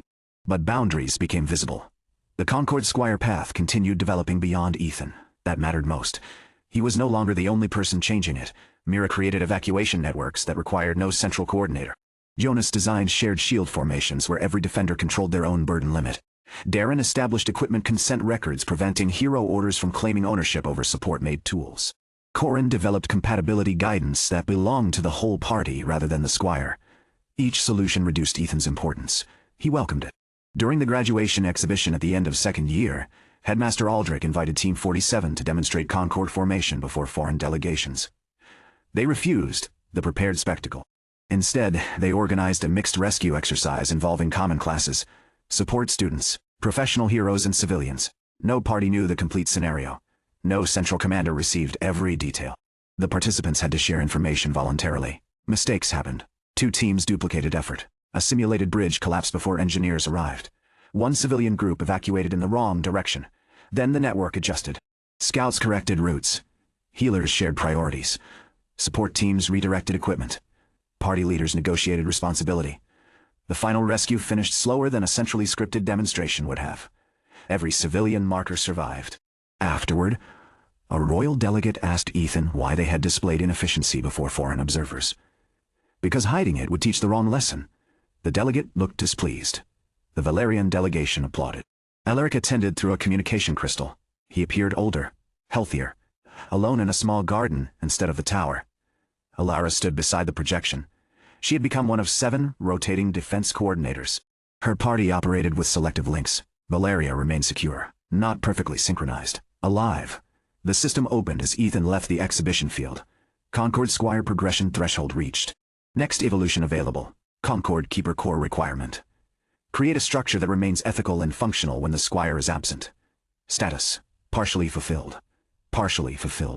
Remaining requirement: leave a recognized hero party without weakening its identity or purpose. Ethan stopped walking. Lena noticed. What is it? The next evolution. Marcus turned. Does it require another collapsing ancient civilization? No. That is encouraging. Ethan looked at Team 47. The remaining requirement carried a different danger. Leave a recognized hero party, not temporarily close links. Leave, without weakening them. The Squire path had begun when they accepted him. Every evolution since had deepened their connection. Now progression demanded separation. Talia read his expression. You dislike it? Yes. Bram asked. Do you have to do it now? No, Lena waited. The formation link carried no hidden thought. Ethan chose to share the requirement. They received it together. Marcus was first to understand. The system wants proof that the party does not depend on you. Yes. Talia folded her arms. We already trained separately. Not the same. Bram looked toward the academy rankings. Would you join another party? The question felt wrong, even as a possibility. Ethan examined the requirement again. Leave a recognized hero party without weakening its identity or purpose. It did not say forever. It did not say which party. But Team 47 was the deepest recognition. Using a weaker connection might satisfy the wording without proving the principle. The system would likely reject it. Lena spoke carefully. We should not decide this today. Ethan nodded. They went to dinner. No one discussed it again that evening. The requirement remained between them. Not an immediate crisis. A future choice. The following month, Team 47 received an invitation from the Continental Hero Assembly.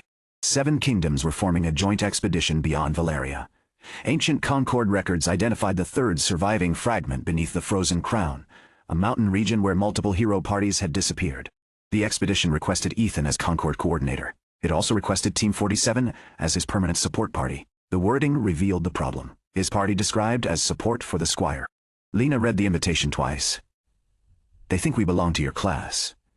Ethan looked at the official seals. His influence had grown enough to distort how outsiders saw them. Bram, Talia, Marcus, and Lena were accomplished heroes.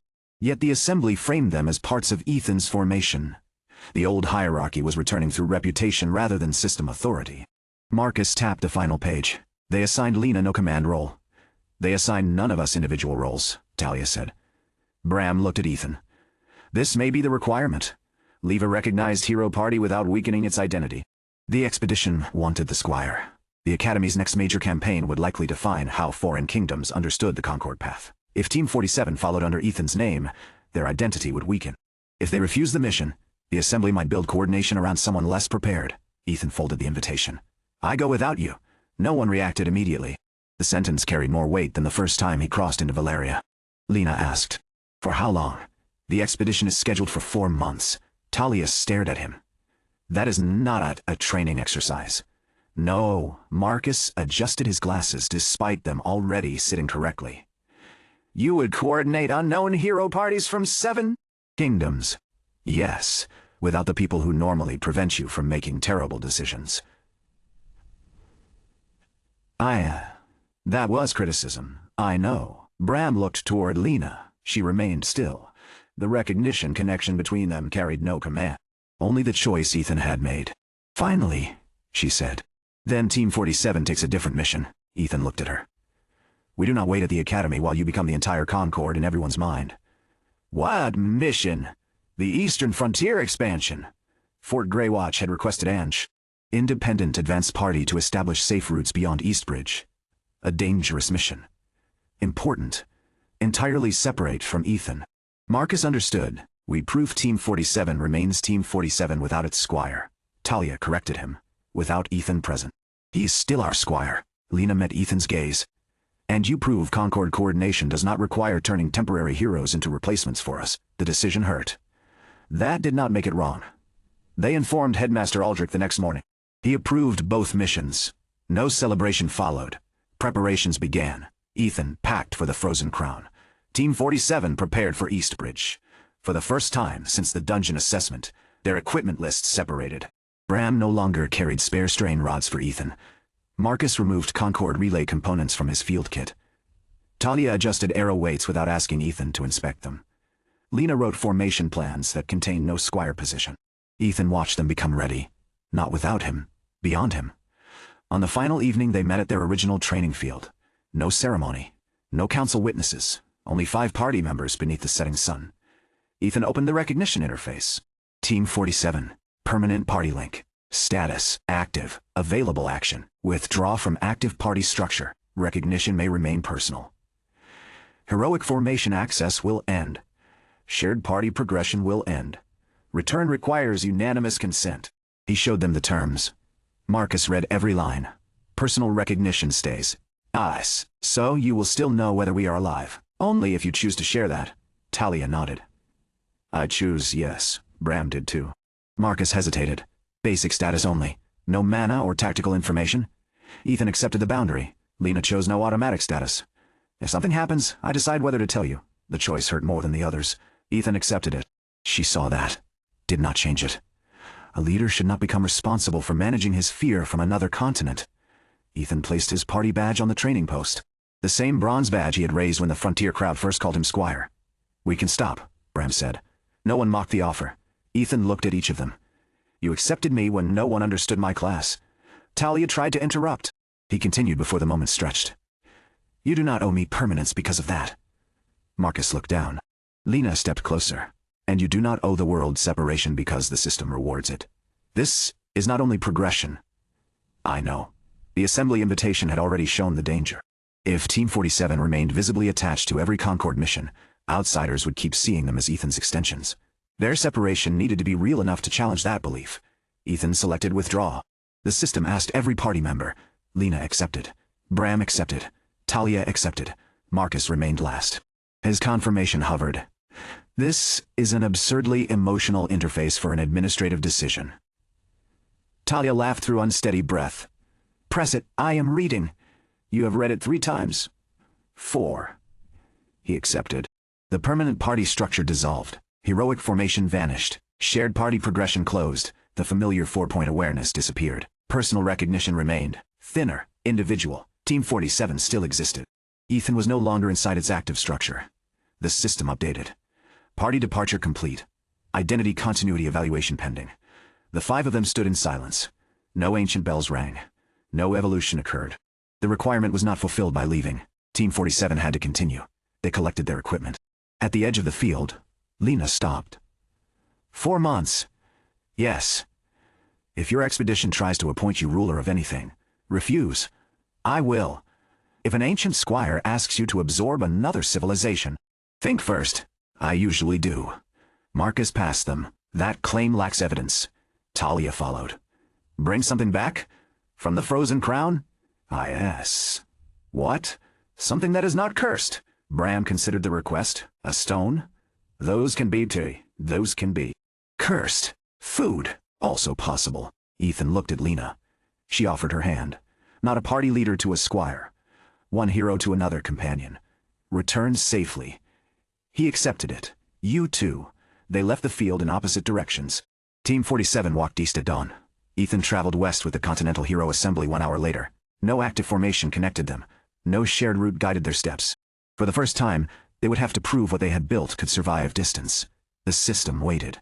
Identity continuity evaluation active. Team 47 must establish independent purpose. Concord Squire must support new heroes without recreating ownership. Failure of either condition will cancel evolution. Ethan closed the interface. Ahead, 7 foreign hero parties waited beneath banners from 7 kingdoms. None knew him personally. Some distrusted Squires. Others expected him to command. One party had already placed his name above their own leaders on the expedition roster. Ethan removed it. The journey to the Frozen Crown began with an argument. That was probably healthier than obedience.